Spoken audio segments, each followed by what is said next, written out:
ਬਸ ਜੀ ਅਟਾਰਨੀ ਟਰਕਿਆਨਾ ਜੀ ਜੀਆਂ ਨੂੰ ਸਵਾਗਤ ਹੈ। ਸਤਿ ਸ੍ਰੀ ਅਕਾਲ ਜੀ। ਸਤਿ ਸ੍ਰੀ ਅਕਾਲ ਜੀ ਸਾਰਿਆਂ ਨੂੰ। ਸਾਡੇ ਅੱਜ ਦੇ ਇਸ ਪ੍ਰੋਗਰਾਮ ਨੂੰ ਤੁਹਾਡੇ ਸਾਰਿਆਂ ਤੱਕ ਪਹੁੰਚਾਉਣ 'ਚ ਸਹਿਯੋਗ ਕਰਦੇ ਨੇ ਖਾਲਸਾ ਇੰਸ਼ੋਰੈਂਸ ਏਜੰਸੀ, ਜਿਨ੍ਹਾਂ ਦੇ ਕੋਲੋਂ ਤੁਸੀਂ ਹਰ ਇੱਕ ਤਰੀਕੇ ਦੀ ਇੰਸ਼ੋਰੈਂਸ ਕਰਵਾ ਸਕਦੇ ਹੋ। ਇੰਸ਼ੋਰੈਂਸ ਬਾਰੇ ਪਤਾ ਕਰਨ ਲਈ ਕਾਲ ਕਰ ਸਕਦੇ ਹੋ ਨੰਬਰ 408 272 2500 4082722500। ਇਸ ਮੌਕੇ ਕਵਰਡ ਕੈਲੀਫੋਰਨੀਆ ਦੇ ਤਹਿਤ ਹੈਲਥ ਇੰਸ਼ੋਰੈਂਸ ਦੀਆਂ ਅਪਡੇਟਸ ਅਤੇ ਰੀਨਿਊਅਲਸ ਦਾ ਵਕਤ ਚੱਲ ਰਿਹਾ, ਉਹ ਤੁਸੀਂ ਇਹਨਾਂ ਦੇ ਕੋਲੋਂ ਕਰਵਾ ਸਕਦੇ ਹੋ। Life insurance, visitor insurance, medical ਦੇ ਲਈ ਅਪਲਾਈ ਕਰਨਾ ਹੈ, ਚੱਲ ਰਹੇ ਮੈਡੀਕਲ ਦੇ ਵਿੱਚ ਚੇਂਜਸ ਕਰਵਾਉਣੀਆਂ, ਇਸ ਦੇ ਲਈ ਇਹਨਾਂ ਦੇ ਨਾਲ ਸੰਪਰਕ ਕਰ ਸਕਦੇ ਹੋ 4082722500 ਦੇ ਉੱਤੇ। ਇਸ ਦੇ ਨਾਲ ਟਰਕੀਆਨਾ ਇਮੀਗ੍ਰੇਸ਼ਨ ਲਾ ਫਰਮ, ਯੂਐਸ ਇਮੀਗ੍ਰੇਸ਼ਨ ਦਾ ਹੋਵੇ ਕਿਸੇ ਵੀ ਤਰੀਕੇ ਦਾ ਕੰਮ, ਕਾਲ ਅਟਰਨੀ ਜੇ ਟਰਕੀਆਨਾ 4159090503 415-909-0503 ਤੇ ਜਸਪਾਲ ਸਿੰਘ ਯੂਨੀਵਰਸਿਟੀ।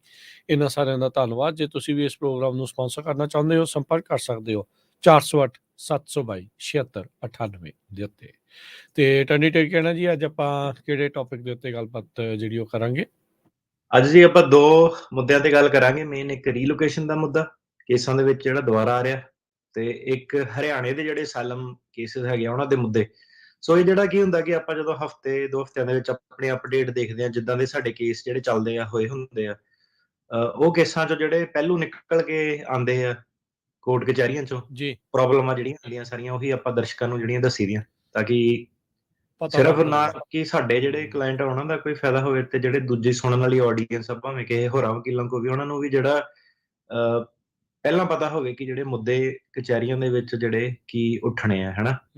ਤੇ ਇਹ ਜਿਹੜਾ ਸੀਗਾ ਮੇਨ ਇੱਕ ਹੁਣ ਸ਼ੋਅ ਜਿਹੜਾ ਸਾਡਾ ਉਹ ਵਾਲੇ ਪੁਆਇੰਟ ਤੱਕ ਪਹੁੰਚ ਚੁੱਕਿਆ ਕਿ ਕਾਫੀ ਸਾਰੀ ਆਡੀਅנס ਜਿਹੜੀ ਸਾਡੇ ਨਾਲ ਰੋਜ਼ਾਨਾ ਜੁੜੀ, ਹਰੇਕ ਤਰ੍ਹਾਂ ਦੇ ਸੋਸ਼ਲ ਮੀਡੀਆ ਤੇ ਜੁੜੀ ਹੈ, ਜੀ ਤੇ ਉਹਨਾਂ ਨੂੰ ਪਤਾ ਆਪਾਂ ਕੌਣ ਆ, ਸ਼ੋਅ ਸਾਡਾ ਕੀ ਆ, ਕੀ ਲੈ ਕੇ ਆਂਦਾ ਅੱਗੇ।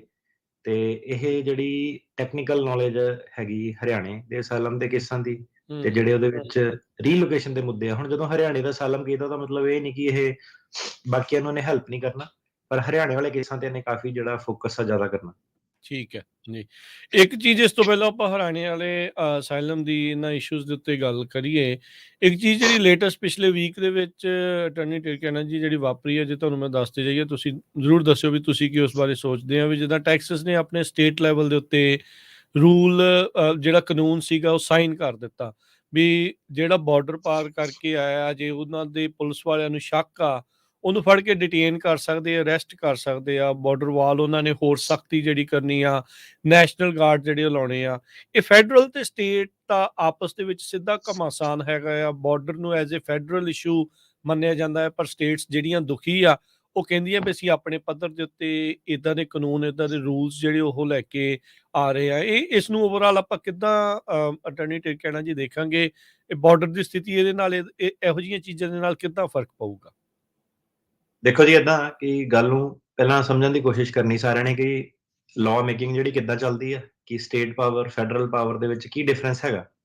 ਜਦੋਂ ਕੋਈ ਵੀ ਸਟੇਟ ਜ਼ਿਆਦਾ ਆਪਣੀ ਡਿਊਟੀ, ਜਿੰਨੀਆਂ ਉਹਦੀਆਂ ਪਾਵਰ ਆ ਉਹ ਤੋਂ ਜ਼ਿਆਦਾ ਪਾਵਰਾਂ ਵਧਾ ਕੇ ਫੈਡਰਲ ਜੂਰਿਸਡਿਕਸ਼ਨ ਵਿੱਚ ਇੰਟਰਵੀਨ ਕਰਦੀ ਹੈ, ਤਾਂ ਉਹ ਜਿਹੜੇ ਲਾਅ ਉਹ ਚੈਲੰਜ ਹੁੰਦੇ ਆ, ਉੱਚੀ ਕੋਰਟਸ ਦੇ ਵਿੱਚ ਅਪੀਲ ਹੁੰਦੀ ਆ, ਈਵਨ ਕਈ ਵਾਰੀ ਸੁਪਰੀਮ ਕੋਰਟ ਤੱਕ ਵੀ ਫੇਰੇ ਜਿਹੜੇ ਉਹ ਪਾ ਦਿੰਦੇ ਆ, ਹਨਾ। ਤੇ ਹੁਣ ਇਲੈਕਸ਼ਨ ਦਾ ਟਾਈਮ ਆ, ਤੁਸੀਂ ਟਾਈਮਿੰਗ ਦੇਖੋ ਟੈਕਸਸ ਦੀ, ਇਹ ਕਿਹੜਾ ਹੁਣ ਬਾਰਡਰ ਟੱਪ ਰਿਹਾ, ਜਾਂ ਸਭ ਤੋਂ ਜ਼ਿਆਦਾ ਸਰਜ ਇਹਨਾਂ ਦੀ ਹੁਣ ਦੀ ਹੋਈ ਹੈ। ਇਹ ਤਾਂ ਜਿਹੜੇ ਬਾਰਡਰ ਹੈ ਤਾਂ ਸਭ ਤੋਂ ਜ਼ਿਆਦਾ ਲੋਕੀ ਜਿਹੜੇ ਆંકੜੇ ਆ ਉਹ ਪਿਛਲੇ ਸਾਲ ਜ਼ਿਆਦਾ ਬੋਲਦੇ ਸੀਗੇ। ਪਰ ਉਦੋਂ ਜੇ ਇਹ ਇਲੈਕਸ਼ਨ ਜਿਹੜੇ ਇਦਾਂ ਦੇ ਕਾਨੂੰਨ ਲੈ ਕੇ ਆਉਂਦੇ, ਤਾਂ ਜਦੋਂ ਉਹ ਚੈਲੰਜ ਹੋ ਜਾਂਦੇ, ਇੰਜੰਕਸ਼ਨ ਆ ਜਾਂਦੀ, ਤੇ ਕਈ ਫਿਰ ਏਦਾਂ ਵੀ ਹੋ ਸਕਦਾ ਸੀਗਾ ਕਿ ਜਿਹੜੇ ਪੋਲੀਟੀਸ਼ੀਅਨ ਆ, ਜਿਹੜੇ ਆਪਣਾ ਇਹਦੇ ਵਿੱਚੋਂ ਦੀ ਕੁਛ ਸਵਾਰਨਾ ਚਾਹੁੰਦੇ ਆ, ਸ਼ਾਇਦ ਉਹਨਾਂ ਦੀ ਗੱਲਬਾਤ ਨਹੀਂ ਬਣਦੀ ਉਦੋਂ। ਤੇ ਹੁਣ ਇਲੈਕਸ਼ਨ ਦਾ ਜਿਹੜਾ ਟਾਈਮ ਆ, ਤੇ ਜੇ ਕੋਈ ਉਹਨੂੰ ਹੁਣ ਚੈਲੰਜ ਕਰਦਾ, ਤੇ ਏਦਾਂ ਸ਼ੋ ਹੁੰਦਾ ਕਿ ਜਿਹੜੇ ਟੈਕਸਸ ਵਾਲੇ ਆ ਉਹ ਬਾਰਡਰ ਰੋਕਣ ਦੀ ਕੋਸ਼ਿਸ਼ ਕਰ ਰਹੇ ਆ, ਤੇ ਜਿਹੜੇ ਡੈਮੋਕ੍ਰੇਟਸ ਆ ਉਹ ਬਾਰਡਰ ਖੋਲਣ ਦੀ ਕੋਸ਼ਿਸ਼ ਕਰ ਰਹੇ ਆ। ਸੋ ਇਹਦੀ ਟਾਈਮਿੰਗ ਜਿਹੜੀ ਹੈਗੀ ਆ ਉਹ ਬੜੀ ਸਸਪੀਸ਼ੀਅਸ ਆ, ਕਿ ਤੁਸੀਂ ਹੁਣ 4 ਸਾਲ ਕੁਛ ਕੀਤਾ, ਉਦੋਂ ਵੀ ਤੁਸੀਂ ਇਹ ਕਾਨੂੰਨ ਜਿਹੜੇ ਲੈ ਕੇ ਆ ਸਕਦੇ ਸੀਗੇ, ਤੇ ਹੁਣ ਤੁਸੀਂ ਕਿਉਂ, ਮਤਲਬ ਕਿ ਜਦੋਂ ਕਾਰਜਕਾਲ ਹੀ ਖਤਮ ਹੋਣ ਲੱਗਿਆ ਸਾਰਾ, ਉਦੋਂ ਤੁਸੀਂ ਏਦਾਂ ਦੇ ਕਾਨੂੰਨ ਜਿਹੜੇ ਲੈ ਕੇ ਆਉਂਦੇ ਆ। ਤੇ ਇਹ ਤਾਂ ਕਰਕੇ ਨਾ, ਇਹਦੇ ਹੁਣ ਜਦੋਂ ਇਲੈਕਸ਼ਨ ਦਾ ਟਾਈਮ ਹੁੰਦਾ, ਆਪਾਂ ਡਿਸਕਸ ਤਾਂ ਕਈ ਕਾਨੂੰਨਾਂ ਦੀ ਕਰ ਸਕਦੇ ਹਾਂ। ਕਿਸੇ ਨੇ ਕਹਿਣਾ ਮੈਂ ਇਮੀਗ੍ਰੇਸ਼ਨ ਦਾ ਪਾਤਾ, ਕਿਸੇ ਨੇ ਕਹਿਣਾ ਮੈਂ ਖੇਤੀਬਾੜੀ ਵਾਲਾ ਬਿੱਲ ਪਾਤਾ, ਕਿਸੇ ਨੇ ਕਹਿਣਾ ਮੈਂ ਰੋਕਣੇ ਆ, ਤੇ ਏਦਾਂ ਦੇ ਬਿੱਲ ਆਣੇ ਬਹੁਤ, ਤੇ ਆਪਾਂ ਡਿਸਕਸ਼ਨਾਂ ਕਰਕੇ ਆਪਣੇ ਵਿਊ ਵਧਾ ਸਕਦੇ ਆ, ਆਡੀਅנס ਵਧਾ ਸਕਦੇ ਆ, ਪਰ ਇਹ ਨਾ ਬਿੱਲਾਂ ਦਾ ਪਿਛਲੀ ਵਾਰੀ ਵੀ ਇਲੈਕਸ਼ਨ 'ਚ ਨਿਕਲਦਾ ਕੁਛ ਨਹੀਂ ਹੈਗਾ। ਟੈਂਪਰੇਰੀ ਜਿਹੜਾ ਹਰਾਸਮੈਂਟ ਹੁੰਦੀ ਆ, ਜਿਹੜੇ ਬੰਦੇ ਦੀ ਟਾਈਮਿੰਗ ਆ, ਹੁਣ ਤੁਹਾਨੂੰ ਬਾਰਡਰ ਤੇ ਏਦਾਂ ਦੇ ਵੀ ਬੰਦੇ ਮਿਲੂਗੇ, ਦੱਸ ਦੋਗੇ ਕਿ ਉਹਨਾਂ ਕੋਲ ਕੋਈ ਸਵਾਲ ਨਹੀਂ ਪੁੱਛਿਆ ਗਿਆ, ਬਹੁਤ ਨਾਈਸ ਸੀਗੇ। ਤੇ ਹੂੰ, ਕਈ ਏਦਾਂ ਦੇ ਹੀ ਆ ਕਿ ਜੇਲ੍ਹ ਚੋਂ ਹੀ ਉਹਨਾਂ ਦਾ ਬਿਆਨ ਫੇਲ ਕਰਕੇ, ਕਈਆਂ ਦੇ ਤਾਂ ਸਹੀ ਵੀ ਜਿਹੜੇ ਸੀਗੇ, ਜਿਹਨਾਂ ਦੇ ਫੇਲ ਕੀਤੇ ਉਹਨਾਂ ਨੂੰ ਜੇਲ੍ਹ ਚੋਂ ਹੀ ਵਾਪਸ ਜਿਹੜਾ ਤੋਰਤਾ, ਇੱਕ ਅਪੀਲ ਦਾ ਉਹਨਾਂ ਨੂੰ ਮੌਕਾ ਦਿੱਤਾ ਬਸ। ਤੇ ਕਈਆਂ ਦੇ ਜਿਹਨਾਂ ਦੇ ਬਿਆਨ ਏਦਾਂ ਦੇ ਵੀ ਕੋਰਟ ਸਾਡੇ ਕਲਾਇੰਟ ਕੀ ਬਿਆਨ ਪਾਸ ਹੋ ਗਿਆ, ਪਰ ਉਹ ਕਹਿੰਦਾ ਬੌਂਡ ਨਹੀਂ ਮੈਂ ਦੇਣਾ, ਤੇ ਜੇਲ੍ਹ ਚੋਂ ਰਹਿ ਕੇ ਕੇਸ ਲੜੇ। ਤੇ ਉਹ ਜਿਹੜੇ ਠੀਕ ਆ। ਕੋਰਟ ਹੁਣ ਹੈਗੇ ਲੂਈਜ਼ੀਆਨਾ ਵਗੈਰਾ, ਉਹਨਾਂ ਦੀ ਰੇਟਿੰਗ ਬਹੁਤ ਜ਼ਿਆਦਾ ਘੱਟ ਆ, ਕਈ ਜੱਜਾਂ ਦੀ ਤਾਂ 1-1 2-2% ਰੇਟਿੰਗ ਆ। ਹੂੰ, ਤੇ ਉਹ ਬੰਦਾ ਫਿਰ ਅੱਗੋਂ ਪੁੱਛਦਾ ਕਿ ਕਿੱਦਾਂ ਮੇਰੇ ਕੇਸ ਦਾ ਕੀ ਬਣੂਗਾ। ਹੁਣ 2% ਜਿਹਦੀ ਰੇਟਿੰਗ ਹੈ, ਤੁਸੀਂ ਆਪ ਹੀ ਹਿਸਾਬ ਕਿਤਾਬ ਲਾ ਲਓ ਕਿ 98% ਅਗਲੇ ਨੇ ਜਿਹੜੇ ਕੇਸ ਜੱਜ ਨੇ ਫੇਲ ਕੀਤੇ ਆ, ਹਨਾ। ਸੋ ਸੋ ਬਿਲਕੁਲ। ਸੋ ਪਰ ਇਹ ਆ ਵੀ ਪਿਛਲੀ ਵਾਰੀ ਵੀ ਆਪਾਂ ਦੇਖਿਆ ਸੀਗਾ 2020 ਦੀਆਂ ਇਲੈਕਸ਼ਨਸ 'ਚ, ਉਦੋਂ ਵੀ ਇਮੀਗ੍ਰੇਸ਼ਨ ਦਾ ਮੁੱਦਾ ਬਹੁਤ ਛਾਇਆ ਰਿਹਾ ਸੀ। ਹੁਣ ਇੱਕ ਵਾਰੀ ਫੇਰ ਇਮੀਗ੍ਰੇਸ਼ਨ ਦਾ ਮੁੱਦਾ ਪੂਰੀ ਤਰ੍ਹਾਂ ਜਿਹੜਾ ਉਹ ਛਾਇਆ ਆ। ਜਦੋਂ ਕਾਰਜਕਾਲ ਸ਼ੁਰੂ ਹੋਇਆ ਸੀ ਬਾਈਡਨ ਪ੍ਰਸ਼ਾਸਨ ਦਾ, ਉਦੋਂ ਵੀ ਉਹਨਾਂ ਨੇ ਕਿਹਾ ਵੀ ਆਓ ਜੀ ਆਇਆਂ ਨੂੰ। ਫਿਰ ਉਹ ਫਾਰਮ ਵਾਲਾ ਵੀ ਜਿਹੜੀ ਆਪਾਂ ਚਰਚਾ ਕੀਤੀ ਸੀਗੀ ਵੀ ਉਹ ਗੱਲਾਂ ਹੀ ਰਹਿੰਦੀਆਂ ਬਣਦੀਆਂ ਰਹੀਆਂ, ਪਰ ਬਣਿਆ ਉਸਦੇ ਵਿੱਚੋਂ ਕੁਛ ਨਹੀਂ। ਇਸ ਵਾਰ ਉੱਦਾਂ ਪਰ ਇਲੈਕਸ਼ਨ ਇਸ਼ੂ ਤਾਂ ਇਹ ਜਿਹੜਾ ਉਹ ਰਹਿਣਾ ਆ, ਆਪਾਂ ਨੂੰ ਕਾਫੀ ਤੱਤੇ ਬਿਆਨ ਵੀ ਇੱਥੇ ਸੁਣਨ ਨੂੰ ਮਿਲਦੇ ਰਹਿਣੇ ਆ। ਬਿਲਕੁਲ ਜੀ, ਉਹ ਤਾਂ ਚੱਲਣਾ ਹੀ ਆ। ਫਿਰ ਜੇ ਹੁਣ ਡੋਨਲਡ ਟਰੰਪ ਵਰਗਾ ਬੰਦਾ, ਜਿਹੜਾ ਪੋਲਿਟਿਕਸ ਦਾ ਕੋਈ ਐਕਸਪੀਰੀਅੰਸ ਨਹੀਂ ਸੀਗਾ, ਜਿਹੜਾ ਇੱਕ ਰਿਐਲਿਟੀ ਟੈਲੀਵਿਜ਼ਨ ਸਟਾਰ ਸੀਗਾ, ਜਿਹਨੂੰ ਬਸ ਇਹ ਪਤਾ ਸੀਗਾ ਕਿ ਆਡੀਅנס ਨੂੰ ਕਿੱਦਾਂ ਮੋਹਣਾ, ਤੇ ਜਿਹਨੂੰ ਕੋਈ ਵੀ ਨਿਊਜ਼ਪੇਪਰ ਜਾਂ ਨਿਊਜ਼ ਚੈਨਲ ਉਹਨੂੰ ਟਾਈਮ ਆਫ ਦਾ ਡੇ ਨਹੀਂ ਦੇ ਰਿਹਾ ਸੀਗਾ, ਤੇ ਹੂੰ, ਹੂੰ, ਉਹਨੇ ਆਪਣਾ ਜਿਹੜਾ ਕਰੀਅਰ ਸੀਗਾ ਪੋਲੀਟੀਕਲ ਸ਼ੁਰੂ ਕੀਤਾ ਸੀਗਾ ਬਰਥਰ ਕੰਟਰੋਵਰਸੀ ਤੋਂ, ਕਿ ਇਹ ਤੁਹਾਡਾ ਜਿਹੜਾ ਆਲਰੇਡੀ ਬਣ ਚੁੱਕਿਆ ਪ੍ਰੈਜ਼ੀਡੈਂਟ ਹੈਗਾ, ਇਹ ਅਮਰੀਕਾ 'ਚ ਬੋਰਨ ਨਹੀਂ ਹੋਇਆ। ਤੇ ਮਤਲਬ ਕਿ ਲੋਕਾਂ ਨੂੰ ਹੁਣ ਕੋਈ ਪੁੱਛੇ ਕਿ ਆਮ ਜਿਹੜੀ ਐਵਰੇਜ ਆਡੀਅנס ਹੈਗੀ, ਯਾਰ ਐਡਾ ਵੱਡਾ ਹੁਣ ਪ੍ਰੈਜ਼ੀਡੈਂਟ ਥੋੜ੍ਹਾ ਨਾ ਬਣ ਜਾਣਾ, ਉਹਨਾਂ ਨੇ ਵੈਟ ਕਰਕੇ ਆਬਵੀਅਸਲੀ ਸਾਰਾ ਜਿਹੜਾ ਪ੍ਰੋਸੈਸ ਆ ਪਹਿਲਾਂ ਹੀ ਹੋ ਗਿਆ। ਉਹ ਤਾਂ ਲੋਕਾਂ ਨੂੰ ਦਿਖਾਉਣ ਲਈ, ਜਿਹੜਾ ਸ਼ੋਅ ਲਈ ਰੌਲਾ ਉਹਨੇ ਜਿਹੜਾ ਪਾਇਆ ਸੀਗਾ। ਹੂੰ, ਹੂੰ, ਤੇ ਇਹ ਸਭ ਜਿਹੜਾ ਤੱਤੀਆਂ ਨਿਊਜ਼ ਜਿਹੜੀਆਂ ਹੈਗੀਆਂ, ਇਹ ਸਭ ਇੱਕ ਸਟ੍ਰੈਟਜੀ ਹੈ, ਕਿਉਂਕਿ ਹੁਣ ਸੀਰੀਅਸ ਨਿਊਜ਼ ਜੇ ਕੋਈ ਕਰੇਗੀ, ਇਕੋਨਮੀ ਦੇ ਆંકੜੇ ਏਦਾਂ ਓਦਾਂ ਵਾ, ਲੋਕਾਂ ਨੇ ਇੰਟਰਸਟਿਡ ਹੀ ਨਹੀਂ ਹੋਣਾ। ਸੋ ਲੋਕੀ ਵੀ ਜਿਹੜੇ ਆ ਸਨਸਨੀ ਜਿਹੜੀ ਸੁਣਨੀ ਮੰਗਦੇ ਆ, ਡਰਾਮਾ ਪੋਲਿਟਿਕਸ ਦੇ ਵਿੱਚ, ਧਰਮ ਦੇ ਵਿੱਚ, ਜਿਹੜਾ ਕਹਿ ਲਓ ਹਮੇਸ਼ਾ ਜਿਹੜੇ ਦੋ ਇੰਸਟੀਟਿਊਸ਼ਨ ਇਹ ਆ ਕਿ ਇਹਦੇ ਵਿੱਚ ਕੁਛ ਨਾ ਕੁਛ ਉਥਲ-ਪੁਥਲ ਹੋਊਗੀ, ਤਾਂ ਹੀ ਲੋਕੀ ਜਿਹੜੇ ਨਾਲ ਜਿਹੜੇ ਜੁੜਦੇ ਆ। ਤੇ ਜੇ ਕਹਿ ਲਓ ਕਿ ਬੰਦਾ ਪਿਓਰਿਸਟ ਇੱਕ ਹੈਗਾ, ਭਾਵੇਂ ਰਿਲੀਜਨ ਦੇ ਵਿੱਚ ਤੇ ਭਾਵੇਂ ਉਹ ਪੋਲਿਟਿਕਸ ਦੇ ਵਿੱਚ, ਉਹਦੀ ਫਿਰ ਆਵਾਜ਼ ਜਿਹੜੀ ਜਿਹੜਾ ਮੀਡੀਆ ਅਦਾਰੇ-ਬਦਾਰੇ ਆ, ਉਹ ਦਬਾ ਕੇ ਰੱਖਦੇ ਆ। ਸੋ ਹੂੰ। ਏਦਾਂ ਜਿਹੜਾ ਸਿਸਟਮ ਇਹ ਸਾਰਾ ਪਤਾ ਹੀ ਹੈ ਸਾਰਿਆਂ ਨੂੰ ਕਿੱਦਾਂ ਚੱਲਦਾ। ਕਿੱਦਾਂ ਚੱਲ ਰਿਹਾ ਜੀ। ਤੇ ਆਪਾਂ ਅੱਜ ਦੇ ਇਸ਼ੂ ਵੱਲ ਨੂੰ ਜਿਹੜਾ ਵਧੀਆ, ਜਿੱਦਾਂ ਤੁਸੀਂ ਦੱਸਿਆ ਵੀ ਇਮੀਗ੍ਰੇਸ਼ਨ ਦੇ ਕੋਰਸ ਦੇ ਵਿੱਚ ਕਿਹੜੇ ਇਸ਼ੂਜ਼ ਜਿਹੜੇ ਉਹ ਚੱਲ ਰਹੇ ਆ, ਹੁੰਦੇ ਆ। ਲੇਟੈਸਟ ਕੇਸ ਦੇ ਵਿੱਚੋਂ ਕੁਛ ਕੋਈ ਸ਼ੇਅਰ ਕਰਨਾ ਹੋਵੇ, ਕੋਈ ਕੋਰਟ ਦਾ ਵਰਤਾਰਾ ਜੋ ਕੁਛ ਉੱਥੇ ਹੋਇਆ ਆ, ਇਨਸਾਈਡ ਦੀ ਕੋਈ ਗੱਲ ਦੱਸਣੀ ਹੋਵੇ? ਜਦੋਂ ਵਕੀਲ ਕਵੇ ਕਿ ਪੀਡੀ ਲੈ ਲਓ, ਤੇ ਮਤਲਬ ਕਿ ਪੀਡੀ ਲੈ ਲਓ, ਸੋਚ ਕੇ ਕੁਛ ਆਪਾਂ ਕਈ ਵਾਰੀ ਕਹਿੰਦੇ ਆ। ਠੀਕ ਹੈ। ਤੇ ਕਈ ਵਾਰੀ ਬਾਹਲੀਆਂ ਡਿਟੇਲਸ ਨਾ ਡਿਸਕਲੋਜ਼ ਕਰਦੇ ਹੋਏ, ਕਈ ਵਾਰੀ ਓਡਸ ਬਹੁਤ ਜ਼ਿਆਦਾ ਐਸਟਰੋਨੋਮਿਕਲੀ ਡਿਫਿਕਲਟ ਜਿੱਦਾਂ ਹੁੰਦੇ ਆ ਕਿ 8% 7% ਰੇਟਿੰਗ ਹੈਗੀ ਆ। ਹੂੰ, ਹੂੰ, ਹੂੰ, ਤੇ ਵਕੀਲ ਜਦੋਂ ਬੰਦੇ ਨਾਲ ਬਹਿੰਦਾ ਤੇ ਵਿਟਨੈਸ ਦੇਖਦਾ ਕਿ ਇਹ ਸਟਰੋਂਗ ਆ ਕਿ ਨਹੀਂ ਸਟਰੋਂਗ ਆ, ਹੂੰ, ਤੇ ਇੱਕ ਆਪਾਂ ਵੀ ਸਾਡੇ ਕੋਲ ਜਦੋਂ ਹੁਣ ਬੰਦਾ ਆਉਂਦਾ, ਉਹ ਇੱਕ ਤਾਂ ਚਲੋ ਕੰਮ ਜਿੱਦਾਂ ਵੀ ਕਰਨਾ, ਪਰ ਇੱਕ ਹੈਗਾ ਕਿ ਇੱਕ ਕੋਰਟ ਰੂਮ 'ਚ ਤੁਸੀਂ ਜੱਜਾਂ ਨਾਲ ਡੀਲ ਕਰਕੇ, ਤੁਹਾਨੂੰ ਇੱਕ ਪਾਰਟਿਕੂਲਰ ਜਿੱਦਾਂ ਜੱਜ ਆ, ਉਹਨਾਂ ਦੇ ਤੁਹਾਨੂੰ ਵਤੀਰੇ ਦਾ ਪਤਾ ਆ ਕਿ ਇਹਨਾਂ ਦਾ ਵਤੀਰਾ ਕੀ ਆ, ਜਾਂ ਇਹ ਕਿੰਨੇ ਕੁ ਲੈਵਲ ਤੇ ਡਿਟੇਲ ਤੇ ਕੁਐਸਚਨ ਜਿਹੜੇ ਪੁੱਛਦਾ। ਹੂੰ, ਹੂੰ, ਹੂੰ, ਤੇ ਕਈ ਵਾਰੀ ਕੀ ਹੁੰਦਾ ਕਿ ਸੁਣੀ ਸੁਣਾਈ ਦੇ ਵਿੱਚ, ਕਿ ਸੱਜਣ ਮਿੱਤਰਾਂ ਦੀ ਸਲਾਹ ਦੇ ਵਿੱਚ, ਕਿ ਨਹੀਂ ਪੀਡੀ ਨਹੀਂ ਲੈਣੀ, ਪੀਡੀ ਨਹੀਂ ਲੈਣੀ, ਪੀਡੀ ਨਹੀਂ ਲੈਣੀ, ਏਦਾਂ ਕਈ ਵਾਰੀ ਬਹੁਤ ਹੁੰਦਾ। ਤੇ ਬਿਲਕੁਲ ਜਦੋਂ ਆਖਰੀ ਜੇ ਮੌਕੇ ਤੇ ਜਾ ਕੇ ਬੰਦਾ ਕਈ ਵਾਰੀ ਕਹਿੰਦਾ ਕਿ ਨਹੀਂ ਮੈਂ ਹੁਣ ਵਿਲਿੰਗ ਆ ਪੀਡੀ ਲੈਣ ਲਈ, ਤੇ ਸਰਕਾਰ ਨਹੀਂ ਫਿਰ ਅੱਗੋਂ ਮੰਨਦੀ। ਤੇ ਜਿਹੜੇ ਆਪਣੇ ਤੁਹਾਡੇ ਕੇਸ ਆ, ਕਈ ਵਾਰੀ ਹੁਣ ਆਉਂਦੇ ਆ ਤੇ ਪਿੱਛੋਂ ਬਹੁਤ ਗੜਬੜ ਹੋਈ ਹੁੰਦੀ, ਕਿ ਵਕੀਲਾਂ, ਪੈਰਾਲੀਗਲ, ਨੋਟਰੀਆਂ ਨੇ ਕਈ ਕੁਛ ਵਿੱਚ ਜਿਹੜਾ ਹੁੰਦਾ ਕਿ ਸਰਕਾਰ ਕਹਿੰਦੀ ਹੈ ਕਿ ਫ੍ਰਿਵਲਸ ਅਸਾਈਲਮ ਆ, ਕਿ ਇਹਦੇ ਕੇਸ ਦੇ ਵਿੱਚ ਏਦਾਂ ਦੇ ਇੰਗਰੀਡੀਐਂਟ ਆ ਕਿ ਇਹ ਲੈਟਰਾਂ ਗਲਤ ਆ, ਨਕਲੀ ਆ ਡਾਕਟਰ ਦੀਆਂ। ਸੋ ਕਈ ਵਾਰੀ ਉਹਨਾਂ ਕੇਸਾਂ 'ਚ ਵੀ ਆਪਾਂ ਦੇਖਦੇ ਹਾਂ ਕਿ ਬੰਦੇ ਨੂੰ ਕਹਿਣਾ ਕਿ ਪੀਡੀ, ਉਹਨੇ ਨਾ ਸਿੱਧੇ ਹੀ ਕੋਰੀ ਨਾ ਕਰ ਦੇਣੀ ਕਿ ਨਹੀਂ ਮੈਂ ਪੀਡੀ ਨਹੀਂ ਲੈਣੀ। ਜੀ। ਸੋ ਇਹਨੂੰ ਜਦੋਂ ਤੁਹਾਨੂੰ ਜੱਜ ਨੇ, ਵਕੀਲ ਨੇ, ਕਈ ਵਾਰੀ ਜੱਜ ਵੀ ਕਹਿੰਦਾ ਓਕੇ ਲੈਟਸ ਸਟਾਰਟ ਦਾ ਕੇਸ ਦੈਨ। ਹੂੰ, ਤੇ ਉਹ ਜਦੋਂ ਕੇਸ ਆਪਾਂ ਦੇਖਦੇ ਹਾਂ, ਕਈ ਵਾਰੀ ਖਰਾਬ ਹੋ ਜਾਂਦਾ, ਖਤਮ ਹੋਣ ਵੱਲ ਜਾਂਦਾ, ਤੇ ਵਿੱਚ ਜਿਹੜਾ ਬੰਦਾ ਕਹਿ ਦਿੰਦਾ ਕੋਰਟ ਦੇ ਵਿੱਚ ਕਿ ਜੱਜ ਸਾਹਿਬ ਮੈਨੂੰ ਪੀਡੀ ਦੇ, ਤੇ ਜੱਜ ਕਹਿੰਦਾ ਕਿ ਹੁਣ ਪੀਡੀ ਨਹੀਂ ਕਹਿੰਦਾ ਮੈਂ ਦੇਣੀ। ਹੂੰ, ਹੂੰ, ਹੂੰ, ਕੋਰਟ ਹੂੰ, ਤਾਂ ਕਹਿੰਦਾ ਪ੍ਰੀਸ਼ੀਅਸ ਟਾਈਮ, ਕਹਿੰਦਾ ਹੁਣ ਖਰਾਬ ਹੋ ਗਿਆ, ਤੁਹਾਨੂੰ ਪਹਿਲਾਂ ਆਫਰ ਦਿੱਤੀ ਸੀ ਔਨ ਦਾ ਟੇਬਲ, ਹੁਣ ਨਹੀਂ ਹੈਗੀ।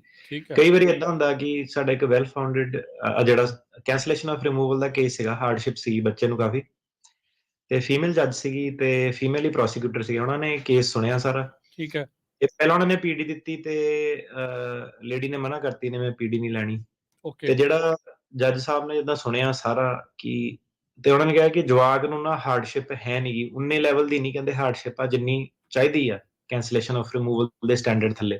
ਹੂੰ, ਤੇ ਜਵਾਕ ਨੂੰ ਇਸ਼ੂ ਸੀਗੇ, ਸਕੂਲਿੰਗ ਦੇ ਵਿੱਚ ਇਸ਼ੂ ਸੀਗੇ, ਕੋਪ ਅਪ ਕਰਨ ਦੇ, ਆਟਿਜ਼ਮ ਦੇ ਸਪੈਕਟਰਮ ਤੇ ਸੀਗਾ, ਪਰ ਇੰਨੀ ਸਵੈਲਿਟੀ ਨਹੀਂ ਸੀਗੀ।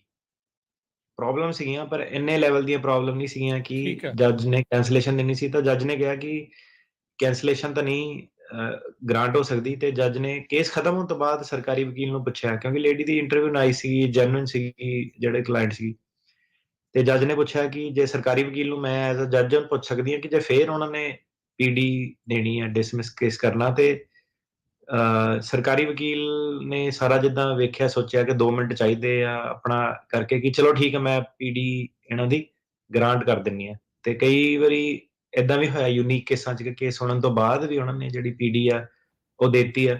ਠੀਕ ਹੈ, ਪਰ ਜ਼ਿਆਦਾਤਰ ਜਿਹੜਾ ਹੈਗਾ ਇੰਨਾ ਨਹੀਂ ਉਹਨਾਂ ਕੋਲ ਟਾਈਮ, ਜੇ ਪੀਡੀ ਵਕੀਲ ਕਹਿੰਦਾ ਕਿ ਲੈ ਲਓ ਤੇ ਪੀਡੀ ਨੂੰ ਜ਼ਰੂਰ ਤੁਸੀਂ ਉਹਦਾ ਗੌਰ ਕਰਨਾ, ਕਿਉਂਕਿ ਐਂਡ ਆਫ ਦਾ ਡੇ ਤੁਸੀਂ ਇਕੱਲੇ ਨੇ ਬਹਿਣਾ ਉੱਥੇ ਹੌਟ ਸੀਟ ਦੇ ਉੱਤੇ ਕੋਈ ਸੱਜਣ ਮਿੱਤਰ ਨੇ ਨਹੀਂ ਨਾਲ ਬਹਿਣਾ, ਬਾਹਰ ਦੀਆਂ ਗੱਲਾਂ ਬਾਹਰ ਰਹਿ ਜਾਂਦੀਆਂ। ਜੀ, ਜੀ, ਬਿਲਕੁਲ। ਉਹ ਤੁਹਾਡੇ ਵਕੀਲ ਤੇ ਜੱਜ ਦੇ ਮੂਹਰੇ ਆ, ਜੱਜ ਕੀ ਸੋਚਦਾ ਆ ਉਹਦੇ ਹਿਸਾਬ ਦੇ ਨਾਲ ਹੀ ਬਾਅਦ 'ਚ ਹੋਣਾ ਆ। ਸੋ ਜਿਹੜੇ ਹੁਣ ਆਪਾਂ ਹਰਿਆਣਾ ਦੇ ਅਸਾਈਲਮ ਕੇਸਿਸ ਨੂੰ ਲੈ ਕੇ ਗੱਲ ਕਰੀਏ, ਕਿਹੜੇ ਆਧਾਰ ਦੇ ਉੱਤੇ ਇੱਥੇ ਜਿਹੜੇ ਕੇਸਿਸ ਆਪਾਂ ਅਸਾਈਲਮ ਦੇ ਦੇਖ ਰਹੇ ਹਾਂ ਜ਼ਿਆਦਾ? ਜ਼ਿਆਦਾਤਰ ਜਿਹੜੇ ਹਰਿਆਣੇ ਚੋਂ ਕਾਸਟ ਸਿਸਟਮ ਦੇ ਬਹੁਤ ਜ਼ਿਆਦਾ ਕੇਸ ਜਿਹੜੇ ਆ ਰਹੇ ਆ, ਖੱਪ ਪੰਚਾਇਤਾਂ ਵਾਲੇ, ਕਾਸਟ ਸਿਸਟਮ ਵਾਲੇ, ਜਾਤ ਪਾਤ ਵਾਲਾ ਜਿਹੜਾ ਕਾਫੀ ਜਿਹੜਾ ਗੋਦ ਤੋਂ ਬਾਹਰ ਵਿਆਹ ਕਰਾਇਆ ਜਾਂ ਸੇਮ ਪਿੰਡ 'ਚ ਵਿਆਹ ਕਰਾ ਲਿਆ, ਉਹਦੇ ਬਹੁਤ ਕੇਸ ਜਿਹੜੇ ਆ ਰਹੇ ਆ। ਲਵ ਮੈਰਿਜ ਵਾਲੇ ਕੇਸਾਂ ਦੇ ਅਸਾਈਲਮ ਕਾਫੀ ਆ। ਪੋਲੀਟੀਕਲ ਓਪੀਨੀਅਨ ਆਈਐਨਐਲਡੀ ਪਾਰਟੀ ਜਿਹੜੀ ਉੱਥੇ ਦੀ ਹੈਗੀ ਆ, ਸਥਾਨਿਕ ਪਾਰਟੀ ਹੈ, ਇੱਕ ਸਟੇਟ ਦੀ ਪਾਰਟੀ ਹੈ, ਉਹਦੇ ਕੇਸ ਕਾਫੀ ਆ। ਤੇ ਸਿੱਖਾਂ ਦੇ ਕੇਸ ਵੀ ਐਕਚੁਅਲੀ ਇਸ ਵਾਰੀ ਸਾਡੇ ਕੋਲ ਸੈਂਟਾ ਇਹਨਾਂ ਦਾ ਇੱਕ ਕੇਸ ਸੀਗਾ, ਸਿੱਖ ਬੰਦਾ ਸੀਗਾ ਤੇ ਠੀਕ ਹੈ, ਉਹ ਆਈਐਨਐਲਡੀ ਪਾਰਟੀ ਦਾ ਸਪੋਰਟਰ ਸੀਗਾ, ਉਹਦਾ ਕੇਸ ਸੀਗਾ। ਸੋ ਉਹ ਯੂਨੀਕ ਜਿਹੜੇ ਫੈਕਟ ਪੈਟਰਨ ਆ ਕਿ ਜਿਹੜੇ ਉਧਰ ਦੇ ਸਿੱਖ ਆ ਦੂਜੀ ਸਟੇਟਸ ਦੇ, ਉਹਨਾਂ ਦੇ ਜਿਹੜੇ ਹੈਗੇ ਆ ਆਪਣੇ ਪੰਜਾਬ ਤੋਂ ਆਊਟਸਾਈਡ ਵਾਲੇ ਜਿਹੜੇ ਉਹ ਵਾਲੀ ਪੋਲੀਟੀਕਲ ਪਾਰਟੀਆਂ ਦੇ ਕੇਸ ਜਿਹੜੇ ਹੁਣ ਆ ਰਹੇ ਆ ਸਾਹਮਣੇ। ਠੀਕ ਆ। ਸੋ ਕਈ ਤਰ੍ਹਾਂ ਦੇ ਜਿਹੜੇ ਉਹ ਕੇਸਿਸ ਨੇ, ਸੋ ਕਈ ਤਰ੍ਹਾਂ ਦੇ ਨੇ, ਸੋ ਤੁਸੀਂ ਬਰੀਫਲੀ ਦੱਸ ਸਕਦੇ ਸਾਰਿਆਂ ਬਾਰੇ ਕੀ ਕੀ ਕੀਤਾ ਹੈ? ਜੀ ਬਿਲਕੁਲ। ਇੱਕ ਸਾਡਾ ਕੇਸ ਸੀਗਾ, ਉਹਦੇ ਵਿੱਚ ਹੁਣ ਦੇਖੋ ਮੈਨੂੰ ਕੋਈ ਪੋਲੀਟਿਕਸ ਦੇ ਵਿੱਚ ਨਹੀਂ ਕੋਈ ਇੰਟਰਸਟ ਹੈਗਾ ਕਿ ਪੋਲੀਟਿਕਸ ਇਹਦੀ ਕਿੱਦਾਂ ਕੀ ਚੱਲਦੀ ਹੈ।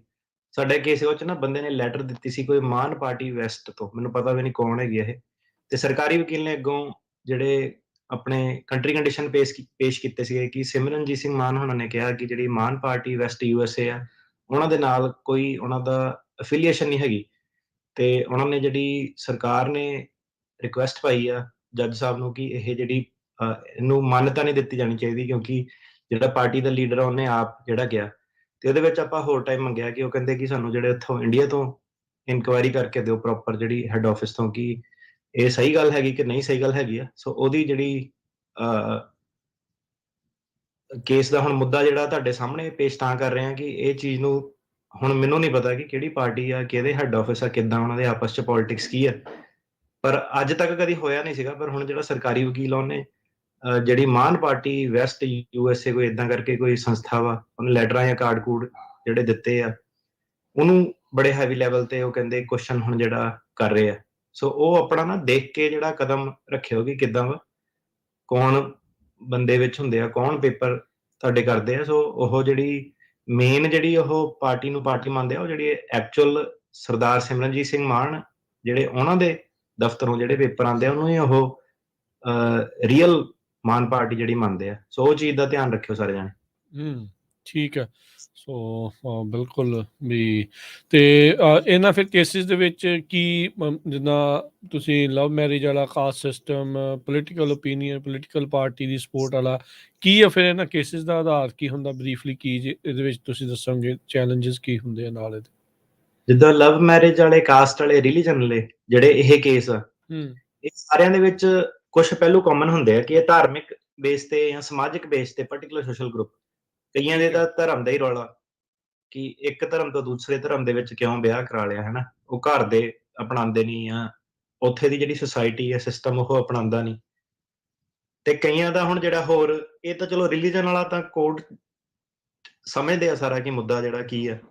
ਠੀਕ ਹੈ। ਤੇ ਕਈ ਜਿਹੜੇ ਮੁੱਦੇ ਹੈਗੇ ਆ, ਉਹ ਹੈਗੇ ਆ ਗੋਤ ਵਾਲੇ, ਜਿਹੜੇ ਛੋਟੇ-ਛੋਟੇ ਜਿਹੜੇ ਡਿਫਰੈਂਸਸ, ਭੇਦਭਾਵ ਲੋਕੀ ਜਿਹੜੇ ਕਰਦੇ ਆ, ਹਨਾ? ਓਕੇ। ਕਿ ਅਸੀਂ ਇੱਕ ਗੋਤ ਸਮਝਦੀ ਆ ਜਾਂ ਕਾਸਟ ਸਮਝਦੀ ਆ ਕਿ ਉਹ ਸ਼ਾਇਦ ਜ਼ਿਆਦਾ ਸੁਪੀਰੀਅਰ ਆ ਦੂਜਿਆਂ ਨਾਲੋਂ। ਤੇ ਉਹ ਵਾਲੇ ਮੁੱਦੇ ਜਿਹੜੇ ਕਾਫ਼ੀ ਸਾਹਮਣੇ ਆ ਰਹੇ ਆ, ਤੇ ਉਹਨਾਂ ਨੂੰ ਨਾ ਕੋਰਟ ਨੂੰ ਥੋੜ੍ਹਾ ਜਿਹਾ ਸਮਝਾਉਣਾ ਪੈਂਦਾ ਕਿ ਇਹ ਹੈ ਕੀ ਚੀਜ਼ ਹੈ, ਗੋਤ ਓਕੇ। ਕੀ ਹੈ। ਤੇ ਕਈ ਵਾਰੀ ਤੁਸੀਂ ਵੇਖੋਗੇ ਕਿ ਜਿਹੜੇ ਟਰਾਂਸਲੇਟਰ ਇੰਟਰਪ੍ਰੇਟਰ ਨੇ, ਉਹ ਵੀ, ਉਹਨਾਂ ਕੋਲ ਵੀ ਅੱਖਰ ਨਹੀਂ ਹੈਗਾ ਇਹਦਾ ਕਿ ਗੋਤ ਕੀ ਚੀਜ਼ ਹੈ। ਹੂੰ, ਹੂੰ, ਹੂੰ, ਹੂੰ। ਕਿ ਉਹ ਕਹਿੰਦੇ ਜੱਜ ਸਾਹਿਬ ਇਹ ਏਦਾਂ ਸਮਝਾਉਣਾ ਬੜਾ ਔਖਾ, ਇਹਦਾ ਕੋਈ ਅੱਖਰ ਨਹੀਂ ਐਗਜ਼ਿਸਟ ਕਰਦਾ।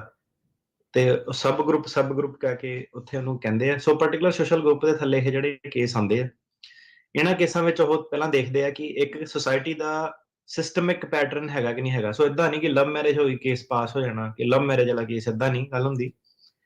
ਸੋ ਸਿਸਟਮਿਕ ਪੈਟਰਨ ਆਫ ਡਿਸਕ੍ਰਿਮੀਨੇਸ਼ਨ, ਮਤਲਬ ਕਿ ਤੁਹਾਨੂੰ ਕੇਸਾਂ ਦੇ ਰਾਹੀਂ, ਕੰਟਰੀ ਕੰਡੀਸ਼ਨ ਰਾਹੀਂ, ਅਖਬਾਰਾਂ 'ਚ ਜਿਹੜੇ ਆਰਟੀਕਲ ਆ ਵੱਖ-ਵੱਖ ਸਾਲਾਂ ਦੇ, ਹਨਾ, ਜੀ। ਕਿ ਇਹ ਜਿਹੜੀਆਂ ਕਾਸਟਾਂ ਦੀ ਆਪਸ 'ਚ ਜਿਹੜੀ ਲੱਗਦੀ ਸੀ, ਮਰਡਰ ਹੋਏ ਆ। ਤੇ ਉਹ ਜਦੋਂ ਤੁਹਾਨੂੰ ਸਾਰਾ ਤੁਸੀਂ ਸਮਾਜਿਕ ਲੈਵਲ ਤੇ ਦੱਸ ਦਿੰਦੇ ਆ ਕਿ ਜਿਹੜਾ ਸਮਾਜ ਹੀ ਆ ਪੂਰਾ ਧੱਕਾ ਕਰਦਾ ਇਹਨਾਂ ਲੋਕਾਂ ਨਾਲ, ਤੇ ਉਹਨੂੰ ਫਿਰ ਕਹਿੰਦੇ ਆ ਤੁਸੀਂ ਪਾਰਟਿਕੂਲਰ ਸੋਸ਼ਲ ਗਰੁੱਪ। ਤੇ ਉਹਦੇ ਵਿੱਚ ਤੁਸੀਂ ਜਿਹੜਾ ਇੱਕ ਐਸਟੈਬਲਿਸ਼ ਪ੍ਰੈਕਟਿਸ ਸ਼ੋ ਕਰਦੇ ਆ ਕਿ ਇਹ ਸਿਰਫ ਇਹਨਾਂ ਦੀ ਗੱਲ ਨਹੀਂ, ਇਹ ਬਾਕੀਆਂ ਨਾਲ ਵੀ ਹੋ ਰਿਹਾ ਵਾ, ਤੇ ਇਹਨਾਂ ਨੂੰ ਪ੍ਰੋਟੈਕਸ਼ਨਸ ਨਹੀਂ ਹੈਗੀਆਂ।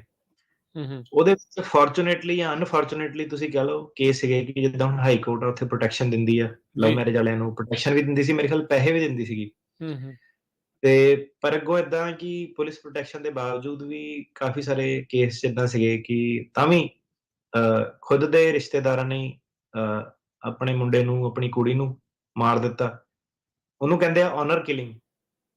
ਸੋ ਆਨਰ ਕਿਲਿੰਗ ਵਾਲੇ ਕੇਸ ਬਹੁਤ ਜ਼ਿਆਦਾ ਜਿਹੜੇ ਉਸ ਪਾਰਟ ਚੋਂ ਆ ਰਹੇ ਆ। ਆਨਰ ਕਿਲਿੰਗ ਹੁੰਦਾ ਕਿ ਆਪਣੀ ਇੱਜ਼ਤ, ਆਨਰ ਹੁੰਦਾ ਇੱਜ਼ਤ, ਹੈ ਨਾ ਆਪਣੀ, ਉਹਨੂੰ ਕਹਿੰਦੇ ਆਨਰ ਕਿਲਿੰਗ, ਕਿ ਜਦੋਂ ਬੰਦਾ ਆਪਣੇ ਆਨਰ ਦੇ ਲਈ ਕਿਲਿੰਗ ਕਰਦਾ। ਉਹਦਾ ਤੁਸੀਂ ਹੈਰਾਨ ਹੋਵੋਗੇ ਕਿ ਉਹ ਕੇਸ ਤੁਹਾਨੂੰ USA ਦੇ ਵਿੱਚ ਵੀ, ਕੈਲੀਫੋਰਨੀਆ ਦੇ ਵਿੱਚ ਵੀ, ਤੁਹਾਨੂੰ ਜਿਹੜੀਆਂ ਖਬਰਾਂ ਮੇਰੇ ਖਿਆਲ ਰੇਡੀਓ ਤੇ ਵੀ ਕਵਰ ਇੱਕ ਵਾਰੀ ਮੈਂ ਹੋਈ ਵੇਖੀ ਸੀਗੀ ਕਿ ਈਵਨ ਬਾਹਰਲੇ ਦੇਸ਼ਾਂ ਦੇ ਵਿੱਚ ਆ ਕੇ ਇੱਥੇ ਵੀ ਲੋਕਾਂ ਨੇ ਜਿਹੜਾ ਆਨਰ ਕਿਲਿੰਗ ਆਪਣੇ ਜਵਾਕਾਂ ਨਾਲ ਕੀਤੀ ਹੋਈ ਹੈ, ਕਿ ਇੱਥੇ ਦੀਆਂ ਜੇਲ੍ਹਾਂ ਦੇ ਵਿੱਚ ਵੀ ਉਹ ਕਹਿੰਦੇ ਕੋਈ ਪਰਵਾਹ ਨਹੀਂ, ਕਿ ਮਤਲਬ ਇੱਜ਼ਤ ਤੋਂ ਵੱਡੇ ਕਹਿੰਦੇ ਕੋਈ ਚੀਜ਼ ਨਹੀਂ। ਜਿਹੜਾ ਉਹ ਆਨਰ ਕਿਲਿੰਗ ਦੇ ਕੇਸ ਜਿਹੜੇ ਹੈਗੇ ਆ, ਹੂੰ। ਉਹਦੇ ਵਿੱਚ ਫਿਰ ਰੀਲੋਕੇਸ਼ਨ ਦੇ ਮੁੱਦੇ ਹੁੰਦੇ ਆ। ਸੋ ਆਹੀ ਜਿਹੜੀ ਕੰਟਰੀ ਕੰਡੀਸ਼ਨ ਆ, ਕਿ ਜਿਹੜੇ ਕੰਟਰੀ ਕੰਡੀਸ਼ਨ ਆਰਟੀਕਲਸ ਆ, ਕਿ ਜਦੋਂ ਬੰਦੇ ਨੇ ਧਿਆ ਲਿਆ ਤਾਂ ਧਿਆ ਲਿਆ, ਕਿ ਹੂੰ। ਜੇ ਬਾਹਰ ਆ ਕੇ ਵੀ ਮਰਡਰ ਹੋ ਸਕਦਾ ਤੇ ਇੰਡੀਆ ਦੇ ਵਿੱਚ ਕਿਉਂ ਨਹੀਂ ਹੋਊਗਾ, ਹਨਾ? ਹੂੰ, ਹੂੰ, ਹੂੰ। ਤੇ ਉਹਦੇ ਵਿੱਚ ਹੋਰ ਆਰਟੀਕਲਸ ਵਗੈਰਾ ਕਾਫੀ ਜਿਹੜੇ ਹੈਗੇ ਆ, ਕਿ ਜਿਹੜੀਆਂ ਪੰਚਾਇਤਾਂ ਹੁੰਦੀਆਂ, ਉਹਨਾਂ ਨੇ ਜੇ ਆਪਸ 'ਚ ਫੈਸਲਾ ਕਰ ਲਿਆ ਕਿ ਪਿੰਡ ਦਿਆਂ ਨੇ ਕਿਸੇ ਨੇ ਇਹਨਾਂ ਨੂੰ ਬੁਲਾਉਣਾ ਨਹੀਂ ਆ, ਤੇ ਉਹਦਾ ਹਰਿਆਣੇ ਦੇ ਵਿੱਚ ਇੱਕ ਦੋ ਕਾਫੀ ਮਾਮਲੇ ਜਿਹੜੇ ਇਦਾਂ ਦੇ ਸਾਹਮਣੇ ਆਏ ਸੀਗੇ, ਜਿਹਦੇ ਵਿੱਚ ਕਿ ਪੂਰੀ ਦੀ ਪੂਰੀ ਪੰਚਾਇਤ ਨੇ, ਪਿੰਡ ਨੇ, ਹਰੇਕ ਬੰਦੇ ਨੇ ਬਾਈਕਾਟ ਕਰਤਾ ਸੀਗਾ। ਤੇ ਹਾਈ ਕੋਰਟ ਵਾਲਿਆਂ ਨੇ ਕਿਹਾ, ਪ੍ਰੋਟੈਕਸ਼ਨ ਦਿੱਤੀ ਸੀ ਕਿ ਇਹਨਾਂ ਨੂੰ ਕੁਝ ਕਹਿਣਾ ਨਹੀਂਗਾ, ਸੇਮ ਪਿੰਡ ਦੇ ਸੀਗੇ। ਪਰ ਉਹਨਾਂ ਨੂੰ ਇੰਨੀਆਂ ਕੁ ਪ੍ਰੋਬਲਮ ਉੱਥੋਂ ਆਈਆਂ ਕਿ ਬੱਸ ਵਾਲਾ ਨੂੰ ਰਾਈਡ ਨਾ ਦੇਵੇ, ਕਰਿਆਨੇ ਵਾਲਾ ਰਾਸ਼ਨ ਨਾ ਦੇਵੇ, ਇਦਾਂ ਦਾ ਜਿਹੜਾ ਕਿ ਸਮਾਜਿਕ ਲੈਵਲ ਤੇ ਬਾਈਕਾਟ ਜਿਹੜੀ ਕਰਤੀ। ਤੇ ਉਹ ਪਾਰਟਿਕੂਲਰ ਸੋਸ਼ਲ ਗਰੁੱਪ, ਧਾਰਮਿਕ ਕੇਸ ਜਿਹੜੇ, ਕਿ ਤੁਹਾਡਾ ਜਿਹੜਾ ਐਨਮੀ ਆ, ਜਿਹੜਾ ਤੁਹਾਡਾ ਪਰਸੀਕਿਊਟਰ ਆ, ਜਿਹੜਾ ਤੁਹਾਨੂੰ ਤੰਗ ਕਰਦਾ, ਉਹਦੀ ਰੀਚ ਕਿੰਨੀ ਆ, ਹੂੰ, ਹੂੰ, ਹੂੰ। ਠੀਕ ਹੈ। ਕਿੰਨੇ ਕੁ ਲੈਵਲ ਦਾ ਉਹਦੇ ਪੋਲੀਟੀਕਲ ਟਾਈਜ਼ ਹੈਗੇ ਆ, ਪੁਲਿਸ ਦੇ ਵਿੱਚ ਉਹਦੇ ਕਿੰਨੇ ਕੁ ਟਾਈਜ਼ ਹੈਗੇ ਆ। ਸੋ ਉਹ ਜਿਹੜਾ ਹੈਗਾ ਪਾਰਟਿਕੂਲਰ ਸੋਸ਼ਲ ਗਰੁੱਪ ਦੇ ਥੱਲੇ ਜਿਹੜੇ ਸਾਰੇ ਕੇਸ ਆਉਂਦੇ ਆ। ਜੀ। ਸੋ ਸੋ ਇਹ ਸਾਰੀਆਂ ਚੀਜ਼ਾਂ ਨੂੰ ਕਾਫੀ ਵਾਰੀ ਤੁਸੀਂ ਉੱਦਾਂ ਵੈਸੇ ਪਾਰਟਿਕੂਲਰ ਸੋਸ਼ਲ ਗਰੁੱਪ, ਇਹ ਸਾਰੀਆਂ ਚੀਜ਼ਾਂ ਐਕਸਪਲੇਨ ਜਿਹੜੀਆਂ ਉਹ ਕੀਤੀਆਂ ਆ। ਤੇ ਇਹ ਜਿਹੜੀ ਪਾਰਟੀ ਵਾਲਾ ਆ, ਉੱਥੇ ਜਿਹੜਾ ਜਿੱਦਾਂ ਹੁਣ ਸਿੱਖ ਕੇਸ ਆ, ਜਿੱਦਾਂ ਤੁਸੀਂ ਵੀ ਜ਼ਿਕਰ ਕੀਤਾ ਵੀ ਉਹ ਵੀ ਤੁਹਾਡੇ ਸਾਹਮਣੇ ਜਿਹੜੇ ਉਹ ਆਏ ਆ। ਪੰਜਾਬ ਵਿੱਚ ਇੱਕ ਵੱਖਰੇ ਦੇਸ਼ ਦੀ ਮੰਗ ਆ, ਤੇ ਹਰਿਆਣੇ ਵਿੱਚ ਵੀ ਉਹੀ ਤਰੀਕੇ ਦੇ ਨਾਲ ਜਿਹੜਾ ਸਿੱਖ ਕੇਸ ਦੇ ਇਸ਼ੂਜ਼ ਹੁੰਦੇ ਆ, ਜਾਂ ਡਿਫਰੈਂਟ ਤਰੀਕੇ ਦੇ ਨਾਲ ਦੇਖਿਆ ਜਾਂਦਾ ਹੈ ਉੱਥੇ? ਇਹ ਹਰਿਆਣੇ ਵਾਲਿਆਂ ਦੀ ਵੱਖਰੇ ਦੇਸ਼ ਦੀ ਮੰਗ ਨਹੀਂ ਹੈਗੀ। ਸੋ ਹੂੰ, ਹੂੰ। ਜ਼ਿਆਦਾਤਰ ਜਿਹੜੇ ਆਪਾਂ ਕੇਸ ਦੇਖੇ, ਉਹਨਾਂ ਦਾ ਬੇਸ, ਉਹਨਾਂ ਨੇ ਜਿਹੜੇ ਸਾਨੂੰ ਦੱਸਦੇ ਆ ਕਿ ਉਹਨਾਂ ਦੀ ਵੱਖਰੇ ਦੇਸ਼ ਦੀ ਮੰਗ ਕੋਈ ਨਹੀਂ ਸੀਗੀ। ਹੂੰ। ਪਰ ਜਿਹੜੇ ਹੁਣ ਕਿਸਾਨੀ ਅੰਦੋਲਨ 'ਚ ਸੀਗੇ, ਪਾਰਟਿਸਿਪੇਟ ਕਰਕੇ ਆਏ ਆ, ਸਰਕਾਰ ਜ਼ਰੂਰ ਸਮਝਦੀ ਹੈ ਕਿ ਇਹਨਾਂ ਦੀ ਵੱਖਰੇ ਦੇਸ਼ ਦੀ ਮੰਗ ਆ, ਪਰ ਉਹਨਾਂ ਦੀ ਹੈ ਨਹੀਂ। ਸੋ ਉਹਨੂੰ ਜਦੋਂ ਸਰਕਾਰੀ ਵਕੀਲ ਪੁੱਛਦਾ ਕਿ ਤੇਰੀ ਤਾਂ ਮੰਗ ਵੀ ਨਹੀਂ ਹੈਗੀ, ਉਹ ਕਹਿੰਦਾ ਆਹੋ ਨਹੀਂ ਹੈਗੀ ਸਾਡੀ ਮੰਗ। ਇਹਨੂੰ ਹੂੰ। ਕਹਿੰਦੇ ਇੰਪਿਊਟਡ ਪੋਲੀਟੀਕਲ ਓਪੀਨੀਅਨ। ਸੋ ਡਾਇਰੈਕਟ ਪੋਲੀਟੀਕਲ ਓਪੀਨੀਅਨ ਦੇ ਕੇਸ ਨਹੀਂ ਹੁੰਦੇ, ਇਹਨੂੰ ਕਹਿੰਦੇ ਆ ਇੰਪਿਊਟਡ ਪੋਲੀਟੀਕਲ ਓਪੀਨੀਅਨ, ਕਿ ਸਰਕਾਰ ਨੇ ਧਾਰਨਾ ਜਦੋਂ ਬਣਾ ਲੈਂਦੀ ਆ ਕਿ ਇਹ ਵੱਖਵਾਦੀ ਆ, ਇਹ ਪ੍ਰੋਟੈਸਟ ਦੇ ਵਿੱਚ ਪਾਰਟਿਸਿਪੇਟ ਕਰਦਾ ਇਹ ਵੱਖਵਾਦੀ ਆ ਜਾਂ ਅੱਤਵਾਦੀ ਆ ਜਾਂ ਵੱਖਵਾਦੀ ਆ, ਹਨਾ। ਤੇ ਉਹ ਕਹਿੰਦਾ ਮੈਂ ਹੈ ਨਹੀਂਗਾ, ਪਰ ਸਰਕਾਰ ਸੋਚਦੀ ਹੈ ਕਿ ਇਹ ਵੱਖਵਾਦੀ ਆ, ਦੇਸ਼ ਨੂੰ ਵੰਡਣਾ ਚਾਹੁੰਦਾ, ਯੂਨਿਟੀ ਨੂੰ ਭੰਗ ਕਰਨਾ ਚਾਹੁੰਦਾ। ਤੇ ਉਹਦੇ ਵਿੱਚ ਵੀ ਕਾਫੀ ਸਾਰੇ ਹੁਣ ਫੋਰਚੂਨੇਟਲੀ ਅਨਫੋਰਚੂਨੇਟਲੀ ਤੁਸੀਂ ਕਹਿ ਲਓ ਕਿ ਤੁਸੀਂ ਜਦੋਂ ਜਾਂਦੇ ਐਫ ਆਈ ਆਰ ਵਗੈਰਾ, ਪਰਚੇ ਵਗੈਰਾ, ਜਿਹੜੇ ਖਬਰਾਂ ਤੁਹਾਨੂੰ ਮਿਲ ਜਾਂਦੀਆਂ ਕਿ ਜਦੋਂ ਪੁਲਿਸ ਉੱਥੇ ਕਿਸੇ ਨੂੰ ਚੱਕਦੀ ਹੈ ਜਾਂ ਧੱਕਾ ਕਰਦੀ ਆ, ਤਾਂ ਉਹ ਪੂਰਾ ਹੀ ਫਿਰ ਜਿਹੜਾ ਉੱਤੇ ਪਰਚੇ ਪੁਰਚੇ ਕਈ ਤਰ੍ਹਾਂ ਦੇ ਉਹਨਾਂ ਨੇ ਜਿਹੜੇ ਪਾਪੂ ਦਿੰਦੀ ਆ, ਨਾਰਮਲ ਜਿਹੜਾ ਡੇ ਟੂ ਡੇ ਜ਼ਿੰਦਗੀ ਦੇ ਵਿੱਚ ਵੀ। ਜੀ ਤੇ ਉਹ ਜਿਹੜੀ ਸਰਕਾਰ ਦੀ ਆਰਗੂਮੈਂਟ ਹੁੰਦੀ ਹੈ ਕਿ ਤੈਨੂੰ ਤਾਂ ਕੁਝ ਕਹਿੰਦੇ ਨਹੀਂ, ਤੂੰ ਤਾਂ ਇੰਨੇ ਲੈਵਲ ਦਾ ਕੁਝ ਕੀਤਾ ਨਹੀਂ, ਤੇਰੀ ਤੇ ਹਰਿਆਣੇ ਦਾ ਤੂੰ ਬੰਦਾ, ਤੇਰੀ INLD ਪਾਰਟੀ ਆ, ਪਾਰਟੀ ਤਾਂ ਲੋਕਲ ਆ, ਤੈਨੂੰ ਕੀ ਪ੍ਰੋਬਲਮ ਹੋਣੀ ਹੈ। ਸੋ ਉਹਦੇ ਵਿੱਚ ਨਾ ਰੀਲੋਕੇਸ਼ਨ ਦੇ ਮੁੱਦੇ ਦੇ ਉੱਤੇ ਜਿਹੜੀ ਕਾਫੀ ਆਰਗੂਮੈਂਟ ਜਿਹੜੀ ਛਿੜਦੀ ਹੈ, ਤੇ ਜ਼ਿਆਦਾਤਰ ਆਰਗੂਮੈਂਟ ਇਹੀ ਆ ਕਿ ਜੇ ਪਾਰਟੀ ਇੰਨੀ ਛੋਟੀ ਆ ਤੇ ਤੁਸੀਂ ਪੀਸਫੁਲੀ ਮੰਗ ਕਰਦੇ ਆ, ਨਾ ਤੁਹਾਡੇ ਵੱਖ ਦੇਸ਼ ਦੀ ਮੰਗ ਆ, ਤੇ ਫਿਰ ਤੁਹਾਨੂੰ ਕੀ ਪ੍ਰੋਬਲਮ, ਕਿਸੇ ਨੂੰ ਤੁਹਾਡੇ ਤੋਂ ਕੀ ਪ੍ਰੋਬਲਮ ਹੋ ਸਕਦੀ ਹੈ ਜੇ ਤੁਸੀਂ ਲੋਕ ਭਲਾਈ ਦੇ ਕੰਮ ਜਿਹੜੇ ਕਰਨੇ ਆ। ਸੋ ਆਹ ਮੁੱਦਾ ਜਿਹੜਾ INLD ਦੇ ਕੇਸਾਂ ਦੇ ਵਿੱਚ ਮੇਨ ਜਿਹੜਾ ਉੱਠਦਾ।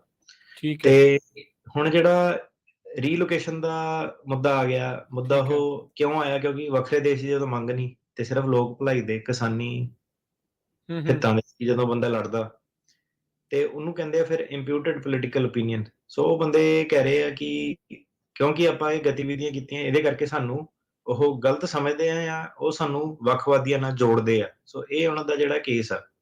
ਸੋ ਕਹਿੰਦੇ ਉੱਥੇ ਜਾ ਕੇ ਪ੍ਰੈਕਟਿਸ ਕਿਉਂ ਨਹੀਂ ਕਰਦਾ, ਕਿਤੇ ਹੋਰ ਸਟੇਟ ਤੇ ਚਲ ਜਾ, ਰੀਲੋਕੇਟ ਕਰ ਲਾ। ਤੇ ਸਰਕਾਰੀ ਵਕੀਲ ਇੱਥੋਂ ਤੱਕ ਵੀ ਕਹਿੰਦਾ ਕਿ ਉੱਥੇ ਤਾਂ INLD ਜਿਹੜੀ ਪਾਰਟੀ ਹੈ ਨਹੀਂਗੀ, ਤੇ ਫਿਰ ਕੀ ਉੱਥੇ ਜਾ ਕੇ ਕੀ ਕਰਨਾ, ਉੱਥੇ ਜਾ ਕੇ ਕਿੱਦਾਂ ਸਪੋਰਟ ਕਰੂੰਗਾ, ਉਹਨਾਂ ਨੇ ਕਿਹੜਾ ਵੀ ਉੱਥੇ ਰੈਲੀ ਕੱਢਣੀ ਆ, ਉਹਨਾਂ ਦਾ ਕਿਹੜਾ ਕੋਈ ਆਫਿਸ ਆ, ਉਹਨਾਂ ਨੇ ਕਿਹੜਾ ਉੱਥੇ ਕੋਈ ਇਲੈਕਸ਼ਨ ਕੰਟੈਸਟ ਕਰਨੀ ਆ, ਤੇਰਾ ਤਾਂ ਲੋਕਲ ਜਿਹਾ ਇੱਕ ਮੁੱਦਾ, ਤੂੰ ਕੰਟਰੀ 'ਚ ਕਿਤੇ ਹੋਰ ਚਲ ਜਾ।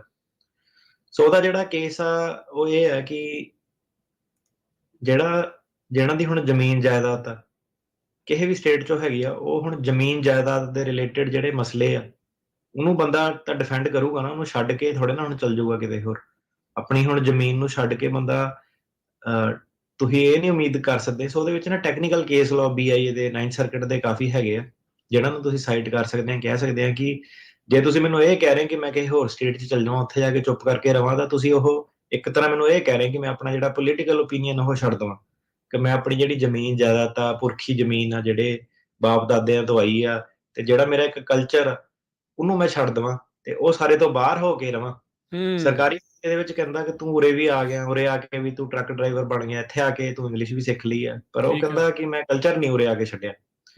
ਸੋ ਉਹਦਾ ਪਰਟੀਕੁਲਰ ਸੋਸ਼ਲ ਗਰੁੱਪ ਫਿਰ ਇੱਕ ਬਣਦਾ ਪੰਜਾਬੀ, ਜਿਹੜੇ ਨਾ ਆਪਣੇ ਆਪਾਂ, ਤੁਸੀਂ ਜੇ ਸਾਡਾ ਸੋਸ਼ਲ ਮੀਡੀਆ ਚੈੱਕ ਕਰੋਗੇ, ਪੰਜਾਬੀ ਹਿੰਦੂ, ਪੰਜਾਬੀ ਸਿੱਖ, ਕਿ ਜਿਹੜਾ ਇੱਕ ਪੰਜਾਬ ਦਾ ਜਿਹੜਾ ਬੰਦਾ, ਇੱਕ ਜਿਹੜਾ ਸੂਬੇ ਦਾ ਜਿਹੜਾ ਬੰਦਾ, ਕਿ ਪੰਜਾਬੀ ਜਿਹੜਾ ਹੈਗਾ ਉਹ ਪਰਟੀਕੁਲਰ ਸੋਸ਼ਲ ਗਰੁੱਪ, ਕਿ ਜਿਹੜਾ ਉਹ ਏਰੀਏ ਚੋਂ ਇੱਕ ਜਿਹੜਾ ਬੰਦਾ ਆਉਂਦਾ, ਉਹਦਾ ਇੱਕ ਪਹਿਰਾਵਾ, ਉਹਦੀ ਇੱਕ ਬੋਲ ਬਾਣੀ ਆ, ਉਹਦੀ ਬੋਲੀ ਆ, ਉਹਦਾ ਰਹਿਣ ਦਾ ਇੱਕ ਜਿਹੜਾ ਸਟਾਈਲ ਆ, ਉਹ ਜਿਹੜਾ ਸਾਰਾ ਸਟਾਈਲ ਆ ਉਹ ਸ਼ਹਿਰੀਕਰਨ ਤੋਂ ਅੰਡਰ ਥ੍ਰੈਟ ਹੈਗਾ। ਕਿਉਂਕਿ ਇਹ ਲੈਂਗੁਏਜ ਦੇ ਵਿੱਚ ਕਲਚਰ ਵੀ ਆ ਜਾਂਦਾ, ਗਾਣੇ ਵਜਾਣੇ, ਕਈ ਚੀਜ਼ਾਂ ਜਿਹੜੀਆਂ, ਕਈ ਸਾਰੇ ਪਹਿਲੂ ਜਿਹੜੇ ਇਹਦੇ ਆ ਜਾਂਦੇ ਆ, ਤੇ ਉਹਨੂੰ ਫਿਰ ਐਕਸਪਲੇਨ ਕਰਨਾ ਪੈਂਦਾ ਕਿ ਜਿਹੜਾ ਵੰਡ ਸੀਗੀ ਕਿੱਦਾਂ ਹੋਈ ਸੀਗੀ, ਪੰਜਾਬ ਜਿਹੜਾ ਪ੍ਰੋਵਿੰਸ ਸੀਗਾ ਕਿੱਥੇ ਤੱਕ ਸੀਗਾ, ਪਾਣੀਆਂ ਦਾ ਮੁੱਦਾ ਜਿਹੜਾ ਕੀ ਹੈਗਾ। ਤੇ ਇਹ ਤਾਂ ਹੁਣ ਜੱਜ ਸਾਹਿਬ ਨੂੰ ਸਮਝਾਉਣ ਵਾਲਾ ਚਾਹੀਦਾ, ਬੰਦੇ ਦੀ ਆਪਣੀ ਜਿਹੜੀ ਨੌਲੇਜ ਆ, ਜਿਹੜਾ ਰਿਸਪੋਂਡੈਂਟ ਆ, ਉਹਨੂੰ ਕਿੰਨਾ ਕੁ ਪਤਾ ਆਪਣੇ ਕਲਚਰ ਬਾਰੇ, ਉੱਥੇ ਗੱਲ ਆ ਜਾਂਦੀ ਹੈ ਸਾਰੀ। ਤੇ ਜਦੋਂ ਪੁੱਛਦੀ ਹੈ ਕਿ ਇਹਦੇ ਕਿਹੜਾ ਮੱਥੇ ਤੇ ਲਿਖਿਆ ਕਿ ਇਹ ਪੰਜਾਬੀ ਹੈ, ਕਹਿੰਦਾ ਆਹੋ ਨਹੀਂ ਲਿਖਿਆ ਮੇਰੇ ਮੱਥੇ ਤੇ ਕਿ ਮੈਂ ਪੰਜਾਬੀ ਹਾਂ, ਕਿਉਂਕਿ ਜਿਹੜਾ ਤੁਸੀਂ ਪੰਜਾਬ ਆਪਣੇ ਨਾਲ ਕੈਰੀ ਕਰਦੇ ਆ, ਹਨਾ। ਸੋ ਉਹ ਬੰਦਾ ਕੈਰੀ ਕਰਨ ਵਾਲਾ ਵੀ ਫਿਰ ਕੋਰਟ ਦੇ ਵਿੱਚ ਹੋਣਾ ਚਾਹੀਦਾ। ਹੁਣ ਐ ਨਹੀਂ ਯੰਕਾ ਜਿਹਾ ਬਣ ਗਿਆ ਜੀ, ਉਹ ਕਰ ਲਿਆ, ਹਨਾ। ਉਹਨੇ ਫਿਰ ਜਦੋਂ ਜੱਜ ਨੇ ਓਵਰਆਲ ਦੇਖਣਾ ਕਿ ਕੀ ਗੱਲ ਕਹਿ ਰਿਹਾ, ਕਿ ਇਹ ਮੁੱਦਾ ਪ੍ਰੋਟੈਕਟ ਕਿਹੜਾ ਕਰ ਰਿਹਾ, ਉਹ ਇਹ ਕਹਿ ਰਿਹਾ ਕਿ ਮੇਰੇ ਜਿਹੜੀ ਮੇਰੀ ਹੋਂਦ ਆ, ਜਿਹੜੀ ਮੇਰੀ ਬਾਪ ਦਾਦਿਆਂ ਦੀ ਹੋਂਦ ਸੀ, ਉਹ ਸਾਰੀ ਇਹ ਜ਼ਮੀਨ ਨਾਲ ਟਾਈਡ ਅਪ ਸੀਗੀ, ਤੇ ਆਹ ਮੇਰੀਆਂ ਫਰਦਾਂ ਵਾ, ਆਹ ਦੇਖੋ। ਉਹ ਹੁਣ ਜੱਜ ਨੂੰ ਜੇ ਤੁਸੀਂ ਦਓਗੇ ਤਾਂ ਉਹਨੂੰ ਪਤਾ ਲੱਗਣਾ ਕਿ ਅੱਛਾ ਏਦਾਂ ਵੀ ਹੁੰਦਾ, ਕਿ ਜਨਰੇਸ਼ਨ ਟੂ ਜਨਰੇਸ਼ਨ ਜਿਹੜੀ ਇਹ ਜ਼ਮੀਨ ਪਾਸ ਕੀਤੀ ਗਈ ਹੈ ਇਹਨਾਂ ਨੂੰ, ਆਜ਼ਾਦੀ ਦੇ ਟਾਈਮ ਇਹੀ ਪਨਾਈ ਸੀਗੀ, ਇਹਨਾਂ ਨੂੰ ਜ਼ਮੀਨ ਮਿਲੀ ਸੀਗੀ, ਹਨਾ। ਸੋ ਇਹ ਜਿਹੜੇ ਐਂਗਲ ਆ ਸਾਰੇ ਤੁਸੀਂ ਸਾਹਮਣੇ ਲੈ ਕੇ ਆਣੇ ਹੁੰਦੇ ਆ, ਤੇ ਉਹਦੇ ਨਾਲ ਜੱਜ ਫਿਰ ਹੁੰਦਾ। ਤੇ ਅਗੇਨ ਜਿਹੜੀ ਉਹੀ ਜਾਂਦੇ ਕਿ ਕਹਾਣੀਕਾਰ ਵਿੱਚ ਪਾ ਲਿਆ, ਕੋਈ ਇੰਟਰਪ੍ਰੇਟਰ ਟਰਾਂਸਲੇਟਰ ਪਾ ਲਿਆ, ਕਿ ਲੋ ਕੁਆਲਿਟੀ ਵਰਕ। ਕਈ ਵਾਰੀ ਜੱਜ ਕਹਿ ਦਿੰਦਾ ਕਿ ਲੋ ਕੁਆਲਿਟੀ ਵਰਕ ਜਿਹੜਾ ਸੀਗਾ, ਲੋ ਕੁਆਲਿਟੀ ਐਫੀਡੇਵਿਟ ਸੀ, ਕਹਿ ਦਿੰਦੇ ਜੱਜ ਕਈ ਵਾਰੀ ਵਿੱਚ, ਕਿ ਜਦੋਂ ਆਪਣਾ ਡਿਸੀਜਨ ਦੇਣ ਲੱਗੇ। ਸੋ ਏਦਾਂ ਕੰਮ ਨੂੰ ਖਿੱਚਵਾਂ ਰੱਖੋ, ਪੂਰਾ ਆਪਣਾ ਜਿਹੜਾ ਮੁੱਦਾ ਜਿਹੜਾ ਉਹਨੂੰ ਸਮਝਾਉਣ ਵਾਲੇ ਬਣੋ ਕਿ ਕੀ ਤੁਹਾਡਾ ਮੁੱਦਾ, ਕਿਉਂ ਤੁਸੀਂ ਆਪਣੇ ਹੱਕ ਡਿਫੈਂਡ ਕਰਨੇ ਆ। ਤੇ ਜਦੋਂ ਤੁਸੀਂ ਉਹ ਹੱਕ ਡਿਫੈਂਡ ਕਰਦੇ, ਭਾਵੇਂ ਉੱਥੇ ਰਹਿ ਕੇ ਕਰਦੇ ਆ ਜਾਂ ਦੂਜੀ ਸਟੇਟ 'ਚ ਜਾ ਕੇ ਕਰਦੇ ਆ, ਤੇ ਉਹਨਾਂ ਜਿਹੜਾ ਸਰਕਾਰਾਂ ਨੂੰ ਕੀ ਪ੍ਰੋਬਲਮ ਆ, ਉਹਨਾਂ ਦਾ ਏਜੰਡਾ ਕੀ ਹੈਗਾ। ਤੇ ਜਿਹੜੇ ਖੇਤੀਬਾੜੀ ਵਾਲੇ ਬਿੱਲ ਆ, ਹੁਣ ਫੋਰ ਐਗਜ਼ਾਮਪਲ ਇਹ ਐਵਰੀਡੇ ਥਿੰਗ ਆ, ਉਹਨੇ ਪੁੱਛਣਾ ਕਿ 3 ਬਿੱਲਾਂ ਦੇ ਨਾਂ ਦੱਸ, ਤਾਂ ਬੰਦੇ ਨੇ ਕਹਿਣਾ ਐਮਐਸਪੀ। ਉਹ ਕਹਿਣਾ ਐਮਐਸਪੀ ਥੋੜਾ ਨਾ ਬਿੱਲ ਦਾ, 3 ਬਿੱਲ ਦੇ ਨਾਂ ਦੱਸ। ਜੀ। ਬਿੱਲਾਂ ਦੇ ਨਾਮ ਕੀ ਆ, ਬਿੱਲ ਕਰਦੇ ਕੀ ਸੀਗੇ ਇਹ, ਹਨਾ। ਕਿ ਜੇ ਹੁਣ ਤੁਹਾਡਾ ਸਾਰਾ ਚੈਲੰਜ ਇਹੀ ਹੈ ਕਿ ਮੈਂ ਆਈਐਨਐਲਡੀ ਪਾਰਟੀ ਆ ਕਿਸੇ ਨਾਲ, ਤੇ ਮੈਂ ਇਹ ਕਿਸਾਨਾਂ ਦੇ ਹੱਕਾਂ ਦੀ ਲੜਾਈ ਕਰਦੀ ਆ, ਠੀਕ ਆ, ਪਰ ਮੈਂ ਲੋਕਾਂ ਨੂੰ ਸਪੀਚ ਦਿੰਦਾ ਸੀ। ਉਹਨੇ ਕਹਿਣਾ ਸਪੀਚ ਦਿੰਦਾ ਕੀ ਸੀਗਾ। ਪਰ ਹੁਣ ਤੁਸੀਂ ਜੱਜ ਨੂੰ ਸਮਝਾਉਣ ਵਾਲੇ ਵੀ ਤਾਂ ਹੋਣੇ ਚਾਹੀਦੇ ਨਾ, ਕਿ ਮੈਂ ਸਪੀਚ ਦਿੰਦਾ ਕੀ ਸੀਗਾ, ਕਿਸਾਨੀ ਬਾਰੇ ਬੋਲਦਾ ਸੀਗਾ, ਪਰ ਕੀ ਬੋਲਦਾ ਸੀਗਾ। ਤੇ ਉਹਨੇ ਪੁੱਛਣਾ ਕਿੰਨੀ ਵਾਰੀ ਭਾਸ਼ਣ ਦਿੱਤੇ, 50 ਵਾਰੀ, ਕਿੰਨੀ ਮਿੰਟ ਬੋਲਦਾ ਸੀਗਾ ਐਵਰੇਜ। ਮੰਨ ਲਓ ਕਿਸੇ ਨੇ ਕਿਹਾ 10 ਮਿੰਟ, ਉਹਨੇ ਕਹਿਣਾ ਕਾਹਦੇ ਬਾਰੇ ਬੋਲਦਾ ਸੀਗਾ। ਤੇ ਹੁਣ ਇੱਕ ਬੰਦੇ ਨੇ ਕਹਿਣਾ ਉਹੀ ਜੀ ਜਿਹੜੇ ਉਹ ਆ, ਪਰ ਇੱਕ ਬੰਦਾ ਜੇ ਡਿਟੇਲ ਦੇ ਵਿੱਚ ਜਾ ਸਕਦਾ, ਤੇ ਠੀਕ ਫਿਰ ਹੈ। ਉਹਨੂੰ ਰੀਲੋਕੇਸ਼ਨ ਵਾਲੀ ਆਰਗੂਮੈਂਟ ਆ, ਉਹਦੇ ਵਿੱਚ ਪ੍ਰੋਬਲਮ ਨਹੀਂ ਆਉਂਦੀ, ਕਿਉਂਕਿ ਉਹ ਜਿੱਦੇ ਵੀ ਜਾਊਗਾ ਉਹਦੀ ਸੇਮ ਹੀ ਡਿਮਾਂਡ ਰਹੂਗੀ ਕਿ ਯਾਰ ਮੇਰੀ ਜ਼ਮੀਨ ਉੱਥੇ ਆ, ਸਾਡੇ ਏਰੀਏ ਦੇ ਲੋਕ ਉੱਥੇ ਆ, ਇਕੱਲੇ ਮੇਰੇ ਬਾਰੇ ਗੱਲ ਨਹੀਂ ਹੈਗੀ, ਸਾਰੇ ਸਮਾਜ ਬਾਰੇ ਜਿਹੜੀ ਗੱਲ ਆ। ਤੇ ਉਹਨੂੰ ਜਿਹੜਾ ਸਮਾਜਿਕ ਮੁੱਦਾ ਜਿਹੜਾ ਆ ਗਿਆ, ਸਾਰੇ ਇੰਡੀਆ ਵਾਈਡ ਨਹੀਂ, ਸਿਰਫ ਇੱਕ ਕਮਿਊਨਿਟੀ ਦਾ ਮੁੱਦਾ ਜਿਹੜਾ ਆ ਗਿਆ, ਉਹਨੂੰ ਆਪਾਂ ਕਹਿੰਦੇ ਆ ਪਰਟੀਕੂਲਰ ਸੋਸ਼ਲ ਗਰੁੱਪ। ਕਿ ਜੇ ਤੁਸੀਂ ਨੈਰੋ ਕਰ ਦੋ ਕਿ ਜਿਹੜੀ ਅਫੈਕਟਡ ਪਰਸੀਕਿਊਟਡ ਕਲਾਸ ਹੈਗੀ ਆ, ਜਿਹੜੇ ਅਸਾਲਮ ਮੰਗ ਰਹੇ ਆ, ਉਹ ਇੱਕ ਪਰਟੀਕੂਲਰ ਸੋਸ਼ਲ ਗਰੁੱਪ 'ਚ ਬਿਲੋਂਗ ਕਰਦੇ ਆ, ਤਾਂ ਉਹਦੇ ਨਾਲ ਫਿਰ ਜਿਹੜਾ ਕਿ ਇਹ ਡਿਸਟਿੰਕਟ ਆ ਸੋਸ਼ਲ ਗਰੁੱਪ, ਕਿ ਇਹ ਬੰਦਾ ਜਿੱਥੇ ਵੀ ਜਾਊਗਾ ਇਹ ਪਹਿਚਾਣਿਆ ਜਾਊਗਾ। ਕਿੱਦਾਂ ਪਹਿਚਾਣਿਆ ਜਾਊਗਾ? ਇਹ ਆਪਣੀ ਬੋਲਬਾਣੀ ਨਹੀਂ ਛੱਡੂਗਾ, ਹਨਾ। ਤੇ ਉਹਦੇ ਵਿੱਚ ਆਫ ਕੋਰਸ ਚੈਲੰਜ ਕਰੂਗਾ ਕਿ ਤੂੰ ਇੰਗਲਿਸ਼ ਸਿੱਖੀ ਆ, ਤੂੰ ਅੱਜ ਵੀ ਤਾਂ ਕੋਟ ਪੈਂਟ ਪਾ ਕੇ ਆਇਆ, ਤੂੰ ਕਿਹੜਾ ਚਾਦਰਾ ਪਾ ਕੇ ਘੁੰਮਦਾ, ਹਨਾ। ਸੋ ਇਦਾਂ ਦੇ ਕਾਫੀ ਮੁੱਦੇ ਕੇਸਾਂ ਦੇ ਵਿੱਚ ਤੇ ਸੋ ਬਿਲਕੁਲ। ਸੋ ਦੇਖੋ ਕਈ ਚੀਜ਼ਾਂ ਜਿਹੜੀਆਂ ਉਹ ਚੱਲਦੀਆਂ ਆ। ਤੇ ਹੁਣ ਤੱਕ ਅਟਾਰਨੀ ਟਰਕਿਆਨਾ ਜੀ, ਜਿਹੜੇ ਹਰਿਆਣੇ ਦੇ ਇਹਨਾਂ ਅਸਾਈਲਮ ਕੇਸਿਸ ਦੇ ਪਾਰਟੀਜ਼ ਦੇ, ਇਹਨਾਂ ਦਾ ਮੌਕਾ ਮਿਲ ਰਿਹਾ ਆ ਜਦੋਂ ਅਦਾਲਤ ਵਿੱਚ, ਤੇ ਜੱਜਿਸ ਵਗੈਰਾ ਆ, ਤੇ ਜਿਹੜੇ ਪ੍ਰੋਸੀਕਿਊਟਰਸ ਆ, ਉਹਨਾਂ ਦੇ ਕੀ ਕਾਊਂਟਰ ਹੁੰਦੇ ਆ ਇਹਨਾਂ ਚੀਜ਼ਾਂ ਨੂੰ ਲੈ ਕੇ, ਤੇ ਕਿੱਦਾਂ ਇਹ ਆਪਣਾ ਕੇਸ ਹੋਲਡ ਕਹਿ ਸਕਦੇ ਆ ਵੀ ਬਿਹਤਰ ਤਰੀਕੇ ਦੇ ਨਾਲ ਪੇਸ਼ ਕਰ ਸਕਦੇ ਆ। ਅਦਾਲਤਾਂ ਦੇ ਵਿੱਚ ਕਿੱਦਾਂ ਇਹਨਾਂ ਦੇ ਪ੍ਰਤੀ ਰਵੱਈਆ ਹੈ? ਸੋ ਜਿੱਦਾਂ ਆਪਾਂ ਮਾਨ ਪਾਰਟੀ ਦਾ ਦੱਸਿਆ ਕਿ ਉਹਦੀ ਜਿਹੜੀ ਇੱਕ ਇੱਥੇ ਫੈਕਸ਼ਨ ਕੋਈ ਬਣੀ ਆ ਯੂਐਸਏ ਦੇ ਵਿੱਚ, ਉਹ ਚੈਲੰਜ ਕਰਤੀ ਹੈ ਸਰਕਾਰ ਨੇ। ਤੇ ਏਦਾਂ ਹੀ ਆਈਐਨਐਲਡੀ ਦੇ ਜਿਹੜੇ ਕੇਸ ਆ, ਉਹਨਾਂ ਨੇ ਕਿਹਾ ਕਿ ਆਈਐਨਐਲਡੀ ਵਾਲਿਆਂ ਨੇ ਇੱਕ ਉੱਥੇ ਆਰਟੀਕਲ ਆ ਬਿਜ਼ਨਸ ਇਨਸਾਈਡਰ ਦੇ ਉੱਤੇ, ਤੁਸੀਂ ਗੂਗਲ ਕਰੋਗੇ ਸਾਰਿਆਂ ਨੂੰ ਮਿਲ ਵੀ ਜਾਣਾ। ਜਿਹੜੀ ਆਈਐਨਐਲਡੀ ਪਾਰਟੀ ਆ, ਉਹਨੇ ਕਿਹਾ ਕਿ ਜਿਹੜਾ ਉਹਨਾਂ ਦਾ ਚੰਡੀਗੜ੍ਹ ਵਾਲਾ ਆਫਿਸ ਆ, ਸਿਰਫ ਉਹਦੀ ਜਿਹੜੀ ਲੈਟਰ ਆ ਉਹੀ ਅਸਲੀ ਆ, ਤੇ ਜਿਹੜੀ ਬਾਕੀ ਲੈਟਰ ਜਿਹੜੀਆਂ ਵੀ ਹੈਗੀਆਂ ਉਹ ਅਸਲੀ ਨਹੀਂ ਹੈਗੀਆਂ। ਸੋ ਇਹ ਮੈਂ ਨਹੀਂ ਕਹਿ ਰਿਹਾ, ਮੇਰੇ ਵੱਲੋਂ ਜਿੱਥੋਂ ਮਰਜ਼ੀ ਲੈ ਕੇ ਤੁਹਾਡਾ ਕੇਸ ਹਰੇਕ ਵਕੀਲ ਨੇ ਪ੍ਰੈਜ਼ੈਂਟ ਕਰ ਦੇਣਾ, ਪਰ ਇਹ ਜਿਹੜੀ ਪਾਰਟੀ ਕਹਿ ਰਹੀ ਹੈ, ਆਪ ਕਹਿ ਰਹੀ ਆ। ਜਿਹੜਾ ਵੈਸਟ ਬਾਰੇ ਬੋਲ ਰਿਹਾ, ਮੈਂ ਨਹੀਂ ਬੋਲਿਆ। ਸਿਮਰਨਜੀਤ ਸਿੰਘ ਮਾਨ ਹੋਣਾ ਦੇ ਆਪਣੇ ਪਾਰਟੀ ਦੇ ਜਿਹੜੇ ਬਿਆਨ ਆ, ਸੋ ਜਿਹੜਾ ਸਰਕਾਰ ਆ ਉਹ ਬਿਲਕੁਲ ਜਿਹੜੀ ਕੋਈ ਵੀ ਕੰਟਰੀ ਕੰਡੀਸ਼ਨ ਆ ਉਹ ਯੂਜ਼ ਕਰੂਗੀ, ਤੇ ਉਹ ਤੁਹਾਡਾ ਕੇਸ ਫੇਲ ਕਰਨ ਲਈ ਤੁਹਾਨੂੰ ਦੱਸੂਗੀ ਕਿ ਇਹ ਇਹਨਾਂ ਦੀ ਪਾਰਟੀ ਏਦਾਂ ਕਹਿ ਰਹੀ ਹੈ। ਸੋ ਸਾਡਾ ਇੱਕ ਆਈਐਨਐਲਡੀ ਦਾ ਐਕਚੁਅਲੀ ਕੇਸ ਸੀਗਾ, ਉਹ ਕੇਸ ਪਾਸ ਹੋ ਜਾਣਾ ਸੀਗਾ। ਸਿਰਫ ਉਹਦਾ ਇਹੀ ਮੁੱਦਾ ਸੀਗਾ ਕਿ ਉਹਨਾਂ ਨੇ ਪੇਸ਼ ਕੀਤਾ, ਜੱਜ ਸਾਹਿਬ ਨੇ ਆਪ ਪੁੱਲ ਕੀਤਾ ਕਿ ਆਈਐਨਐਲਡੀ ਪਾਰਟੀ ਨੇ ਕਿਹਾ ਕਿ ਸਿਰਫ ਚੰਡੀਗੜ੍ਹ ਵਾਲੇ ਜਿਹੜੇ ਆਫਿਸ ਆ ਉਹੀ ਲੈਟਰ ਲਿਖ ਕੇ ਵੇਖ ਸਕਦਾ, ਬਾਕੀ ਸਾਰੇ ਲੈਟਰ ਜਿਹੜੇ ਨਕਲੀ ਆ। ਸੋ ਉਹ ਜਿਹੜੇ ਹੁਣ ਪਾਰਟੀ ਦੇ ਸਦੱਸਿਆ ਆ, ਉਹ ਚੰਡੀਗੜ੍ਹ ਜਿਹੜਾ ਆਪਣਾ ਦਫ਼ਤਰ ਆ ਪਾਰਟੀ ਵਾਲਾ, ਉਹਨੂੰ ਕੰਟੈਕਟ ਕਰਨਾ। ਏਦਾਂ ਨਹੀਂ ਕਿ ਕੋਈ ਵੀ ਵਿੱਚ ਵਿਚੋਲਾ ਬਣਿਆ ਵਾ, ਲੈਟਰ ਲੂਟਰ ਬਣ ਰਿਹਾ, ਆਈਡੀ ਕਾਰਡ ਬਣ ਰਿਹਾ। ਉਹ ਜੀ ਜੀ। ਪ੍ਰੋਪਰ ਚੈਨਲਸ ਤੋਂ ਮਤਲਬ ਕਿ ਵੈਰੀਫਿਕੇਸ਼ਨ ਜਿਹੜੀ ਹੋਣੀ ਚਾਹੀਦੀ ਹੈ। ਠੀਕ ਹੈ, ਠੀਕ ਹੈ। ਤੇ ਸਿਮਰਨਜੀਤ ਸਿੰਘ ਮਾਨ ਦੀ ਲੈਟਰ ਮਤਲਬ ਕਿ ਸਿਮਰਨਜੀਤ ਸਿੰਘ ਮਾਨ ਹੋਣਾ ਦੇ ਸਿਗਨੇਚਰ, ਉਹ ਤੋਂ ਉੱਤੇ ਕੋਈ ਚੀਜ਼ ਨਹੀਂ ਹੈਗੀ। ਠੀਕ ਹੈ। ਤੇ ਆਈਐਨਐਲਡੀ ਦੇ ਵਿੱਚ ਫਿਰ ਚਟਾਲਾ ਇਹਨਾਂ ਦੇ ਜਿਹੜੇ ਹੋਣਗੇ। ਆਈਐਨਐਲਡੀ ਨੇ ਫਿਲਹਾਲ ਤਾਂ ਇਹੀ ਕਿਹਾ, ਕਿਉਂਕਿ ਹੁਣ ਆਈਐਨਐਲਡੀ ਨੂੰ ਆਈ ਥਿੰਕ ਉਹਨਾਂ ਨੂੰ ਕੀ ਪ੍ਰੋਬਲਮ ਹੈ ਕਿ ਉਹਨਾਂ ਨੂੰ ਜਿੱਦਾਂ ਲੋਕੀ ਕਹਿੰਦੇ ਆ ਕਿ ਆਪਾਂ ਫੰਡਿੰਗ ਕਰਦੇ ਆਪਣੀ ਪਾਰਟੀ ਨੂੰ, ਆ ਕਰਦੇ ਉਹ ਕਰਦੇ, ਆਈ ਥਿੰਕ ਕਰਦੇ ਨਹੀਂ ਹੈਗੇ। ਸੋ ਇੱਕ ਇਹ ਬੜਾ ਫਰਕ ਹੈ ਕਿ ਜੇ ਤੁਸੀਂ ਸਪੋਰਟ ਨਹੀਂ ਕਰਦੇ ਪਾਰਟੀ, ਤੁਹਾਨੂੰ ਕਿਉਂ ਸਪੋਰਟ ਕਰੂਗੀ? ਆਪਣੀ ਪਾਰਟੀ ਨੂੰ ਜਿਹੜੇ ਇਕੱਲੇ ਛੋਟੇ ਛੋਟੇ ਵਿਧਾਇਕ ਆ, ਹੁਣ ਉਹਨਾਂ ਦਾ ਇਹ ਨਹੀਂ ਪਤਾ ਕਿ ਇਹ ਪੈਸੇ ਖਾਣ ਲਈ ਹੈ ਵਿੱਚ ਜਾਂ ਕਿੱਦਾਂ। ਪਾਰਟੀ ਕਹਿੰਦੀ ਕਿ ਚੰਡੀਗੜ੍ਹ ਵਾਲਾ ਆਫਿਸ ਜਿਹੜਾ ਉਹਨਾਂ ਦਾ, ਉਹੀ ਜਿਹੜਾ ਉਹਨਾਂ ਨੂੰ ਸਿਰਫ ਕਰ ਸਕਦਾ ਹੈ, ਉਹੀ ਉਸੇ ਦੀ ਲੈਟਰ ਨੂੰ ਹੀ ਮੰਨਿਆ ਜਾਵੇ। ਉਹਨਾਂ ਨੇ ਆਪ ਹੀ ਕਲੀਅਰ ਹੀ ਕਰਤਾ ਹੈ, ਉਹਨਾਂ ਨੇ ਕਲੀਅਰ ਕਰਤਾ, ਹਨਾ। ਜੀ। ਸੋ ਇਹ ਵੋਟਾਂ ਨੂੰ ਮੁੱਦਾ ਪਤਾ ਹੁਣ ਇਹਦੇ ਵਿੱਚ ਏਦਾਂ ਨਹੀਂ ਕਿ ਵੀ ਮੇਰੇ ਦੋਸਤ ਦਾ ਪਾਸ ਹੁਆ ਤਾਂ ਮੇਰਾ ਵੀ ਪਾਸ ਹੋ ਜਾਏਗਾ। ਉਹ ਕਈ ਵਾਰੀ ਸਾਡੇ ਕੋਲ ਹੁਣ ਲੈ ਕੇ ਆਂਦਾ ਕਿ ਨਹੀਂ ਵੀ ਚੰਡੀਗੜ੍ਹ ਆਫਿਸ ਦੇ ਹੁੰਦੇ ਆ, ਹਨਾ। ਪਰ ਸਰਕਾਰੀ ਵਕੀਲ ਤੇ ਬਹੁਤ ਡਿਪੈਂਡ ਕਰਦਾ ਕਿ ਉਹਨਾਂ ਨੇ ਉਹਲਾ ਮੁੱਦਾ ਚੱਕਣਾ ਕਿ ਨਹੀਂ ਚੱਕਣਾ। ਹਾਂਜੀ ਹਾਂਜੀ, ਬਿਲਕੁਲ ਸਹੀ ਗੱਲ। ਹੁਣ ਰੀਲੋਕੇਸ਼ਨ ਦਾ ਮੁੱਦਾ ਆ, 9 ਸਰਕਟ ਕੋਰਟ ਦਾ ਰਵੱਈਆ ਹੋਰ ਆ, ਸੈਕਿੰਡ ਦਾ ਹੋਰ ਆ। ਸੋ ਸੇਮ ਥਿੰਗ ਹੀ ਆ ਵੀ ਉਹਨਾਂ ਦੀ ਮਰਜ਼ੀ ਆ ਵੀ ਉਸ ਚੀਜ਼ ਦੇ ਵਿੱਚ ਕਿੱਦਾਂ ਆ। ਤੇ ਇਹਦੇ ਵਿੱਚ ਰੀਲੋਕੇਸ਼ਨ ਦਾ ਮੁੱਦਾ ਅਟਾਰਨੀ ਟਿਰਕੈਨਾ ਜੀ ਜਿੱਦਾਂ ਤੁਸੀਂ ਐਕਸਪਲੇਨ ਤਾਂ ਕਰ ਹੀ ਰਹੇ ਸੀ, ਹੋਰ ਇਹਦੇ ਵਿੱਚ ਕੀ ਚੀਜ਼ਾਂ ਦੇਖਣ ਨੂੰ ਜਿਹੜੀਆਂ ਉਹ ਮਿਲਦੀਆਂ ਆ, ਜਿਹੜਾ ਇੰਟਰਨਲ ਰੀਲੋਕੇਸ਼ਨ ਦਾ ਆ, ਉਹ ਕਿੱਦਾਂ ਮੈਟਰ ਕਰਦਾ ਆ? ਇਹਦੇ ਤੇ ਜੇ ਕੋਈ ਸਰਕਟ ਕੋਰਟ ਦੀ ਕੋਈ ਰੂਲਿੰਗ ਵਗੈਰਾ ਇਸ ਸੰਬੰਧ ਦੇ ਵਿੱਚ ਆਈ ਹੈਗੀ ਆ ਜਾਂ ਨਹੀਂ ਆਈ ਹੈਗੀ, ਜਾਂ ਜੇ ਐਜ਼ ਇਟ ਇਜ਼ ਇਸ ਨੂੰ ਡਿਫਰੈਂਟ ਤੌਰ ਦੇ ਉੱਤੇ ਇੰਟਰਨਲ ਰੀਲੋਕੇਸ਼ਨ ਨੂੰ ਦੇਖਿਆ ਜਾਂਦਾ ਹੈ? ਨਹੀਂ, Singh versus Whitaker, Singh versus Garland ਜਿਹੜੇ ਸੀਗੇ ਉਹੀ ਸਟੈਂਡਰਡ ਅਜੇ ਚੱਲ ਰਹੇ ਆ, ਕਿਉਂਕਿ ਠੀਕ ਹੈ, ਸਰਕਿਟ ਕੋਰਟ ਨੇ ਕਾਫੀ ਡਿਟੇਲ ਚ ਉਹਦੇ ਵਿੱਚ ਡਿਸਕਸ ਕੀਤਾ ਸੀਗਾ, ਸਾਲ 2 ਸਾਲ ਕੀ ਅਜੇ ਹੋਏ ਆ। ਠੀਕ ਹੈ, ਸੋ ਨਵੀਂ ਉਹਦੇ ਵਿੱਚ ਰੀਲਿੰਗ ਨਹੀਂ, ਕੋਈ ਰੂਲਿੰਗ ਨਹੀਂ ਆਈ। ਰੀਲੋਕੇਸ਼ਨ ਦਾ ਜਿਹੜਾ ਮੁੱਦਾ ਸਾਰਾ ਨਾ ਉਹ ਇਹ ਆ ਜਾਂਦਾ ਕਿ ਇਹ ਚਲੋ ਥੋੜੀ ਜਿਹੀ ਡਿਟੇਲ ਚ ਇਹ ਸਮਝਾਉਂਦੇ ਆ ਕਿ ਰੀਲੋਕੇਸ਼ਨ ਦਾ ਮੁੱਦਾ ਜਿਹੜਾ ਕੀ ਹੈ। ਠੀਕ ਹੈ ਜੀ। ਸੋ ਪਹਿਲਾਂ ਜਦੋਂ ਕੋਈ ਵੀ ਆਪਣਾ ਅਸਾਈਲਮ ਕਲੇਮ ਪ੍ਰੈਜ਼ੈਂਟ ਕਰਦਾ, ਉਹ ਇਹ ਚੀਜ਼ ਪ੍ਰੈਜ਼ੈਂਟ ਕਰਦਾ ਕਿ ਉਹਦੇ ਨਾਲ ਪਹਿਲਾਂ ਪਿਛਲਾ ਹਾਰਨ ਕੀ ਹੋਇਆ ਸੀਗਾ। ਹੂੰ। ਕੁੱਟਮਾਰ ਕੇਸ ਲੈਵਲ ਦੀ ਹੋਈ ਸੀ। ਕਈਆਂ ਨੂੰ ਕੁੱਟਮਾਰ ਘੱਟ ਹੁੰਦੀ ਹੈ, ਕਈਆਂ ਨੂੰ ਕੁੱਟਮਾਰ ਜ਼ਿਆਦਾ ਹੋਈ ਹੁੰਦੀ ਹੈ। ਜਿਨ੍ਹਾਂ ਦੀ ਕੁੱਟਮਾਰ ਜ਼ਿਆਦਾ ਹੋਈ ਆ, ਜਾਂ ਮੰਨ ਲਓ ਕਿ ਕਿਸੇ ਦੀ ਕੁੱਟਮਾਰ ਘੱਟ ਹੋਈ ਆ ਪਰ ਕਾਫੀ ਵਾਰੀ ਹੋਈ ਆ ਤੇ ਨਾਲ ਧਮਕੀਆਂ ਮਿਲੀਆਂ ਜਾਨੋਂ ਮਾਰਨ ਦੀਆਂ, ਜੀ। ਉਹਨੂੰ ਕਹਿੰਦੇ ਆ ਕਿ ਜਿਹੜੀ ਉਹਦੀ ਕੁੱਟਮਾਰ ਆ ਉਹ ਪਾਸਟ ਪਰਸੀਕਿਊਸ਼ਨ ਦੇ ਲੈਵਲ ਤੇ ਰਾਈਜ਼ ਕਰ ਗਈ ਆ। ਸਾਰੀ ਕੁੱਟਮਾਰ ਜਿਹੜੀ ਹੈਗੀ ਪਾਸਟ ਪਰਸੀਕਿਊਸ਼ਨ ਦੇ ਲੈਵਲ ਤੇ ਰਾਈਜ਼ ਨਹੀਂ ਕਰਦੀ। ਇਹ ਕੋਰਟ ਨੇ ਇੱਕ ਸਟੈਂਡਰਡ ਬਣਾਇਆ ਹੋਇਆ ਕਿ ਜਦੋਂ ਸੀਰੀਅਸ ਕੁੱਟਮਾਰ ਹੋਈ ਹੋਵੇ ਜਾਂ ਇਮੀਨੈਂਟ ਹੋਵੇ ਕਿ ਜਾਨ ਦਾ ਹਮਲਾ ਉਹਨਾਂ ਨੇ ਕਰ ਦੇਣਾ, ਅਗਲੀ ਵਾਰੀ ਨਹੀਂ ਛੱਡਣਾ ਬੰਦੇ ਨੂੰ, ਹਨਾ, ਕਿ ਡਾਇਲੌਗ ਕੀ ਹੋਏ ਸੀਗੇ, ਕਿਹਾ ਕੀ ਉਹਨਾਂ ਨੇ, ਜਾਨ ਲੱਗੇ ਕੀ ਕਿਹਾ, ਮਾਰਨ ਲੱਗੇ ਕੀ ਕਿਹਾ, ਕਿਉਂ ਕੁੱਟਿਆ।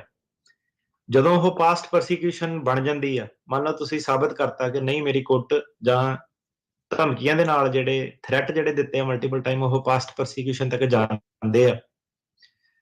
ਉਸ ਤੋਂ ਬਾਅਦ ਜਿਹੜਾ ਹੁੰਦਾ, ਦੂਜੀ ਚੀਜ਼ ਤੁਸੀਂ ਸ਼ੋਅ ਕਰਨੀ ਹੁੰਦੀ ਹੈ ਕਿ ਫਿਊਚਰ ਦੇ ਵਿੱਚ ਵੀ ਤੁਹਾਨੂੰ ਖਤਰਾ ਜਿਹੜਾ ਹੋਊਗਾ, ਉਹਨੂੰ ਕਹਿੰਦੇ ਆ well founded fear of future persecution, ਜੀ। WF, well founded fear of future persecution. ਜੇ ਤੁਸੀਂ ਕੁੱਟ ਸ਼ੋਅ ਕਰਤੀ, ਫਿਰ ਤੁਹਾਨੂੰ ਵੈਲ ਫਾਊਂਡਡ ਫੀਅਰ ਨਹੀਂ ਸ਼ੋਅ ਕਰਨਾ ਪੈਂਦਾ। ਉਹ ਆਟੋਮੈਟਿਕਲੀ ਸਰਕਾਰ ਪ੍ਰਜ਼ਿਊਮ ਕਰ ਲੈਂਦੀ ਆ ਕਿ ਜੇ ਇਹਨੂੰ ਪਾਸਟ ਪਰਸੀਕਿਊਸ਼ਨ ਹੋਈ ਹੈ ਤਾਂ ਇਹਨਾਂ ਫਿਊਚਰ ਦੇ ਵਿੱਚ ਵੀ ਕੁੱਟਮਾਰ ਹੋਊਗੀ। ਠੀਕ ਹੈ। ਪਹਿਲੀ ਗੱਲ ਤਾਂ ਉੱਥੇ ਬੜਾ ਆਰਾਮ ਬੰਦੇ ਨੂੰ ਹੈਗਾ ਕਿ ਜੇ ਹੁਣ ਜਿਹੜਾ ਬੰਦਾ ਨਹੀਂ ਕੁੱਟਮਾਰ ਸ਼ੋਅ ਕਰ ਪਾਇਆ, ਉਸ ਲੈਵਲ ਤੇ ਨਹੀਂ ਗਈ, ਕਈ ਸਰਕਿਟ ਕੋਰਟ ਦੇ ਵਿੱਚ ਸਟੈਂਡਰਡ ਹੋਰ ਵੀ ਜ਼ਿਆਦਾ ਹਾਈ ਹੈਗਾ, 9th ਸਰਕਿਟ ਨਾਲੋਂ ਵੀ, 2nd ਸਰਕਿਟ ਨਾਲੋਂ ਵੀ ਉੱਥੇ ਹੋਰ ਜ਼ਿਆਦਾ ਜਿੱਦਾਂ ਹਥਿਆਰ ਵਰਤੇ ਹੋਣੇ ਚਾਹੀਦੇ ਆ। ਸੋ ਹਰੇਕ ਸਰਕਿਟ ਦੀ ਜਿਹੜੀ ਅਲੱਗ-ਅਲੱਗ ਡੈਫੀਨੇਸ਼ਨ ਹੈ ਕਿ ਕੀ ਪਾਸਟ ਪਰਸੀਕਿਊਸ਼ਨ ਬਣਦੀ ਹੈ ਕਿ ਕੀ ਨਹੀਂ ਬਣਦੀ ਹੈ। ਹੁਣ ਜਦੋਂ ਪਾਸਟ ਪਰਸੀਕਿਊਸ਼ਨ ਉਹ ਬਣ ਗਈ, ਫੇਰ ਹੋ ਗਿਆ ਕਿ well founded fear of future persecution presume ਆ, ਮਤਲਬ ਕਿ ਮੰਨ ਕੇ ਚੱਲੂਗਾ ਕੋਰਟ, ਤੇ ਬੰਦੇ ਦੀ ਜ਼ਿੰਮੇਵਾਰੀ ਉੱਥੇ ਖਤਮ ਹੋ ਜਾਂਦੀ ਕਿ ਉਹਨੇ ਆਪਣੀ ਗੱਲ ਦੱਸਦੀ ਕਿ ਯਾਰ ਮੇਰੇ ਨਾਲ ਏਦਾਂ ਹੋਇਆ ਸੀਗਾ, ਤੂੰ ਕਿਤੇ ਹੋਰ ਕਿਉਂ ਨਹੀਂ ਜਾ ਸਕਦਾ, ਉੱਥੇ ਕੇਸ ਖਤਮ ਹੋ ਜਾਂਦਾ। ਠੀਕ ਹੈ। ਕਈ ਵਾਰੀ ਕੀ ਹੁੰਦਾ ਕਿ ਜੱਜ ਕਹਿ ਦਿੰਦਾ ਕਿ ਨਹੀਂ ਇਹ ਪਾਸਟ ਪਰਸੀਕਿਊਸ਼ਨ ਮੇਰੀ ਅੱਖਾਂ 'ਚ ਨਹੀਂ ਬਣੀ। ਹੂੰ। ਉਹ ਜਿਹੜਾ ਹੁਣ ਬੰਦਾ ਉੱਥੇ ਬੈਠਾ, ਕਲਾਇੰਟ ਬੈਠਾ, ਉਹਨੂੰ ਨਹੀਂ ਸਮਝ ਆ ਰਿਹਾ ਕਿ ਕੀ ਹੋ ਰਿਹਾ ਵਾ। ਹੂੰ। ਉਹ ਇਹੀ ਸੋਚ ਕੇ ਚੱਲ ਰਿਹਾ ਕਿ ਮੇਰੇ ਦੋਸਤ ਦੇ ਨਾਲ ਕੇਸ ਏਦਾਂ ਹੋਇਆ ਸੀਗਾ, ਉਹਦਾ ਪਾਸ ਕਰਤਾ, ਮੇਰਾ ਵੀ ਉਦਾਂ ਦਾ ਹੀ ਕੇਸ ਆ, ਮੇਰਾ ਵੀ ਸ਼ਾਇਦ ਪਾਸ ਹੋ ਜਾਊਗਾ। ਪਰ ਉਹਦੇ ਵਿੱਚ ਹੁਣ ਸਰਕਾਰ, ਜੱਜ ਕੀ ਕਹਿੰਦਾ ਕਿ ਵੈਲ ਫਾਊਂਡਡ ਫਿਊਚਰ ਫੀਅਰ ਜਿਹੜਾ ਹੈਗਾ, ਉਹ ਪ੍ਰਜ਼ਿਊਮ ਨਹੀਂ ਆਪਾਂ ਕਰਨਾ। ਹੁਣ ਉਹ ਵੀ ਤੇਰੀ ਜਿਹੜੀ ਜ਼ਿੰਮੇਵਾਰੀ ਬਣਦੀ ਹੈ ਕਿ ਤੂੰ ਦੱਸ ਕਿ ਫਿਊਚਰ 'ਚ ਵੀ ਤੇਰੇ ਨਾਲ ਧੱਕਾ ਹੋ ਸਕਦਾ ਜਾਂ ਹੋਊਗਾ, ਕਿ ਤੇਰਾ ਰੀਜ਼ਨ ਕੀ ਹੈਗਾ। ਉਹਨੂੰ ਉਹ ਜਿਹੜੀ ਚੀਜ਼ ਹੈ ਨਾ, ਵੈਲ ਫਾਊਂਡਡ ਫਿਊਚਰ ਫੀਅਰ ਜਿਹੜਾ ਹੈਗਾ, ਉਹਨੂੰ ਕਹਿੰਦੇ ਆ ਇਹ ਰੀਲੋਕੇਸ਼ਨ ਦਾ ਮੁੱਦਾ। ਹੂੰ। ਮਤਲਬ ਇਹ ਹੈ ਕਿ ਕੀ ਇਹ ਕੰਟਰੀ ਦੇ ਵਿੱਚ ਕਿਤੇ ਵੀ ਜਾ ਕੇ ਸੁਰੱਖਿਅਤ ਰਹਿ ਸਕਦਾ ਕਿ ਨਹੀਂ ਰਹਿ ਸਕਦਾ। ਕੀ ਇਹਦੇ ਲਈ ਕਿਤੇ ਵੀ ਸੁਰੱਖਿਅਤ ਰਹਿਣਾ ਰੀਜ਼ਨੇਬਲ ਹੈਗਾ ਕਿ ਨਹੀਂ ਰੀਜ਼ਨੇਬਲ ਹੈਗਾ। ਹੁਣ ਜਿਹੜੀ ਮੈਂ ਉਦਾਹਰਨ ਦਿੱਤੀ ਸੀ, ਜਿਹੜੇ ਬੰਦੇ ਨੇ ਪਾਸਟ ਪਰਸੀਕਿਊਸ਼ਨ ਸ਼ੋਅ ਕਰਤੀ, ਉਸ ਕੇਸ ਦੇ ਵਿੱਚ ਉਹਦੀ ਜ਼ਿੰਮੇਵਾਰੀ ਖਤਮ ਤੇ ਸਰਕਾਰ ਦੀ ਜ਼ਿੰਮੇਵਾਰੀ ਆ ਗਈ ਕਿ ਕਿਤੇ ਹੋਰ ਜਾ ਕੇ ਬੰਦਾ ਰਹਿ ਸਕਦਾ ਜਾਂ ਨਹੀਂ ਰਹਿ ਸਕਦਾ। ਜਿਹੜੇ ਕੇਸ 'ਚ ਬੰਦਾ ਨਹੀਂ ਸ਼ੋਅ ਕਰ ਪਾਇਆ ਪਾਸਟ ਪਰਸੀਕਿਊਸ਼ਨ, ਉਹ 'ਚ ਬੰਦੇ ਦੀ ਆਪਣੀ ਜ਼ਿੰਮੇਵਾਰੀ ਹੈ ਕਿ ਉਹਨੇ ਹੁਣ ਰੀਲੋਕੇਸ਼ਨ ਸ਼ੋਅ ਜਿਹੜੀ ਉਹ ਕਰਨੀ ਹੈ। ਸੋ ਇਹ ਦੋ ਡਿਫਰੈਂਟ ਚੀਜ਼ਾਂ ਹੋ ਗਈਆਂ, ਇੱਕ 'ਚ ਤੁਹਾਨੂੰ ਸ਼ੋਅ ਕਰਨਾ ਪੈਣਾ, ਇੱਕ 'ਚ ਸਰਕਾਰ ਨੂੰ ਸ਼ੋਅ ਕਰਨਾ ਪੈਣਾ। ਹੁਣ ਜਿਹੜਾ ਰੀਲੋਕੇਸ਼ਨ ਉਹਨਾਂ ਨੇ ਕੀ ਵੇਖਣਾ, ਉਹਨਾਂ ਨੇ ਦੇਖਣਾ ਟੋਟੈਲਿਟੀ ਆਫ ਸਰਕਮਸਟੈਂਸਿਸ, ਕਿ ਮਤਲਬ ਉਹਨਾਂ ਨੇ ਹਰੇਕ ਚੀਜ਼ ਜਿਹੜੀ ਦੇਖਣੀ ਹੈ, ਕਿ ਹਰੇਕ ਪਹਿਲੂ ਤੁਹਾਡੇ ਕੇਸ ਦਾ ਵੇਖਣਾ। ਤੁਸੀਂ ਕੌਣ ਆ, ਕਿੱਥੇ ਰਹਿੰਦੇ ਆ, ਤੁਹਾਡੀ ਲੈਵਲ ਦਾ ਪਾਰਟਿਸਿਪੇਸ਼ਨ ਕੀ ਆ, ਤੁਸੀਂ ਛੋਟੇ ਵਰਕਰ ਆ, ਵੱਡੇ ਵਰਕਰ ਆ, ਤੁਸੀਂ ਵੱਖਵਾਦੀ ਆ, ਨਹੀਂ ਵੱਖਵਾਦੀ ਆ, ਤੁਹਾਡੀਆਂ ਮੰਗਾਂ ਕੀ ਆ, ਕਿੱਦਾਂ ਤੁਸੀਂ ਪਬਲਿਕ ਸਪੀਕਿੰਗ ਕਰਦੇ ਆ, ਨਹੀਂ ਕਰਦੇ ਆ। ਸੋ ਸਾਰੇ ਪਹਿਲੂ ਉਹਨਾਂ ਨੇ ਵੇਖ ਕੇ ਜਿਹੜਾ ਫੈਸਲਾ ਕਰਨਾ ਕਿ ਤੁਹਾਡੇ ਲਈ ਰੀਜ਼ਨੇਬਲ ਮਤਲਬ ਕਿ ਜਾਇਜ਼ ਹੈਗਾ ਰੀਲੋਕੇਟ ਕਰਨਾ ਕਿ ਨਹੀਂ ਹੈਗਾ।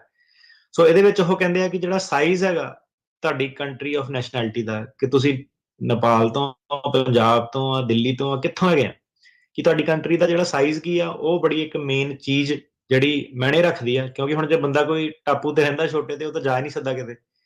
ਪਰ ਹੁਣ ਜਿਹੜਾ ਇੰਡੀਆ ਐਡਾ ਵੱਡਾ ਦੇਸ਼ ਆ, ਤੇ ਉਹ ਸਾਈਜ਼ ਜਿਹੜਾ ਬਹੁਤ ਮੈਟਰ ਜਿਹੜਾ ਉਹ ਕਰਦਾ, ਤੇ ਜਿਹੜਾ ਤੁਹਾਡਾ ਹਮਲਾਵਰ ਆ ਉਹਦੀ ਸਪੈਨ ਕਿੰਨੀ ਆ, ਕੀ ਉਹ ਗਲੀ ਦਾ ਤੁਹਾਡਾ ਹਵਲਦਾਰ ਆ, ਪਿੰਡ ਦਾ ਸਰਪੰਚ ਆ, ਤੁਹਾਡੇ ਜ਼ਿਲ੍ਹੇ ਦਾ ਐਮਐਲਏ ਆ, ਕਿ ਉਹ ਤੁਹਾਡਾ ਪੂਰੀ ਜਿਹੜੀ ਸਟੇਟ ਦੀ ਸਰਕਾਰ ਆ, ਕੀ ਉਹ ਸੈਂਟਰ ਦੀ ਗਵਰਨਮੈਂਟ ਆ, ਕਿ ਉਹਦਾ ਸਾਈਜ਼ ਕਿੰਨਾ ਹੈਗਾ। ਤੇ ਇੱਕ ਚੀਜ਼ ਹੁੰਦੀ ਆ ਨਿਊਮਰੋਸਿਟੀ ਦਾ ਮਤਲਬ ਹੈਗਾ ਕਿ ਉਹਨਾਂ ਦੀ ਜਨਸੰਖਿਆ ਕਿੰਨੀ ਆ, ਨੰਬਰ ਕਿੰਨਾ, ਕਿ ਉਹ 1 ਬੰਦਿਆਂ ਦਾ ਗਰੁੱਪ ਆ, 10 ਬੰਦਿਆਂ ਦਾ ਗਰੁੱਪ ਆ, ਕਿ ਉਹ ਹਜ਼ਾਰਾਂ ਦੇ ਵਿੱਚ ਉਹਨਾਂ ਦੇ ਫਾਲੋਅਰ ਜਿਹੜੇ ਹੈਗੇ ਆ, ਕਿ ਸਾਈਜ਼ ਕੀ ਆ ਤੁਹਾਡੇ, ਉਹਦੀ ਰੀਚ ਕੀ ਆ, ਤੇ ਉਹਦੀ ਜਨਸੰਖਿਆ ਕੀ ਆ, ਕਿ ਉਹ ਫੈਲਿਆ ਹੋਇਆ ਵਾ। ਸੋ ਜਿਹੜੀਆਂ ਇਹ ਸਾਰੀਆਂ ਚੀਜ਼ਾਂ ਨੂੰ ਵੇਖ ਕੇ ਉਹਨਾਂ ਨੇ ਜੱਜ ਨੇ ਫੈਸਲਾ ਕਰਨਾ ਹੁੰਦਾ। ਇਹਦੇ ਵਿੱਚ ਉਹਨਾਂ ਨੇ ਕਾਨੂੰਨ ਦੇ ਵਿੱਚ ਇੱਕ ਧਾਰਾ ਪਾਈ ਹੋਈ ਆ ਕਿ ਉਹ ਕਹਿੰਦੇ ਕਿ ਕਿਉਂਕਿ ਬੰਦਾ ਜਿਹੜਾ ਸੀਗਾ ਉਹ ਬਾਰਡਰ ਟੱਪ ਕੇ, ਕੰਟਰੀਆਂ ਟੱਪ ਕੇ ਅਮਰੀਕਾ ਚ ਆ ਗਿਆ ਤੇ ਇੱਥੇ ਆ ਕੇ ਸੈਟਲ ਵੀ ਹੋ ਗਿਆ ਤੇ ਅਸਾਈਲਮ ਅਪਲਾਈ ਕਰ ਰਿਹਾ, ਕੋਰਟ ਇਹ ਮੰਨ ਕੇ ਚੱਲੂਗਾ ਕਿ ਤੁਸੀਂ ਇੰਨੇ ਜੋਗੇ ਹੈਗੇ ਆ ਕਿ ਤੁਸੀਂ ਜੇ ਅਮਰੀਕਾ ਆ ਕੇ ਰਹਿ ਸਕਦੇ ਆ, ਜਾਂ ਤੁਸੀਂ ਕਿਤੇ ਹੋਰ ਰਹਿ ਸਕਦੇ ਆ, ਉੱਥੇ ਜਾ ਕੇ ਤੁਸੀਂ ਬੋਲੀ ਵੀ ਸਿੱਖ ਸਕਦੇ ਆ ਤੇ ਤੁਸੀਂ ਉੱਥੇ ਜਾ ਕੇ ਕੰਮ ਵੀ ਕਰ ਸਕਦੇ ਆ। ਤਾਂ ਸਾਡੇ ਹੁਣ ਰੇਡੀਓ ਤੇ ਆਉਣ ਤੋਂ ਪਹਿਲਾਂ ਆਪਾਂ ਜਦੋਂ ਦੇਖਦੇ ਆ ਕਾਫੀ ਕੇਸ ਜਿਹੜੇ ਸੀਗੇ ਡਿਨਾਈ, ਰੀਲੋਕੇਸ਼ਨ ਦੀ ਆਰਗੂਮੈਂਟ ਗਲਤ ਸੀ, ਸਾਨੂੰ ਕਈਆਂ ਨੇ ਕਿਹਾ ਵੀ ਕਿ ਕਹਿੰਦੇ ਤੁਸੀਂ ਰੇਡੀਓ ਤੇ ਆ ਕੇ ਦੱਸਿਆ ਕਿ ਆਹ ਚੀਜ਼ ਰੀਲੋਕੇਸ਼ਨ ਦੀ ਹੁੰਦੀ ਹੈ, ਫਿਰ ਲੋਕੀ ਸਾਡੇ ਕਿ ਨਹੀਂ ਮੈਨੂੰ ਉਹਨਾਂ ਦੀ ਬੋਲੀ ਸਮਝ ਨਹੀਂ ਆਉਂਦੀ, ਨਹੀਂ ਉੱਥੇ ਜਾ ਕੇ ਮੈਂ ਕੰਮ ਨਹੀਂ ਕਰ ਸਕਦਾ ਹੈਗਾ, ਨਹੀਂ ਮੈਨੂੰ ਕੰਮ ਨਹੀਂ ਮਿਲਣਾ ਸੀਗਾ ਨਾ, ਉਹ ਨਹੀਂ ਮੈਨੂੰ ਆਧਾਰ ਕਾਰਡ ਪੈਨ ਕਾਰਡ ਦੇਖ ਕੇ ਲੱਭ ਲੈਣਾ ਸੀਗਾ। ਸੋ ਜਿਹੜੀ ਚੀਜ਼ ਸੀਗੀ ਰੀਲੋਕੇਸ਼ਨ ਵਾਲੀ, ਉਹ ਗਲਤ ਜਿਹੜੀ ਪ੍ਰੈਜ਼ੈਂਟ ਹੋ ਰਹੀ ਸੀ, ਉਹ ਕਦੀ ਵੀ ਆਰਗੂਮੈਂਟ ਨਹੀਂ ਤੁਹਾਡਾ ਹੈਗਾ ਕਿ ਮੈਨੂੰ ਬੋਲੀ ਸਮਝ ਨਹੀਂ ਆਣੀ, ਮੈਨੂੰ ਕੰਮ ਨਹੀਂ ਉੱਥੇ ਆਣਾ। ਤੇ ਕਈ ਵਾਰੀ ਉਹ ਜਦੋਂ ਸਰਕਾਰੀ ਵਕੀਲ ਤੁਹਾਡੇ ਕੋਲ ਸਵਾਲ ਪੁੱਛਦਾ ਕਿ ਤੁਹਾਡੀ ਡਿਗਰੀ ਕੀ ਆ, ਤੁਸੀਂ ਕਿਹੜਾ ਕੰਮ ਕਰ ਸਕਦੇ ਹੈਗੇ ਉੱਥੇ, ਉਹ ਇਹੀ ਪੁੱਛਣ ਦੀ ਕੋਸ਼ਿਸ਼ ਕਰ ਰਿਹਾ, ਇਹ ਸ਼ੋਅ ਕਰਨ ਦੀ ਕੋਸ਼ਿਸ਼ ਕਰ ਰਿਹਾ ਜੱਜ ਨੂੰ ਕਿ ਇਹਦੇ ਲਈ ਰੀਜ਼ਨੇਬਲ ਹੈਗਾ ਉੱਥੇ ਰਹਿਣਾ, ਕਿ ਮਤਲਬ ਇਹ ਰੀਜ਼ਨੇਬਲੀ ਜਾ ਸਕਦਾ। ਸੋ ਹੁਣ ਜਿਹੜੀ ਇਹਦੀ ਧਾਰਾ ਉਹ ਆਂਦੀ ਆ 8 CFR ਸੈਕਸ਼ਨ 1208.13 B3, ਇਹ ਜਿਹੜੀ ਰੀਲੋਕੇਸ਼ਨ ਦੀ ਧਾਰਾ ਵਾ, ਇਹਨੂੰ ਤੁਸੀਂ ਜੇ ਪੜ੍ਹ ਸਕਦੇ ਆ ਇੰਗਲਿਸ਼ ਤੇ ਇਹਨੂੰ ਤੁਸੀਂ ਸਰਚ ਵੀ ਕਰਿਓ, 8 CFR 1208.13 B3, ਇਹਦੇ ਉੱਤੇ ਰੀਲੋਕੇਸ਼ਨ ਦਾ ਸਾਰਾ ਜਿਹੜਾ ਕਾਨੂੰਨ ਆ ਬੜੇ ਸਿੰਪਲ ਅੱਖਰਾਂ ਦੇ ਵਿੱਚ ਲਿਖਿਆ ਹੋਇਆ। ਠੀਕ ਹੈ। ਇਹਨੂੰ ਹੁਣ ਜੇ ਹੋਰ ਥੋੜਾ ਜਿਹਾ ਸਿੰਪਲੀਫਾਈ ਕਰ ਦਈਏ, ਸਮਝਾ ਦਈਏ ਲੋਕਾਂ ਨੂੰ ਕਿ ਰੀਲੋਕੇਸ਼ਨ ਦਾ ਜੇ ਕਾਨੂੰਨ ਕੀ ਹੈਗਾ, ਇਹ ਜਿਹੜਾ ਕਾਨੂੰਨ ਹੈ ਇਹਦੇ ਵਿੱਚ 4 ਪਹਿਲੂ ਇਹਨਾਂ ਨੇ ਜਿਹੜੇ ਤੁਹਾਡੇ ਸਾਹਮਣੇ ਰੱਖੇ ਆ।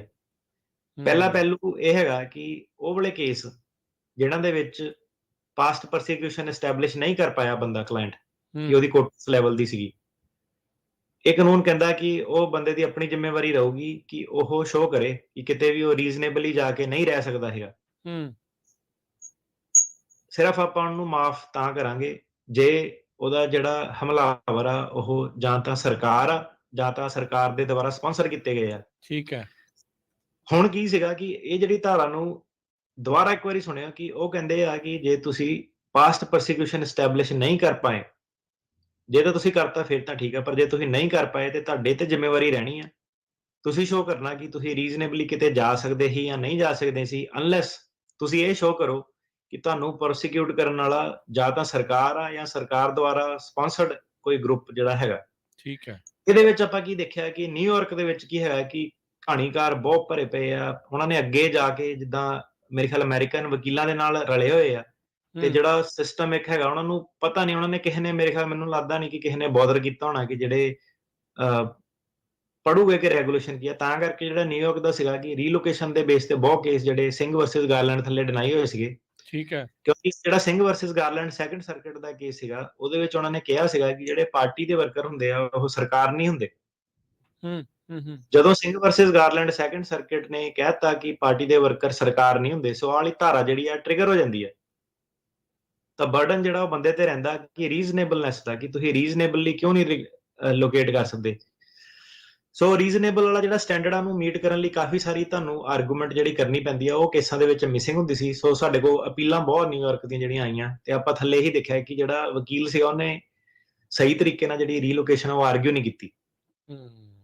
ਉਹ ਸਿਰਫ ਹਮਲੇ ਕਹਾਣੀ ਕੀ ਸੀਗਾ, ਕਿੱਦਾਂ ਸੀਗਾ, ਅਲੈਜਡ ਅਟੈਕਾਂ ਤੱਕ ਰਿਹਾ, ਪਰ ਇਹ ਟੈਕਨੀਕੈਲਿਟੀ ਕਰਕੇ ਨਿਊਯਾਰਕ ਦੇ ਵਿੱਚ ਰੀਲੋਕੇਸ਼ਨ ਦੇ ਬੇਸ ਤੇ ਕਾਫੀ ਕੇਸ ਜਿਹੜੇ ਡਿਨਾਈ ਜਿਹੜੇ ਹੁੰਦੇ ਆ। ਸੋ ਇਹ ਸੀ ਇਹ ਰੈਗੂਲੇਸ਼ਨ ਦੀ ਪਹਿਲੀ ਧਾਰਾ। ਠੀਕ ਹੈ। ਕਿ ਜੇ ਸਰਕਾਰ ਸਪਾਂਸਰਡ ਨਹੀਂ ਹੈਗਾ ਤੇ ਬਰਡਨ ਤੁਹਾਡੇ ਤੇ ਰਹਿਣਾ, ਤੁਹਾਡੇ ਤੇ ਆ। ਠੀਕ ਹੈ।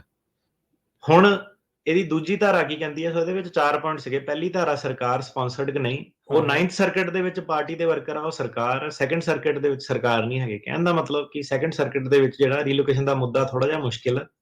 ਉਹ ਭਰਾਵਾਂ ਨੂੰ ਜਿਹੜੇ ਕੈਲੀਫੋਰਨੀਆ ਰਹਿੰਦੇ ਆ ਪਰ ਝੂਠ ਦੱਸਦੇ ਆ ਕਿ ਨਿਊਯਾਰਕ ਆ, ਮੇਰਾ ਤੁਹਾਡੇ ਕੋਲ ਇਹੀ ਸਵਾਲ ਆ ਕਿ ਤੁਹਾਨੂੰ ਫਾਇਦਾ ਕੀ ਆ ਉਹਦਾ? ਤੁਸੀਂ ਔਖੇ, ਇੱਕ ਤਾਂ ਤੁਸੀਂ ਐਡਰੈਸ ਦਾ ਪੰਗਾ ਲੈ ਰਹੇ ਆ, ਝੂਠ ਦੱਸ ਰਹੇ ਉਹਨਾਂ ਨੂੰ, ਉਹ ਤੁਹਾਡਾ ਰਿਸਕ ਆ।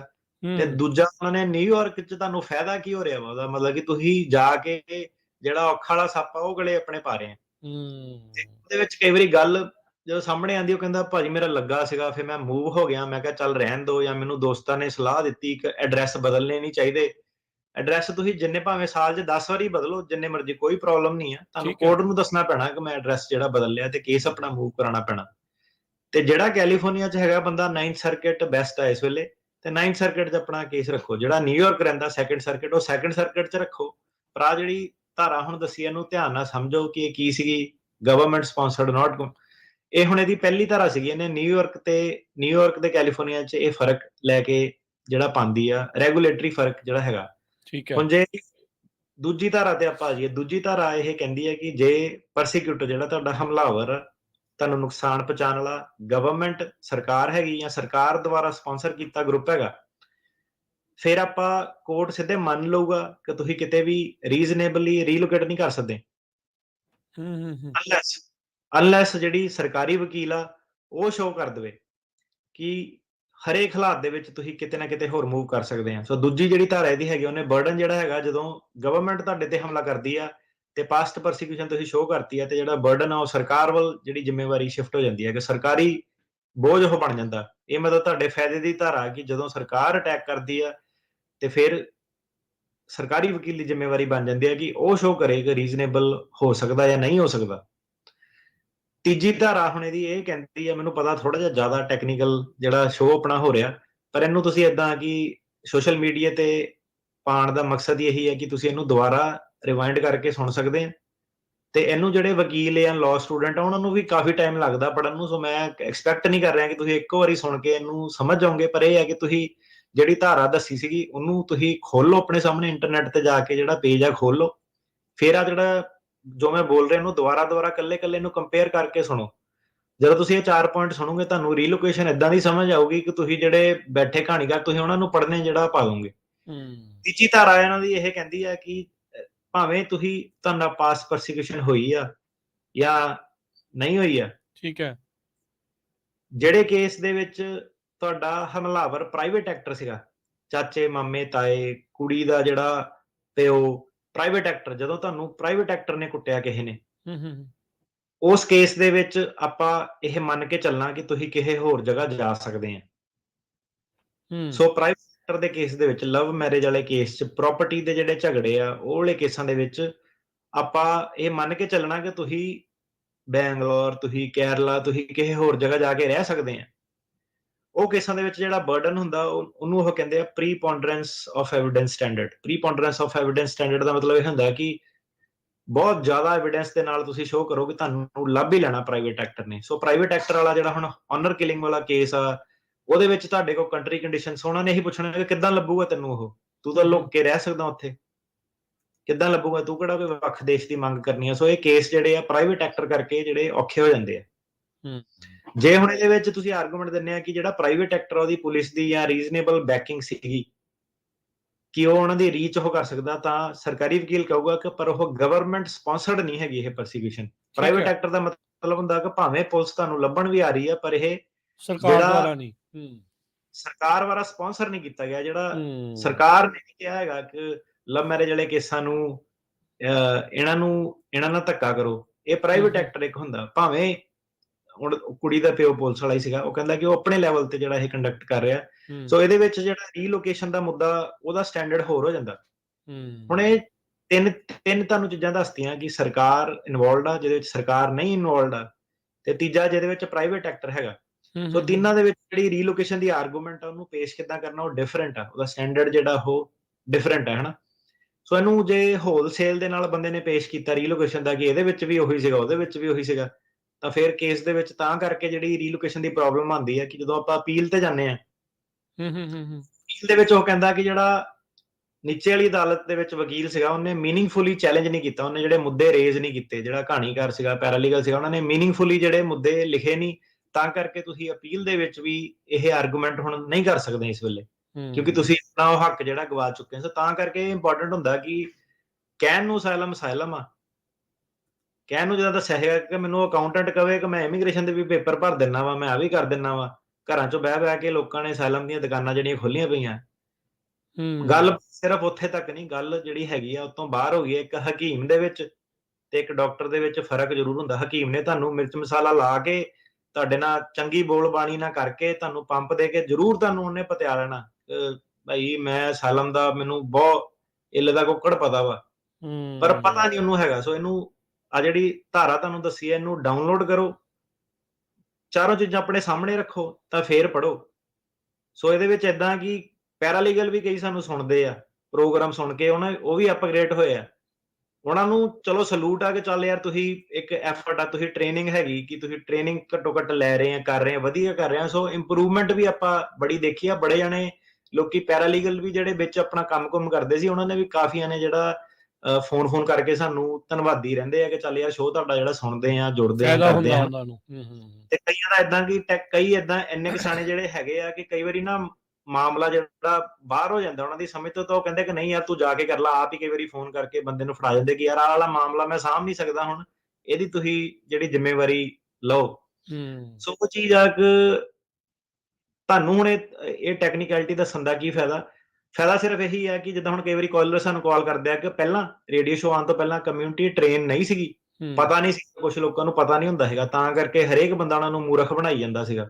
ਸੋ ਹੁਣ ਇਹ ਹੈ ਕਿ ਉਹ ਮੂਰਖ ਨਹੀਂ ਬਣ ਸਕਦੇ, ਉਹਨਾਂ ਨੂੰ ਪਤਾ ਕਿ ਹੁਣ ਜਿਹੜਾ ਕਮਿਊਨਿਟੀ ਟ੍ਰੇਨਿੰਗ ਨਾਲ ਸਾਰਿਆਂ ਦੀ ਜਿਹੜੀ ਨੌਲੇਜ ਦੇ ਵਿੱਚ ਵਾਧਾ ਹੋਇਆ। ਹੁਣ ਇਹਦਾ ਲਾਸਟ ਪੁਆਇੰਟ ਰੈਗੂਲੇਸ਼ਨ ਦਾ ਕੀ ਹੈਗਾ? ਠੀਕ ਹੈ, ਲਾਸਟ ਪੁਆਇੰਟ ਜਿਹੜਾ ਰੈਗੂਲੇਸ਼ਨ ਦਾ ਇਹ ਹੈਗਾ ਕਿ ਜਦੋਂ ਪ੍ਰਾਈਵੇਟ ਐਕਟਰ ਉਹਨੇ ਹਮਲਾ ਕੀਤਾ, ਇਨਕਲੂਡਿੰਗ ਭਾਵੇਂ ਉਹ ਗੈਂਗ ਮੈਂਬਰ ਸੀਗੇ ਜਾਂ ਉਹ ਸਰਕਾਰੀ ਅਫਸਰ ਸੀਗਾ ਕੋਈ ਜਿਹੜਾ ਪੁਲਿਸ ਦੀ ਨੌਕਰੀ ਨਹੀਂ ਕਰਦਾ ਸੀ, ਉਹ ਆਪਣੀ ਨੌਕਰੀ ਤੋਂ ਬਾਹਰ, ਮਤਲਬ ਕਿ ਉਹ ਪਾਵਰ ਦੇ ਹੰਕਾਰ ਵਿੱਚ ਆ ਕੇ ਉਹਨੇ ਕੀਤਾ, ਪਰ as a part of official duty ਨਹੀਂ ਕੀਤਾ, ਉਹਨੂੰ ਆਪਾਂ ਪ੍ਰਾਈਵੇਟ ਐਕਟਰ ਮੰਨਾਂਗੇ। ਜਾਂ ਕਿ ਜਿਹੜੇ ਫੈਮਿਲੀ ਮੈਂਬਰ ਹੈਗੇ ਆ, ਜਿਹੜੇ ਖੁਦ ਸਰਕਾਰੀ ਮੁਲਾਜ਼ਮ ਨਹੀਂ ਹੈਗੇ, ਜਾਂ ਜਿਹੜੇ ਗਵਾਂਢੀ ਆ ਉਹ ਧੱਕਾ ਕਰਦੇ ਆ, ਜਾਂ ਪਿੰਡ 'ਚ ਕੋਈ ਪਾਵਰਫੁਲ ਬੰਦਾ ਧੱਕਾ ਕਰਦਾ, ਉਹ ਕਹਿੰਦੇ ਆ ਕਿ ਇਹ ਜਿਹੜੇ ਏਦਾਂ ਦੇ ਵਿਅਕਤੀ ਆ, ਇਹਨੂੰ ਆਪਾਂ ਕਦੀ ਵੀ ਗਵਰਨਮੈਂਟ ਸਪਾਂਸਰਡ ਨਹੀਂ ਮੰਨ ਸਕਦੇ, ਅਨਲੈਸ ਤੁਹਾਡੇ ਕੋਲ ਇੱਕ ਐਵੀਡੈਂਸ ਹੈਗਾ ਕਿ ਸਰਕਾਰ ਨੇ ਕੋਈ ਪੈਸੇ ਦਿੱਤੇ ਆ, ਕੋਈ ਇਲੈਕਸ਼ਨ ਕੈਂਪੇਨ ਕੀਤਾ, ਕਿ ਤੁਸੀਂ ਏਦਾਂ ਦੀਆਂ ਗਤੀਵਿਧੀਆਂ ਜਿਹੜੀਆਂ ਕਰੋ। ਜਿੱਦਾਂ ਕਈ ਵਾਰੀ ਆਪਾਂ ਦੇਖਦੇ ਹਾਂ ਕਿ ਕਮਿਊਨਲ ਰਾਈਟਸ ਜਿਹੜੇ ਹੋ ਜਾਂਦੇ ਆ, ਬੇਅਦਬੀਆਂ ਜਿਹੜੀਆਂ ਹੋ ਜਾਂਦੀਆਂ, ਤੇ ਉਹ ਕਹਿੰਦੇ ਕਿ ਬੇਅਦਬੀਆਂ ਸਰਕਾਰ ਨੇ ਥੋੜ੍ਹਾ ਨਾ ਕੀਤੀਆਂ, ਤੇ ਉਹ ਕਹਿੰਦਾ ਕਿ ਨਹੀਂ, ਇਹ ਪਰ ਸਰਕਾਰ ਦੁਆਰਾ ਵਾ। ਫਿਰ ਉਹ ਕਹਿੰਦਾ ਕਿ ਤੈਨੂੰ ਕਿੱਦਾਂ ਪਤਾ? ਉਹ ਕਹਿੰਦਾ ਇਹ ਬੇਅਦਬੀਆਂ ਇੰਨੀ ਵਾਰੀ ਜਿਹੜੀਆਂ ਹੋਈਆਂ ਸੀਗੀਆਂ, ਕਦੋਂ ਇਹ ਹੁੰਦੀਆਂ, ਇਲੈਕਸ਼ਨਾਂ ਤੋਂ ਪਹਿਲਾਂ ਹੁੰਦੀਆਂ। ਸੋ ਉਹ ਬੇਅਦਬੀਆਂ ਜਿਹੜੀਆਂ, ਉਹ ਕਹਿੰਦਾ ਜੱਜ ਕੀ ਤੈਨੂੰ ਕਿੱਦਾਂ ਪਤਾ ਕਿ ਇਹ ਗਵਰਨਮੈਂਟ ਸਪਾਂਸਰਡ ਆ, ਕਿ ਅੱਜ ਤੱਕ ਕਦੀ ਕੋਈ ਜੇਲ੍ਹ ਨਹੀਂ ਗਿਆ। ਐਡੇ ਵੱਡੇ ਜਿਹੜੇ ਗੁਰਦੁਆਰਿਆਂ ਦੇ ਵਿੱਚ ਬੇਅਦਬੀਆਂ ਜਿਹੜੀਆਂ ਹੁੰਦੀਆਂ, ਕਿ ਗਵਰਨਮੈਂਟ ਸਪਾਂਸਰਡ ਹੈਗੀਆਂ। ਇਹਦੇ ਵਿੱਚ ਆਪਾਂ ਧਾਰਨਾ ਕਰ ਸਕਦੇ ਹਾਂ ਕਿ ਇਹ ਗਵਰਨਮੈਂਟ ਸਪਾਂਸਰਡ ਜਿਹੜੀਆਂ ਹੈਗੀਆਂ, ਤੇ ਜਿਹੜੇ ਬੰਦੇ ਇਹ ਚੀਜ਼ਾਂ ਤੋਂ ਪਰੇਸ਼ਾਨ ਆ ਕਿ ਗਵਰਨਮੈਂਟ ਸਪਾਂਸਰਡ ਐਕਟੀਵਿਟੀ ਚੋਂ, ਤੇ ਉਹਦਾ ਉਹ ਖੰਡਨ ਕਰਦੇ ਆ, ਵਿਰੋਧ ਕਰਦੇ ਆ। ਜਿਹੜੇ ਬਰਗਾੜੀ ਕਾਂਡ ਸੀਗੇ, ਜਿਹੜੇ ਕਈ ਪਾਰਟਿਸਪੈਂਟ ਜਿਹੜੇ ਗਏ ਆ, ਜਾ ਕੇ ਗਏ ਆ, ਸੋ ਉਹ ਹੈਗਾ ਉਹਨਾਂ ਦਾ ਇੱਕ ਪੋਲੀਟੀਕਲ ਐਕਟਿਵਿਜ਼ਮ। ਭਾਵੇਂ ਉਹ ਵੱਖਵਾਦੀ ਨਹੀਂ ਵੀ ਹੈਗੇ, ਪਰ ਉਹਨਾਂ ਦਾ ਇੱਕ ਪੋਲੀਟੀਕਲ ਐਕਟਿਵਿਜ਼ਮ ਆ। ਸੋ ਉਹਦੇ ਬੇਸ ਤੇ ਵੀ ਉਹਨਾਂ ਦੇ ਜਿਹੜੇ ਰਿਲੀਜੀਅਸ ਪ੍ਰੈਕਟਿਸਿਸ ਦੇ ਥਰੂ ਉਹਨਾਂ ਦੇ ਜਿਹੜੇ ਕੇਸ ਹੈਗੇ ਆ। ਸੋ ਇਹ ਚਾਰੋਂ ਜਿਹੜੇ ਕੇਸ ਆ, ਇਹਨਾਂ ਦੇ ਵਿੱਚ ਹੁਣ ਲਵ ਮੈਰਿਜ ਕਹਿ ਲਓ, ਪੋਲੀਟੀਕਲ ਓਪੀਨੀਅਨ ਕਹਿ ਲਓ, ਗੁਆਂਢੀ ਨਾਲ ਲੜਾਈ ਆ, ਚਾਚੇ ਮਾਮਿਆਂ ਨਾਲ, ਤੁਹਾਡੀ ਤਾਇਆਂ ਨਾਲ ਲੜਾਈ ਆ, ਉਹ ਸਾਰੇ ਕੇਸ ਜਿਹੜੇ ਰੀਲੋਕੇਸ਼ਨ ਦੀ ਧਾਰਾ ਦੇ ਥੱਲੇ ਆ ਜਾਂਦੇ ਆ। ਧਾਰਾ ਇੱਕ ਵਾਰੀ ਮੈਂ ਫੇਰ ਬੋਲ ਦਿੰਦਾ ਤਾਂ ਕਿ ਤੁਸੀਂ ਇਹਨੂੰ ਖੁਦ ਪ੍ਰਿੰਟ ਕਰਕੇ ਪੜ੍ਹ ਸਕੋ। 8 ਨੰਬਰ 8 ਜਿਹੜਾ ਹੁੰਦਾ CFR ਸੈਕਸ਼ਨ ਹੈਗਾ 1208.13 B3। ਜੀ ਠੀਕ ਹੈ ਜੀ। ਸੋ ਦੇਖੋ ਕਈ ਕੁਛ ਜਿਹੜਾ ਹੈਗਾ ਪੂਰਾ ਐਕਸਪਲੇਨ ਰੀਲੋਕੇਸ਼ਨ ਦਾ ਮੁੱਦਾ ਉਹਨਾਂ ਨੇ ਅੱਜ ਫੇਰ ਜਿਹੜਾ ਉਹ ਦੱਸਿਆ ਆ, ਕਿੱਦਾਂ ਪਹਿਲੋਂ ਹੋ ਰਿਹਾ ਸੀ ਤੇ ਕਿੱਦਾਂ ਇਹ ਪ੍ਰੋਗਰਾਮ ਆਉਣ ਦੇ ਨਾਲ ਅਸਰ ਪਿਆ ਆ, ਫਰਕ ਪਿਆ ਆ, ਕਿੰਨਿਆਂ ਨੂੰ ਇਸ ਦੇ ਨਾਲ ਸਹੂਲਤ ਹੋਈ ਆ। ਸੋ ਤੁਸੀਂ ਵੱਧ ਤੋਂ ਵੱਧ ਇਸ ਨੂੰ ਗਾਂਹ ਤੋਂ ਗਾਂਹ ਸ਼ੇਅਰ ਕਰਿਆ ਕਰੋ। ਬਾਕੀ ਜਿਹੜੇ ਹੈਗੇ ਆ ਨੌਲੇਜ ਵਜੋਂ ਵੀ ਜਿਹੜਾ ਇਸ ਨੂੰ ਤੁਸੀਂ ਸੁਣੋ। ਤੁਹਾਡਾ ਨਹੀਂ ਵੀ ਹੈਗਾ ਅਸਾਈਲਮ ਦਾ ਕੇਸ, ਤਾਂ ਕੀ ਹੋਇਆ, ਬਹੁਤ ਸਾਰੇ ਆਪਾਂ ਨੂੰ ਕਾਲ ਕਰਕੇ ਦੱਸਦੇ ਵੀ ਆ ਵੀ ਸਾਨੂੰ ਨਵੀਆਂ ਚੀਜ਼ਾਂ ਦਾ ਇਸ ਦੇ ਬਾਰੇ ਜਿੱਦਾਂ ਉਹ ਪਤਾ ਲੱਗਦਾ ਰਹਿੰਦਾ ਆ। ਇਹਨਾਂ ਦੇ ਨਾਲ ਓਵਰਆਲ ਕਮਿਊਨਿਟੀ ਦੀ ਜਿਹੜਾ ਇੱਕ ਲੈਵਲ ਆ ਸਮਝ ਦਾ, ਜਿਹੜਾ ਲੈਵਲ ਇਹਨਾਂ ਮੁੱਦਿਆਂ ਦਾ, ਉਹ ਟੋਟਲੀ ਜਿਹੜਾ ਇਸ ਦੇ ਵਿੱਚ ਵੱਧਦਾ ਆ। ਸੋ ਥੈਂਕ ਯੂ ਅਟਾਰਨੀ ਟਿਰਕਿਆਨਾ ਜੀ, ਤੁਸੀਂ ਹਮੇਸ਼ਾ ਹੀ ਵਧੀਆ ਢੰਗ ਦੇ ਨਾਲ ਕਮਿਊਨਿਟੀ ਨੂੰ ਐਜੂਕੇਟ ਕਰਨ ਦੇ ਵਿੱਚ ਜਿਹੜੀ ਉਹ ਤੁਸੀਂ ਮਦਦ ਕਰਦੇ ਆ। ਇੱਕ ਸੈਕਸ਼ਨ ਮੈਂ ਸਾਰਾ ਦੱਸ ਦਿੰਦਾ, ਪੁੱਛ ਰਿਹਾ ਕਿ ਕਿਹੜਾ ਸੀਗਾ। 8 CFR 1208.13 B, ਜਿਹੜਾ ਬॉय ਵਾਲਾ 3 ਨੰਬਰ 3। ਸੋ 8 CFR 1208.13 B3 ਇਹ ਸੈਕਸ਼ਨ ਜੀ। ਠੀਕ ਹੈ ਜੀ। ਸੋ ਆਪਾਂ ਇੱਥੇ ਲੈਂਦੇ ਹਾਂ ਜੀ ਇੱਕ ਬ੍ਰੇਕ ਤੋਂ ਬਾਅਦ ਫਿਰ ਆਪਾਂ ਕਾਲਾਂ ਦਾ ਸਿਲਸਿਲਾ ਕਰਦੇ ਹਾਂ ਜੀ ਸ਼ੁਰੂ। ਤੇ ਸਰੋਤਿਓ, ਤੁਸੀਂ ਵੀ ਕਾਲ ਕਰਕੇ ਸਵਾਲ ਜਿਹੜਾ ਉਹ ਪੁੱਛ ਸਕਦੇ ਹੋ ਅਟਾਰਨੀ ਟਿਰਕਿਆਨਾ ਜੀ ਨੂੰ। ਨੰਬਰ 408 272 5200। ਇੱਕ ਬ੍ਰੇਕ ਤੋਂ ਬਾਅਦ 'ਚ ਮਿਲਦੇ ਹਾਂ ਜੀ। ਬਿਲਕੁਲ।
ਬ੍ਰੇਕ ਤੋਂ ਬਾਅਦ ਇੱਕ ਵਾਰੀ ਫਿਰ ਆਪ ਸਭ ਦਾ ਸਵਾਗਤ ਹੈ। ਇਸ ਵਕਤ ਪ੍ਰੋਗਰਾਮ ਚੱਲ ਰਿਹਾ ਜੀ ਅਪਡੇਟ ਇਮੀਗ੍ਰੇਸ਼ਨ। ਜੁੜੇ ਹੋਏ ਨੇ ਆਪਣੇ ਨਾਲ ਯੂਐਸ ਇਮੀਗ੍ਰੇਸ਼ਨ ਦੇ ਅਟਾਰਨੀ ਜੀ ਟਰਕੀਆਣਾ ਜੀ।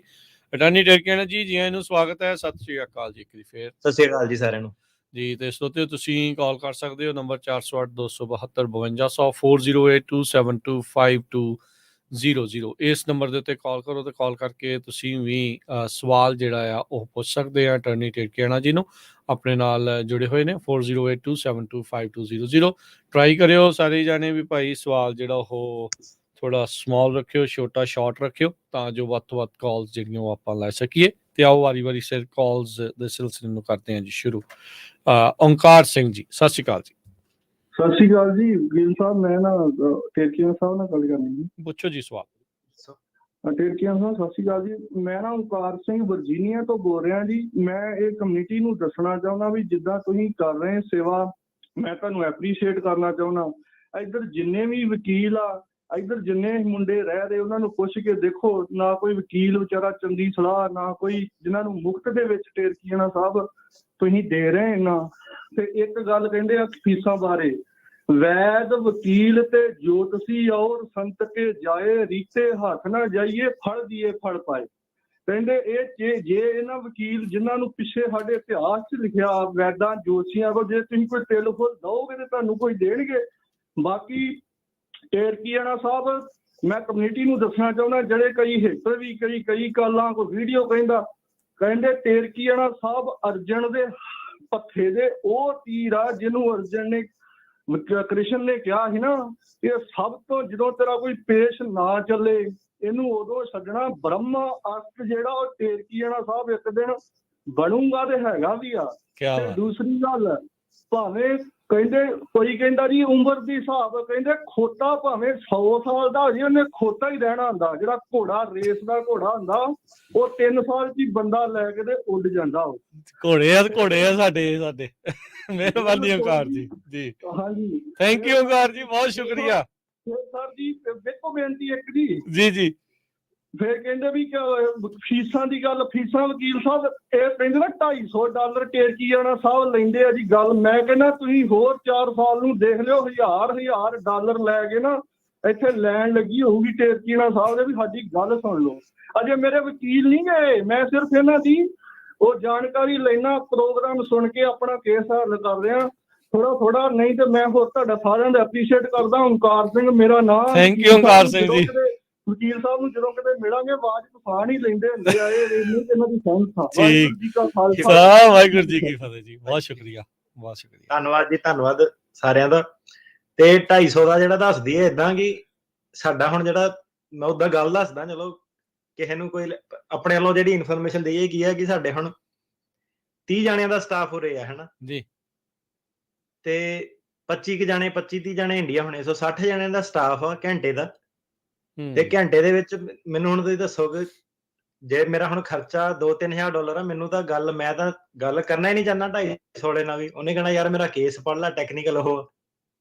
ਤੇ ਕਿਉਂਕਿ ਸਾਡੇ ਕੋਲ ਜਿਹੜਾ ਕੇਸ ਸਾਨੂੰ ਕੀ ਹੈ ਕਿ ਰੇਡੀਓ ਤੇ ਇਹਦੇ ਕਰਕੇ ਕਾਲਾਂ ਬਹੁਤ ਜ਼ਿਆਦਾ ਜਿਹੜੀਆਂ ਹੈਗੀਆਂ, ਕਲਾਇੰਟ ਜਿਹੜੇ ਐਕਚੁਅਲ ਵੀ ਬਹੁਤ ਜ਼ਿਆਦਾ ਵਾ, ਕਾਲਸ ਵੀ ਬਹੁਤ ਜ਼ਿਆਦਾ ਹੈਗੀਆਂ। ਜਿਹੜਾ 250 ਦਾ ਮਕਸਦ ਸਿਰਫ ਇਹ ਹੁੰਦਾ ਸਾਡਾ ਕਿ ਪਤਾ ਲੱਗ ਜਾਵੇ ਕਿ ਯਾਰ ਕਿਹੜਾ ਜਿਹੜਾ ਹੁਣ ਜਿਹੜੀ ਕਮਿਊਨਿਟੀ ਦੀ ਗੱਲ ਸੁਣਦੇ ਆ, ਰੇਡੀਓ ਤੇ ਵੀ ਆ ਕੇ ਸੁਣਦੇ ਆ ਹਨਾ। ਅੱਧਾ ਦਿਨ ਆਪਣਾ ਹੁਣ ਸੈਟਰਡੇ ਦਾ ਛੁੱਟੀ ਚੋਂ ਦਿੰਨੇ ਆ ਤੁਹਾਨੂੰ, 3 ਸਾਲਾਂ ਤੋਂ ਲਗਾਤਾਰ ਬਿਨਾਂ ਕਿਸੇ ਨਾਗੇ ਦੇ। ਬਿਲਕੁਲ, ਭਾਵੇਂ ਬਿਮਾਰੀ ਸੀਗੀ, ਭਾਵੇਂ ਟ੍ਰਿਪ ਸੀਗਾ, ਭਾਵੇਂ ਕਿਤੇ ਗਏ, ਇੱਕ ਦਿਨ ਜਿਹੜਾ ਕਹ ਲਓ ਤੁਸੀਂ ਸ਼ੋਅ ਨਹੀਂ ਛੱਡਿਆ। ਜਿਹੜਾ ਕਮਿਊਨਿਟੀ ਦੀ ਸੇਵਾ ਵਾਲਾ ਜਿਹੜਾ ਪਹਿਲੂ ਸੀਗਾ, ਉਹ ਅੱਧਾ ਦਿਨ ਤੁਹਾਡੇ ਨਾਂ ਜਿਹੜਾ ਲਾਇਆ ਵਾ। ਜਿਹੜਾ ਬੰਦਾ ਹੁਣ ਰੌਲਾ ਪਾਉਂਦਾ ਨਾ ਬੜਾ, ਉਹਨੂੰ ਕਿਹਾ ਮੈਨੂੰ ਕੋਈ ਪ੍ਰੋਬਲਮ ਨਹੀਂ। ਜਿਹੜਾ ਬੰਦਾ ਬੜਾ ਦੁਖੀ ਹੈ ਨਾ, ਖੁੱਲਾ ਮੇਰੇ ਵੱਲੋਂ ਇਨਵੀਟੇਸ਼ਨ ਆ, ਮੇਰੇ ਆਫਿਸ ਆ ਜਾ, ਕਾਫੀ ਮਿਲੂਗੀ, ਬ੍ਰੇਕਫਾਸਟ ਲੰਚ ਫ੍ਰੀ ਮਿਲੂਗਾ। ਅੱਧਾ ਦਿਨ ਆਪਣਾ ਲਾਓ, ਫ੍ਰੀ ਵਰਕ ਪਰਮਿਟ ਭਰੋ, ਹਜ਼ਾਰਾਂ ਦੇ ਵਿੱਚ ਬੰਦੇ ਹੈਗੇ ਨਾਲ, ਕਮਿਊਨਿਟੀ ਦੀ ਸੇਵਾ ਕਰੋ, ਆ ਜਾਓ ਕਰੋ, ਉੱਥੇ ਕੋਈ ਪ੍ਰੋਬਲਮ ਨਹੀਂ ਹੈਗੀ। ਮੈਂ ਕਿਹਾ ਜਿੱਦਾਂ ਆਪਾਂ ਕਰਦੇ ਅੱਧਾ ਦਿਨ ਆਪਣਾ ਲਾਓ ਪਹਿਲਾਂ ਹਨਾ, ਟਰੱਕ ਛੱਡ ਕੇ ਆਓ, ਨਾਲ ਬੈਠੋ, ਫਿਰ ਉਹ ਵਾਲਾ ਬੰਦਾ ਮੈਨੂੰ ਕਵੇ ਕਿ ਯਾਰ ਇਹ ਹੋਰ ਜ਼ਿਆਦਾ ਕਮਿਊਨਿਟੀ ਦੀ ਸੇਵਾ ਨਹੀਂ ਕਰਦਾ। ਆਪਣਾ ਜਿਹੜਾ ਅੱਧਾ ਦਿਨ ਇੱਕ ਰੱਖਿਆ, ਉਹ ਮੈਂ ਆਪਣੇ ਲਈ ਜਿੰਨਾ ਕਰ ਸਕਦੇ ਉਹਨਾਂ ਕੀਤਾ। ਬਾਕੀ ਇਹ ਹੈ ਕਿ ਜਿਹੜਾ ਕੰਮ ਹੁਣ ਜਿਹੜਾ ਚਲਾਣਾ, ਉਹਦੇ ਵਿੱਚ ਆਪਾਂ ਇਹ ਵੀ ਦੇਖਣਾ ਕਿ ਅਸਲੀ ਕਲਾਇੰਟ ਕੌਣ ਆ, ਨਕਲੀ ਕਲਾਇੰਟ ਕੌਣ ਆ। ਜਿਹੜਾ $250 ਆ ਨਾ, ਜਦੋਂ ਬੰਦਾ ਸਾਨੂੰ ਹਾਇਰ ਕਰਦਾ ਵਾ, ਉਹ $250 ਉਹਦੇ ਵਿੱਚ ਐਡਜਸਟ ਹੋ ਜਾਂਦੇ ਆ। ਕਹਿਣ ਦਾ ਮਤਲਬ ਕਿ ਅਲਟੀਮੇਟਲੀ ਫੀਸ ਸੇਮ ਹੀ ਆ। ਉਹਦੀ ਸ਼ੁਰੂਆਤ ਉੱਥੋਂ ਹੁੰਦੀ ਹੈ ਤਾਂ ਕਿ ਸਾਨੂੰ ਜਿਹੜਾ ਇੱਕ ਪਤਾ ਲੱਗ ਜਾਵੇ ਕਿ ਅਸਲੀ ਕਲਾਇੰਟ ਕੌਣ ਆ ਤੇ ਅਸਲੀ ਕਲਾਇੰਟ ਕੌਣ ਨਹੀਂ ਹੈਗਾ। ਤਾਂ ਮੈਂ ਤਾਂ 250 ਦੇ ਵੀ ਜਿਹੜਾ ਹੁਣ ਕਰਕੇ, ਮੈਂ ਕਿਹਾ ਹੁਣ ਜੇ ਤੁਹਾਡੇ 30-40 ਜਣਿਆਂ ਦਾ ਤੁਹਾਡਾ ਸਟਾਫ ਆ ਤਾਂ ਉਹਨੂੰ ਤੁਸੀਂ, ਮੈਂ ਕਿਹਾ 250 ਚ ਵੀ ਤੁਹਾਨੂੰ ਕੀ ਫਾਇਦਾ ਹੋਊਗਾ। ਜੇ ਤੁਸੀਂ ਸੋਚ ਕੇ ਦੇਖੋ, ਖਰਚੇ ਵੀ ਨਾਲ ਦੇਖਣੇ ਹੁੰਦੇ ਨਾ ਬੰਦੇ ਨੇ ਆਪਣੇ। ਦੇਖੋ ਜੀ, ਇਹ ਤਾਂ ਹੈ ਹੀ ਜੀ। ਸ਼ੁਕਰੀਆ ਜੀ। ਤੇ ਆਓ ਵਾਰੀ ਸਰ ਕਾਲਸ ਵੱਲ ਨੂੰ ਵੱਧਦੇ ਆ। ਤੇ ਬਾਕੀ ਧੰਨਵਾਦ। ਤੇ ਜਿੱਦਾਂ ਉਹਨਾਂ ਨੇ ਕਿਹਾ ਵੀ ਭਾਈ ਇਹ ਸਾਰੀਆਂ ਚੀਜ਼ਾਂ ਜਿਹੜੀਆਂ ਕਮਿਊਨਿਟੀ ਸਰਵਿਸ ਆ, ਇੱਕ ਦੂਜੇ ਦੀ ਸਾਰਿਆਂ ਦੀ ਸਹਿਯੋਗ ਦੇ ਨਾਲ ਆ, ਮਦਦ ਦੇ ਨਾਲ ਆ। ਤੁਸੀਂ ਪ੍ਰੋਗਰਾਮ ਨੂੰ ਸਪਾਂਸਰ ਕਰਨਾ ਹੈ, ਉਹ ਤੁਸੀਂ ਕਰ ਸਕਦੇ ਇਹ ਵਾਲੇ ਨੂੰ। ਉਸ ਦੇ ਨਾਲ ਤੁਸੀਂ ਜਿਹੜੇ ਇਹਨਾਂ ਨੇ ਗੂਗਲ ਰਿਵਿਊ ਆ, ਉਹ ਜਿਹੜਾ ਪਾਇਆ ਕਰੋ, 5 ਸਟਾਰ ਜਿਹੜੇ ਤਾਰੇ ਛੱਡਿਆ ਕਰੋ, ਵੀ ਇਹਨਾਂ ਦੇ ਤਾਰੇ ਡਿੱਗਦੇ ਰਿਹਾ ਕਰਨ ਪੂਰਾ ਵੀਕ। ਜਿਹੜੀ ਜ਼ਰੂਰ ਧਿਆਨ ਜਿਹੜਾ ਉਹ ਰੱਖਿਆ ਕਰੋ। ਅਜੀਤ ਜੀ, ਸਤਿ ਸ਼੍ਰੀ ਅਕਾਲ। ਹਾਂਜੀ, ਸਤਿ ਸ਼੍ਰੀ ਅਕਾਲ ਜੀ। ਵੀਰ ਜੀ, ਮੇਰਾ ਇਹ ਕੁਐਸਚਨ, ਮੈਂ ਕੈਨੇਡਾ ਤੋਂ ਆਇਆ ਤੇ ਕੈਨੇਡਾ ਮੈਂ ਆਪਣਾ ਅਸਾਈਲਮ ਲਾਇਆ ਸੀਗਾ 2017 ਚ। ਮੈਂ ਆਇਆ ਇੱਥੇ, ਓਕੇ। ਤੇ ਇੱਥੇ ਆ ਕੇ ਮੈਂ ਕੈਨੇਡਾ ਵਾਲੀ ਹੀ ਸਟੋਰੀ ਆਪਣੇ ਵਕੀਲ ਨੂੰ ਦੱਸੀ ਸੀ, ਪਰ ਉਹਨੇ ਵਿੱਚ ਮੇਰੀ ਐਡ ਕਰਤੀ ਸਟੋਰੀ।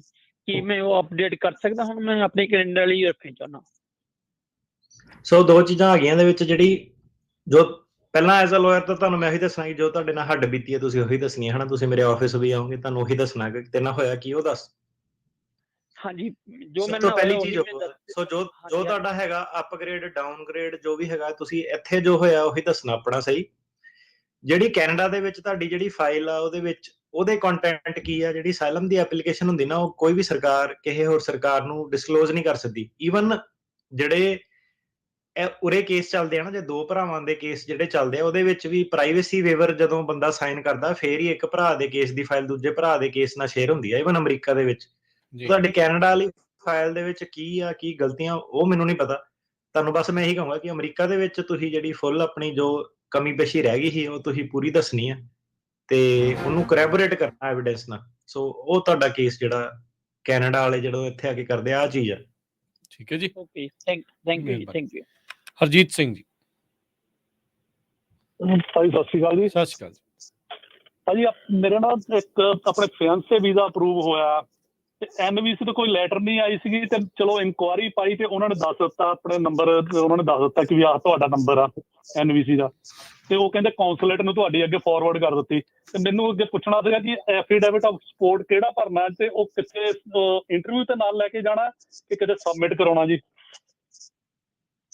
ਜਿਹੜੀ ਤੁਹਾਡੇ ਨਾ ਆਨਲਾਈਨ ਪੋਰਟਲ ਜਦੋਂ ਹੁੰਦਾ ਅਕਾਊਂਟ ਬਣਾਉਂਦੇ ਆ ਉਹਦੇ ਵਿੱਚ affidavit of support the fees ਦੇਣੀ ਹੁੰਦੀ ਹੈ ਤੇ ਉਹਦੇ ਵਿੱਚ ਜਿਹੜਾ ਤੁਹਾਨੂੰ ਪੋਰਟਲ ਦੇ ਵਿੱਚ ਨਾ 864 ਜਿਹੜਾ ਉੱਥੇ ਤੁਸੀਂ ਅਪਲੋਡ ਜਿਹੜਾ ਕਰਨਾ ਹੁੰਦਾ। ਕਿਹੜਾ ਜੀ? I-864 I-864 ਠੀਕ ਹੈ ਜੀ। ਕਿਹੜੀ ਵੈਬਸਾਈਟ ਤੇ ਕਰਨਾ ਜੀ? ਜਿਹੜੀ NVC ਵਾਲੀ ਨਾ ਤੁਹਾਨੂੰ ਜਦੋਂ ਕੇਸ ID ਨੰਬਰ ਵਗੈਰਾ ਮਿਲੂਗਾ ਉੱਥੇ ਲਿੰਕ ਦੇਊਗੇ ਉਹ ਤੁਹਾਨੂੰ ਆਨਲਾਈਨ ਪੋਰਟਲ ਬਣਾਉਣ ਦਾ। ਹਾਂਜੀ, ਉੱਥੇ ਫਿਰ ਅਪਲੋਡ ਤੁਸੀਂ ਇਹਦਾ ਏਦਾਂ ਕਰੋ, ਤੁਹਾਨੂੰ ਏਦਾਂ ਮੈਨੂੰ ਐਂ ਲੱਗ ਰਿਹਾ ਕਿ ਤੁਹਾਨੂੰ ਥੋੜੀ ਇਨਫੋਰਮੇਸ਼ਨ ਇਹਦੇ ਬਾਰੇ ਘੱਟ ਆ, ਤੁਸੀਂ ਨਾ ਇਹਦਾ ਗੂਗਲ ਸਰਚ ਥੋੜੀ ਜਿਹੀ ਕਰੋ ਤੇ ਫਿਆਂਸੇ ਵੀਜ਼ੇ ਬਾਰੇ ਕਾਫੀ ਤੁਹਾਨੂੰ ਨਾ ਆਨਲਾਈਨ ਲਿਟਰੇਚਰ ਮਿਲ ਜਾਣਾ ਫ੍ਰੀ ਦੇ ਵਿੱਚ ਕਾਫੀ ਸਾਰਾ, ਤੇ ਥੋੜਾ ਜਿਹਾ ਇਹਨੂੰ ਪੜ੍ਹੋ ਕਿ ਕੇਸ ਕਿੱਦਾਂ ਜਾਂਦਾ, ਕਾਫੀ ਤੁਹਾਡੀ ਉੱਥੋਂ ਸੈਲਫ ਹੈਲਪ ਹੋ ਜਾਣੀ ਹੈ। ਇੰਨਾ ਔਖਾ ਕੰਮ ਨਹੀਂ ਹੈਗਾ। ਈਵਨ ਤੁਸੀਂ ਜਦੋਂ ਉਹਨਾਂ ਦੀ travel.state.gov ਦੀ ਵੈਬਸਾਈਟ ਤੇ ਜਾਂਦੇ ਆ ਉਹਨਾਂ ਨੇ ਸਟੈਪ ਬਣਾ ਕੇ 10-11 ਸਟੈਪ ਜਿਹੜੇ ਕੀ ਹੈਗੇ ਫਿਆਂਸੇ ਵੀਜ਼ੇ ਤੇ ਦੱਸੇ ਹੋਏ ਆ ਵੀਜ਼ਾ ਕਿੱਦਾਂ ਅਪਲਾਈ ਕਰਨਾ। ਤੇ ਜਿਹੜਾ I-34 ਐਫੀਡੇਵਿਟ ਸਪੋਰਟ ਉਹ ਨਹੀਂ ਹੁੰਦਾ ਜੀ ਭਰਨਾ? ਉਹ ਹਾਂਜੀ, ਉਹ ਐਫੀਡੇਵਿਟ ਆਫ ਸਪੋਰਟ ਜੀ ਜੀ I-864 ਐਫੀਡੇਵਿਟ ਆਫ ਸਪੋਰਟ ਮੰਗਦੇ ਆ। I-134 ਦੀ ਗੱਲ ਕਰ ਰਹੇ ਆ। ਹਾਂਜੀ, I-134 ਜਿਹੜਾ ਹੈ ਤੁਸੀਂ 1 ਮਿੰਟ ਜੁੜੇ ਰਹੋ ਇਹਦੇ ਨਾਲ, ਤੁਸੀਂ ਨਾ ਇਹਨੂੰ ਸੁਣਦੇ ਰਹੋ, ਮੈਂ 134 ਦਾ ਤੁਹਾਨੂੰ ਦੱਸ ਦਿੰਦਾ ਕੀ ਕਰਨਾ ਕਿ ਨਹੀਂ ਕਰਨਾ। ਸੁਣਦੇ ਰਹੋ ਪ੍ਰੋਗਰਾਮ। ਈਵਨ ਜਦੋਂ ਤੁਹਾਡੀ ਕਾਲ ਚਲੀ ਵੀ ਜਾਊਗੀ ਤਾਂ ਰੇਡੀਓ ਲਾ ਲਓ, ਤੇ ਨਹੀਂ ਤਾਂ YouTube ਤੇ ਐਪ ਤੇ ਜਾਂ ਫੇਸਬੁੱਕ ਦੇ ਉੱਤੇ ਨਾਲ ਜੁੜ ਜਾਓ, ਫਿਰ ਤੁਹਾਨੂੰ ਬਾਅਦ ਦੇ ਵਿੱਚ ਆਨਸਰ ਇਸ ਦੇ ਵਿੱਚ ਆ ਜਾਊਗਾ। ਅਗਲੇ ਕਾਲਰ ਵੱਲ ਵਧੀਏ। ਹੀਰਾ ਸਿੰਘ। ਸਤਿ ਸ਼੍ਰੀ ਅਕਾਲ ਟਰਕੀਆਨਾ ਜੀ। ਮੇਰੇ 2 ਸਵਾਲ ਸੀਗੇ। ਪਹਿਲਾਂ ਤਾਂ ਮੈਂ ਤੁਹਾਡੇ ਨਾਲ ਕਾਫੀ ਟਾਈਮ ਪਹਿਲਾਂ ਵੀ ਗੱਲ ਕਰਦਾ ਰਿਹਾ ਹਾਂ। ਮੈਂ ਆਪਣਾ ਵਾਈਫ ਦਾ ਪਟੀਸ਼ਨ ਪਾਈ ਸੀ I-130 ਤੇ ਲਾਸਟ ਈਅਰ ਮਤਲਬ ਜਿਹੜਾ 2023 ਦੇ ਵਿੱਚ ਜਨਵਰੀ 'ਚ ਮੈਂ ਆਪਣੇ ਬੇਟੇ ਦੀ ਪਟੀਸ਼ਨ ਨਾਲ ਐਡ ਕੀਤੀ ਸੀਗੀ। ਤੇ ਮੈਨੂੰ ਕੱਲ ਈਮੇਲ ਆਈ ਹੈ ਜੀ NVC ਵੱਲੋਂ, ਜਿਹੜੀ 3 ਮਹੀਨਿਆਂ ਬਾਅਦ ਭੇਜ ਦਿੰਦੇ ਆ ਵੀ ਤੁਹਾਡਾ ਸਭ ਕੁਛ ਡਨ ਆ ਨਾ। ਉਹਨਾਂ ਨੇ ਮੈਨੂੰ ਜਿਹੜੇ ਡਾਕੂਮੈਂਟ ਕੁਆਲੀਫਾਈਡ ਕੀਤੇ ਆ ਉਹਨਾਂ ਨੇ ਫਰਵਰੀ 2023 ਦੇ ਦੱਸਿਆ ਜੀ ਮੈਨੂੰ, ਬਟ ਮੇਰੇ 2021 ਜਿਹੜੇ ਮੇਰੇ ਵਾਈਫ ਤੇ ਸਲਾਈ ਸੀ ਉਹ ਅਪਰੂਵ ਹੋਇਆ ਡਾਕੂਮੈਂਟ। ਉਹਦਾ ਕੋਈ ਚੱਕਰ ਤਾਂ ਨਹੀਂ ਹੈਗਾ ਜੀ? ਇੱਕ ਵਾਰੀ ਦੁਬਾਰਾ ਪੁੱਛੇ ਸਵਾਲ ਕੀ ਸੀਗਾ? ਮੈਂ ਜੀ ਆਪਣੀ ਵਾਈਫ ਦਾ I-130 ਆਪਾਂ ਕੇਸ ਲਾਇਆ ਸੀ 2019 ਚ, ਤੇ 2021 ਦੇ ਵਿੱਚ ਮੇਰੇ ਡਾਕੂਮੈਂਟ ਕੁਆਲੀਫਾਈਡ ਹੋ ਗਏ ਸੀ ਨਵੰਬਰ ਦੇ ਵਿੱਚ ਜੀ। ਜੀ ਤੇ ਤੁਸੀਂ ਸਿਟੀਜ਼ਨ? 2022 ਚ ਮੈਂ ਗ੍ਰੀਨ ਕਾਰਡ ਆ ਜੀ। 2022 ਦੇ ਵਿੱਚ ਮੈਂ ਆਪਣਾ ਬੇਟੇ ਦਾ ਨਾਲ ਐਡ ਕਰਾਉਣ ਦੇ ਲਈ ਲਾਏ ਸੀਗੇ ਤੇ ਫਰਵਰੀ ਚ ਉਹ ਵੀ ਡਾਕੂਮੈਂਟ ਕੁਆਲੀਫਾਈਡ ਹੋ ਗਏ ਸੀ 23 ਦੇ ਵਿੱਚ ਜੀ। ਤੇ ਜਿਹੜਾ ਤੁਸੀਂ ਕਹਿੰਦੇ ਬੇਟੇ ਦਾ ਨਾਂ ਐਡ ਕਰਾਉਣਾ ਸੀਗਾ, ਤੇ ਬੇਟਾ ਤੁਹਾਡਾ ਬੋਰਨ ਹੋਇਆ ਸੀਗਾ ਫਾਈਲ ਕਰਨ ਤੋਂ ਬਾਅਦ? ਇੰਡੀਆ, ਹਾਂਜੀ ਠੀਕ। ਬੇਟਾ 2022 ਚ ਹੈ ਜੀ ਬਾਅਦ। ਠੀਕ ਹੈ। ਤੇ ਉਹਨਾਂ ਨੇ ਜਿਹੜਾ ਉਹਨਾਂ ਡਾਕੂਮੈਂਟ ਕੁਆਲੀਫਾਈਡ ਦਾ ਜਿਹੜੀ ਮੈਂ ਈਮੇਲ ਭੇਜੀ ਹੈ ਦੁਬਾਰੇ, ਉਹ ਐਵਰੀ 3 ਮਹੀਨਾ ਬਾਅਦ ਭੇਜਿਆ ਉਹਨਾਂ ਨੇ। ਹੁਣ ਮੈਨੂੰ ਭੇਜਿਆ ਵੀ ਤੁਹਾਡੇ ਡਾਕੂਮੈਂਟ ਕੁਆਲੀਫਾਈਡ ਹੋ ਗਏ ਫਰਵਰੀ 2023 ਦੇ, ਤੇ ਤੁਹਾਨੂੰ ਅਸੀਂ ਇੰਟਰਵਿਊ ਭੇਜਾਂਗੇ। ਬਟ ਹਾਲੇ ਤੱਕ ਨਾ ਤਾਂ ਕੁਛ ਆਇਆ, ਤੇ ਬਟ ਉਹ ਮੇਰੀ ਵੈਸੇ ਡਾਕੂਮੈਂਟ ਕੁਆਲੀਫਾਈਡ 22 ਦੇ ਜਿਹੜੇ ਹੋਏ ਸੀ ਉਹ 21 ਚ ਹੋਏ ਸੀ 2021 ਚ। ਉਹਦਾ ਕੋਈ ਚੱਕਰ ਤਾਂ ਨਹੀਂ ਹੈਗਾ ਕਿ 23 ਵਾਲੇ 21 ਵਾਲੇ? ਨਹੀਂ, ਉਹਦਾ ਚੱਕਰ ਨਹੀਂ ਹੈਗਾ। ਬਸ ਉਹਦਾ ਇਹ ਹੁੰਦਾ ਕਿ ਜਿਹੜੀ ਪੁਲਿਸ ਕਲੀਅਰੈਂਸ ਵਗੈਰਾ ਹੁੰਦੀ ਨਾ ਉਹ ਐਕਸਪਾਇਰ ਹੋ ਜਾਂਦੀ ਹੈ, ਜਾਂ ਕਈ ਵਾਰੀ ਜਿਹੜੇ ਮੈਡੀਕਲ ਉਹ ਐਕਸਪਾਇਰ ਹੋ ਜਾਂਦੇ ਆ 2 ਸਾਲਾਂ 'ਚ, ਉਹ ਤੁਹਾਨੂੰ ਦੁਬਾਰਾ ਜਿਹੜੇ ਕਰਾਣੇ ਪੈ ਜਾਂਦੇ ਆ। ਉਸ ਤੋਂ ਇਲਾਵਾ ਕੋਈ ਚੱਕਰ ਨਹੀਂ ਹੁੰਦਾ। ਤੇ ਇਹਦੇ ਵਿੱਚ ਇੱਕ ਚੀਜ਼ ਤੁਹਾਨੂੰ ਦੱਸ ਦਈਏ ਕਿ ਜੇ ਤੁਸੀਂ ਸਿਟੀਜ਼ਨ ਬਣ ਗਏ ਨਾ, ਤੁਹਾਨੂੰ ਮੁੰਡੇ ਦਾ ਦੁਬਾਰਾ ਨਵੇਂ ਸਿਰੇ ਫਾਈਲ ਕਰਨਾ ਪੈਣਾ। ਸੋ ਹੁਣ ਤੁਸੀਂ ਸਿਟੀਜ਼ਨ ਨਹੀਂ ਬਣ ਸਕਦੇ, ਉਹ ਤੁਹਾਨੂੰ ਵੇਟ ਕਰਨੀ ਪੈਣੀ ਹੈ। ਨਹੀਂ, ਹਾਂਜੀ, ਮੈਂ ਇਹੀ ਤੁਹਾਡੇ ਤੋਂ ਪਹਿਲਾਂ ਪੁੱਛਿਆ ਸੀ, ਪਹਿਲਾਂ ਵੀ ਆਪਣੇ ਪੂਰੇ ਕਰਦੇ ਸੀ, ਤੁਸੀਂ ਮੈਨੂੰ ਦੱਸੋ ਸੀ। ਮੈਂ ਸਿਟੀਜ਼ਨ ਅਪਲਾਈ ਨਹੀਂ ਕੀਤੀ, ਐਲੀਜੀਬਲ ਹੈਗਾ ਸਿਟੀਜ਼ਨ ਲਈ, ਬਟ ਮੈਂ ਤੇ ਹੁਣ ਕਿੰਨਾ ਵੀ ਟਾਈਮ ਲੱਗ ਸਕਦਾ ਜੀ? ਕਿਉਂਕਿ ਮੈਨੂੰ ਬਹੁਤ ਚਿਰ ਹੋ ਗਿਆ, 4-5 ਸਾਲ ਹੋ ਗਏ। ਪ੍ਰੋਸੈਸਿੰਗ ਟਾਈਮ ਦਾ ਨਹੀਂ ਦੱਸ ਸਕਦੇ ਕਿ ਕਿੰਨਾ ਟਾਈਮ ਲੱਗਣਾ, ਉਹ ਕੌਂਸੂਲੇਟ ਤੇ ਹੀ ਆ, ਉਹਨਾਂ ਦੇ ਰਸਤੇ ਡਿਪੈਂਡ ਕਰਦਾ। ਪਰ ਤੁਹਾਡੇ ਇਹ ਹੈ ਕਿ ਤੁਹਾਡੇ ਜਿਹੜੇ ਜਦੋਂ ਉਹਨਾਂ ਦੀ ਵੇਟਿੰਗ ਲਾਈਨ 'ਚ ਉਹਨਾਂ ਦਾ ਨਾਮ ਉੱਪਰ ਆਇਆ ਤਾਂ ਉਹਨਾਂ ਨੇ ਕਰ ਦੇਣਾ ਜੀ। ਠੀਕ ਹੈ ਜੀ। ਮੇਰਾ ਹੋਰ ਕੁਐਸਚਨ ਸੀ ਜੀ, ਮੇਰੀ ਸਿਸਟਰ ਮੈਰਿਜ ਕਰਾ ਕੇ ਇੱਥੇ ਅਮਰੀਕਾ ਆਏ ਨੇ ਜੀ। ਉਹ ਆਪਣਾ ਉਹਨਾਂ ਕੋਲ ਉਹ ਹੈਗੇ ਨੇ ਕੈਨੇਡਾ ਦੇ ਵਰਕ ਪਰਮਿਟ ਤੇ, ਬਟ ਉਹ ਅਮਰੀਕਾ ਦਾ ਵੀਜ਼ਾ ਸੀ ਉਹਨਾਂ ਕੋਲ। ਤੇ ਜਿਹੜਾ ਮੁੰਡਾ ਆ ਇੱਥੇ ਭਾਜੀ ਰਿਹਾ ਆਪਣੇ ਨੇ, ਉਹ ਅਮਰੀਕਾ ਦੇ ਗ੍ਰੀਨ ਕਾਰਡ ਨੇ, ਸਾਲਮ ਤੇ ਗ੍ਰੀਨ ਕਾਰਡ ਮਿਲਿਆ ਉਹਨਾਂ ਨੇ ਜੀ। ਤੇ ਹੁਣ ਉਹਨਾਂ ਨੂੰ ਕੀ ਕਰਨਾ ਚਾਹੀਦਾ ਜੀ? ਉਹ ਵਿਆਹ ਕਰਾ ਸਕਦੇ ਆ ਤੇ 130 ਫਾਈਲ ਕਰ ਸਕਦੇ ਆ। ਵਿਆਹ ਜਿਹੜਾ 90 ਦਿਨ, ਮਤਲਬ ਇਹਦਾ 90 ਦਿਨ ਦਾ ਪਹਿਲਾਂ ਦਾ ਰੂਲ ਹੁੰਦਾ ਕਿ 90 ਦਿਨ ਤੋਂ ਪਹਿਲਾਂ ਜੇ ਕਰਾਉਂਦੇ ਆ ਤਾਂ ਉਹ ਦੇਖਦੇ ਆ ਕਿ ਇਹਨਾਂ ਨੇ ਫਰਾਡ ਕੀਤਾ ਸੀ, ਝੂਠ ਬੋਲਿਆ ਸੀ। ਜੇ 90 ਦਿਨ ਤੋਂ ਬਾਅਦ ਚ ਕਰਾਉਂਦੇ ਆ ਤੇ ਫਿਰ ਉਹ ਪ੍ਰਜ਼ੰਪਸ਼ਨ ਨਹੀਂ ਹੁੰਦੀ। ਪਹਿਲੀ ਚੀਜ਼ ਉਹ 90 ਦਿਨ ਦਾ ਰੂਲ। ਦੂਸਰੀ ਚੀਜ਼ ਇਹਦੇ ਵਿੱਚ ਇਹ ਆ ਜਾਂਦੀ ਹੈ ਕਿ ਜਿਹੜੀ ਇਹ ਕੈਟਾਗਰੀ ਹੈਗੀ ਆ F2A ਕੈਟਾਗਰੀ ਇਹਨੂੰ ਕਹਿੰਦੇ ਆ ਗ੍ਰੀਨ ਕਾਰਡ ਹੋਲਡਰ ਲਈ, ਇਹ ਅੱਜ ਦੀ ਡੇਟ ਦੇ ਵਿੱਚ ਕਰੰਟ ਨਹੀਂ ਚੱਲਦੀ। ਇਹਦੇ ਵਿੱਚ ਨਾ ਥੋੜਾ ਬੈਕਲੌਗ ਜਿਹੜਾ ਆ ਗਿਆ। ਇਹ ਹੁਣ ਉਹਨਾਂ ਨੇ ਆਪਣਾ ਇੱਕ ਤਾਂ ਉਹਨਾਂ ਨੂੰ ਆਪਣਾ ਸਟੇਟਸ ਮੇਨਟੇਨ ਰੱਖਣਾ ਪੈਣਾ, ਜੇ ਉਰੇ ਰਹਿੰਦੇ ਆ ਵੇਟ ਕਰਨੀ ਪੈਣੀ ਕਿ ਇਹ ਜਿਹੜਾ ਕਦੋਂ ਕਰੰਟ ਹੋਊਗਾ, ਉਹਦੇ ਹਿਸਾਬ ਨਾਲ ਉਹ ਫਿਰ 485 ਜਿਹੜਾ ਫਾਈਲ ਕਰ ਸਕਦੇ ਆ। ਸੋ ਸਾਰਾ ਕੁਐਸਚਨ ਇਹਦੇ ਵਿੱਚ ਇਹੀ ਆਂਦਾ ਕਿ ਇਹ 6 ਮਹੀਨਿਆਂ ਚ ਕਰੰਟ ਹੋ ਜੂਗੀ ਡੇਟ ਉਹਨਾਂ ਦੀ, ਤੇ ਡੇਟ ਤੁਹਾਡੀ ਜਿਹੜੀ ਜਦੋਂ ਤੁਸੀਂ 130 ਫਾਈਲ ਕਰਦੇ ਆ ਉਦੋਂ ਤੁਹਾਨੂੰ ਸਾਈਨ ਹੁੰਦੀ ਹੈ। ਸੋ ਇਹਦੇ ਵਿੱਚ ਥੋੜਾ ਜਿਹਾ ਗੈਪ ਆ ਸਕਦਾ, ਤੇ ਮਤਲਬ ਉਹਨਾਂ ਨੂੰ ਇੱਥੇ ਆਪਣਾ ਸਟੇਟਸ ਜਿਹੜਾ ਮੇਨਟੇਨ ਰੱਖਣਾ ਪੈਣਾ, ਜਾਣਾ ਨੂੰ ਛੱਡ ਕੇ ਜਾਣਾ ਪੈਣਾ। ਇਹਦੇ ਵਿੱਚ ਤੁਸੀਂ ਬਸ ਆਹ ਚੀਜ਼ ਨਹੀਂ ਕਰਨੀ ਕਿ ਉਹ ਤੁਸੀਂ ਕਹੋ ਕਿ ਉਹ ਓਵਰਸਟੇ ਕਰ ਜਾਣ, ਕਿਉਂਕਿ ਜਿਹੜਾ ਗ੍ਰੀਨ ਕਾਰਡ ਹੋਲਡਰ ਵਾਲਾ ਬੰਦਾ ਉਹ ਓਵਰਸਟੇ ਕੀਤੇ ਬੰਦੇ ਨੂੰ ਨਹੀਂ ਪੱਕਾ ਕਰਾ ਸਕਦਾ, ਉਹਨੂੰ ਸਿਰਫ ਸਿਟੀਜ਼ਨ ਜਿਹੜਾ ਉਹ ਪੱਕਾ ਕਰਾ ਸਕਦਾ। ਸੋ ਇਹ ਚੀਜ਼ ਦਾ ਥੋੜਾ ਜਿਹਾ ਬਚਾਅ ਰੱਖਣਾ ਕਿ ਸਟੇਟਸ ਆਪਣਾ ਜਿਹੜਾ ਮੇਨਟੇਨ ਰੱਖਣਾ, ਤੇ ਵੇਟ ਇਹਦੇ ਵਿੱਚ ਥੋੜੀ ਜਿਹੜੀ ਕਰਨੀ ਪੈ ਸਕਦੀ ਹੈ I-130 ਫਾਈਲ ਕੀਤੇ ਤੇ 485 ਦੇ ਵਿੱਚ। ਜੀ ਧੰਨਵਾਦ। ਅਗਲੇ ਕਾਲਰ ਹਰਪਿੰਦਰ ਸਿੰਘ। ਜਿਹੜਾ ਉਹ ਐਫੀਡੈਵਿਟ ਵਾਲਾ ਪੁੱਛਦੇ ਸੀਗੇ, ਜਿਹੜਾ ਫਿਆਂਸੇ ਵੀਜ਼ੇ ਦਾ, ਮਾਫੀ ਚਾਹੁੰਦੇ ਆ, 134 ਜਿਹੜਾ ਐਫੀਡੈਵਿਟ ਆਫ ਸਪੋਰਟ ਉਹਦੇ ਵਿੱਚ ਭਰਨਾ, ਦੋ ਹੁੰਦੇ ਆ। 134 ਉਦਾਂ ਨਾਨ ਇਮੀਗ੍ਰੈਂਟ ਵੀਜ਼ੇ ਦੇ ਲਈ ਹੁੰਦਾ, ਤੇ 864 ਹੁੰਦਾ ਇਮੀਗ੍ਰੈਂਟ ਵੀਜ਼ੇ ਦੇ ਲਈ ਹੁੰਦਾ। ਫਿਆਂਸੇ ਵੀਜ਼ਾ ਜਿਹੜਾ ਥੋੜੀ ਜਿਹੀ ਅਨਾਮਲੀ ਆ, ਐਕਸੈਪਸ਼ਨ ਹੈ ਕਿ ਜਿਹੜਾ ਉਹ ਇੱਕ ਪੱਕਾ ਗ੍ਰੀਨ ਕਾਰਡ ਨਹੀਂ ਹੈਗਾ, ਪਰ ਉਹ ਗ੍ਰੀਨ ਕਾਰਡ ਦੇ ਇਰਾਦੇ ਨਾਲ ਪਰਮਾਨੈਂਟ ਇੰਟੈਂਡਡ ਵੀਜ਼ਾ ਕਿ ਆ ਕੇ ਬੰਦਾ ਵਿਆਹ ਕਰਾ ਕੇ ਗ੍ਰੀਨ ਕਾਰਡ ਕਰੂਗਾ, ਤੇ ਉਹਦਾ ਜਿਹੜਾ ਐਫੀਡੈਵਿਟ ਆਫ ਸਪੋਰਟ ਉਹਨਾਂ ਨੇ 134 ਰੱਖਿਆ। ਠੀਕ ਹੈ ਜੀ, 134 864 ਨਹੀਂ ਜਾਣਾ, ਠੀਕ ਹੈ ਨਾ ਜੀ? ਨਹੀਂ। ਹਰਪਿੰਦਰ ਜੀ। ਹਾਂਜੀ ਹਾਂਜੀ ਭਾਈ, ਸਤਿ ਸ਼੍ਰੀ ਅਕਾਲ। ਸਤਿ ਸ਼੍ਰੀ ਅਕਾਲ ਭਾਈ, ਮੇਰਾ ਸਵਾਲ ਇਹ ਸੀ, ਮੈਂ ਕੈਨੇਡਾ ਤੋਂ ਡਿਪੋਰਟ ਹੋਇਆ 2022 ਚ, ਤੇ ਮੈਂ ਇੱਥੇ ਦਸੰਬਰ ਚ ਆ ਗਿਆ ਸੀ ਆਪਣਾ USA ਦੇ ਵਿੱਚ, ਤੇ ਅਸੀਂ ਹਸਬੈਂਡ ਵਾਈਫ ਦੋਨੇ ਆ ਨਾ ਜੀ, ਤੇ ਅਸਾਈਲਮ ਇੱਥੇ ਮੈਂ ਫਾਈਲ ਕਰ ਦਿੱਤਾ ਵਾ। ਤੇ ਹੁਣ ਗੱਲ ਇਹ ਹੈ ਕਿ ਮੇਰੀ ਹੀਅਰਿੰਗ ਪਈ ਹੈ, ਆਪਣਾ ਮਾਸਟਰ ਹੀਅਰਿੰਗ ਜਿਹੜੀ ਹੈ ਉਹ 24 ਅਕਤੂਬਰ ਦੀ ਹੈ 2024 ਦੀ, ਤੇ ਉਹਨੂੰ ਮੈਂ ਪਹਿਲੋਂ ਜੇ ਕਰਾਂ, ਮਤਲਬ ਕਿ ਮੈਨੂੰ ਜੇ ਪਹਿਲੋਂ ਮਿਲ ਜਾਏ ਐਡਵਾਂਸ ਮੋਸ਼ਨ ਮਿਲ ਜਾਏ, ਕਿਉਂਕਿ ਮੇਰੇ ਬੇਟੇ ਨੂੰ ਉੱਥੇ ਤੰਗ ਜਿਹਾ, ਉਹਨੂੰ ਤੁਰਨ ਫਿਰਨ ਚ ਦਿੱਕਤ ਆ ਇੰਡੀਆ ਚ। ਤੇ ਜੀ ਆਪਣਾ ਨਾ ਪਹਿਲਾਂ ਆਪਣਾ ਜਿਹੜਾ ਉਹਨੂੰ ਪਵਾਓ ਫਾਈਨਲ ਹੀਅਰਿੰਗ ਚ ਰਿਟਨ ਪਲੀਡਿੰਗ ਪਵਾ ਕੇ। ਅੱਛਾ ਜੀ। ਫਿਰ ਨਾਲ ਹੀ ਉਹਦੇ ਕਰੋ ਮੋਸ਼ਨ ਟੂ ਐਡਵਾਂਸ। ਠੀਕ ਹੈ ਜੀ। ਡਾਕਟਰ ਦੇ ਸਰਟੀਫਿਕੇਟ ਨਾਲ ਸਾਰੇ ਨਾਲ ਉਹਨਾਂ ਦੇਖੋ ਜੇ ਕੋਈ ਫਰਕ ਪੈਂਦਾ। ਠੀਕ ਹੈ, ਡਾਕਟਰ ਦੇ ਸਰਟੀਫਿਕੇਟ ਚ ਬਣਵਾਵਾਂ ਤਾਂ ਇੰਡੀਆ ਜਿਵੇਂ ਉਹ ਬਣਿਆ ਉਹਦਾ 75%, ਉਹ ਮਤਲਬ ਕਿ ਨਹੀਂ ਤੁਰ ਫਿਰ ਨਹੀਂ ਸਕਦਾ ਬੇਟਾ। ਏਦਾਂ ਦੇਖੋ, ਇੱਥੇ ਹੁਣ ਜਿਹੜਾ ਨਾ US ਦੇ ਵਿੱਚ ਹੁਣ ਸਾਰੀਆਂ ਚੀਜ਼ਾਂ ਨੂੰ ਪਤਾ ਨਹੀਂ ਕਿ ਇੰਡੀਆ ਚ ਦਿੱਕਤ ਜਿਹੜੀ ਕੀ ਆ ਰਹੀ ਹੈ, ਕਿਉਂਕਿ ਜਿਹੜਾ ਕਿੰਨੇ ਸਾਲ ਦਾ ਮੁੰਡਾ ਤੁਹਾਡਾ? 12 ਸਾਲ ਦਾ ਜੀ।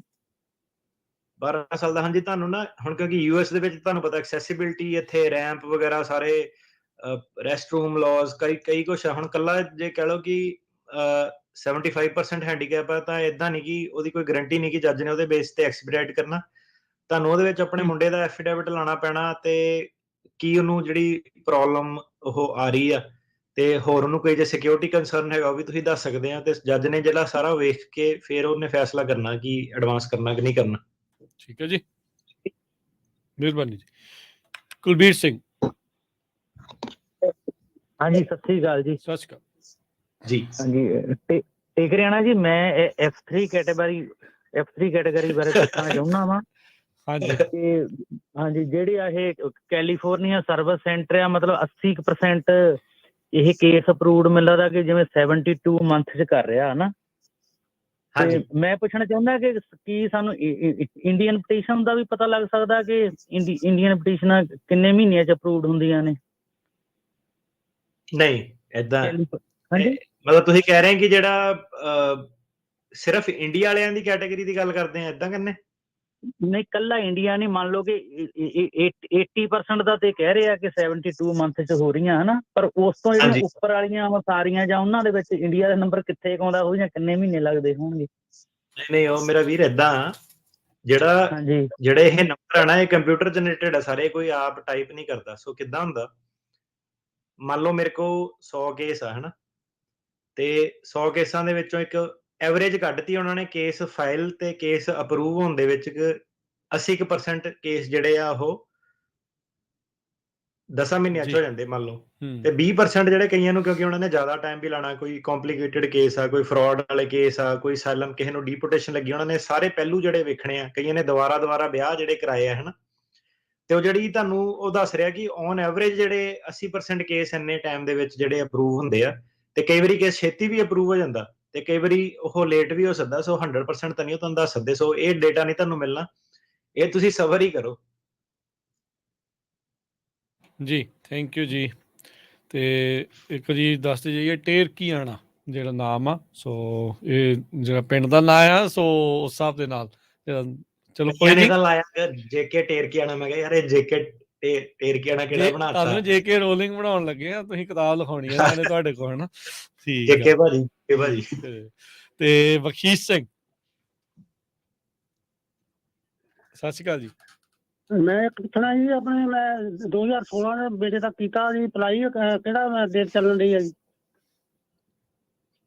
ਤੁਸੀਂ ਸਿਟੀਜ਼ਨ ਨੇ ਕੀਤਾ ਵਿਆਹੇ ਬੰਦੇ ਲਈ? ਬੇਟੇ ਦਾ ਵਿਆਹ ਆ ਮੁੰਡਾ? ਨਹੀਂ ਉਹ ਵੀ ਕੈਟਾਗਰੀ ਦਾ ਦੱਸੋ ਨਾ। ਆਪਣਾ ਗ੍ਰੀਨ ਕਾਰਡ ਆ, ਤੁਸੀਂ ਸਿਟੀਜ਼ਨ ਆ?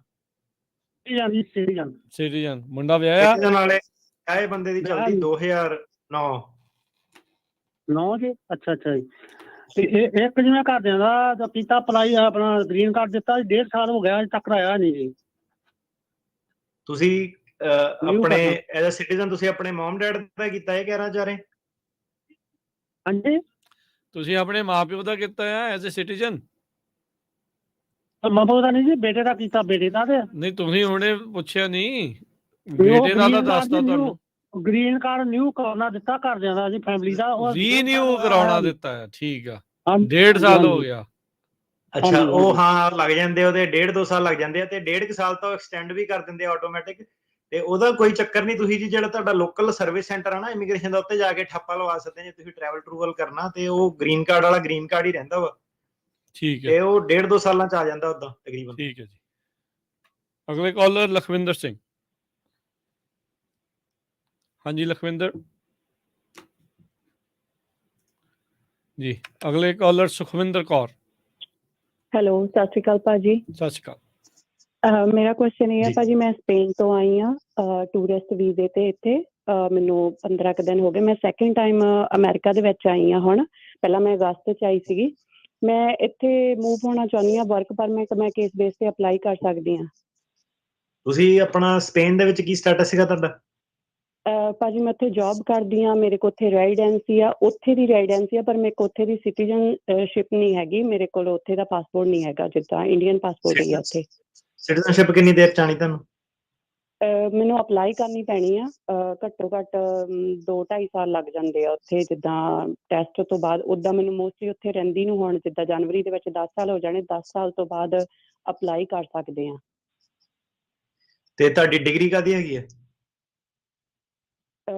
ਡਿਗਰੀ ਭਾਜੀ ਮੈਂ ਇੰਡੀਆ ਤੋਂ ਹੀ ਸਟੱਡੀ ਕੀਤੀ ਹੋਈ ਆ। ਮੈਂ ਮੈਰਿਜ ਬੇਸ ਤੇ ਹੀ ਗਈ ਹੋਈ ਆ। ਬੈਚਲਰ ਕੀਤੀ ਆ, ਮੈਟ੍ਰਿਕ ਸੀ, +2 ਸੀ? ਹਾਂਜੀ ਬੈਚਲਰ ਕੀਤੀ ਆ ਭਾਜੀ। ਨਹੀਂ, ਡਿਗਰੀ ਕਲੀਅਰ ਦੱਸੋ ਤਾਂ ਹੀ ਮੈਂ ਵਰਕ ਪਰਮਿਟ ਦਾ ਜਵਾਬ ਦਊਂਗਾ ਕਿ ਡਿਗਰੀ ਕਾਹਦੀ ਕੀਤੀ, ਕਿਹੜੇ ਲੈਵਲ ਤੱਕ ਪੜ੍ਹਾਈ ਕੀਤੀ ਹੈ? ਬੈਚਲਰ ਕਾਹਦੀ ਕੀਤੀ ਆ? BA ਕੀਤੀ ਆ? BA ਆਰਟਸ ਕੀਤੀ ਆ। ਹਾਂਜੀ, BA ਆਰਟਸ ਕੀਤੀ ਆ ਜੀ।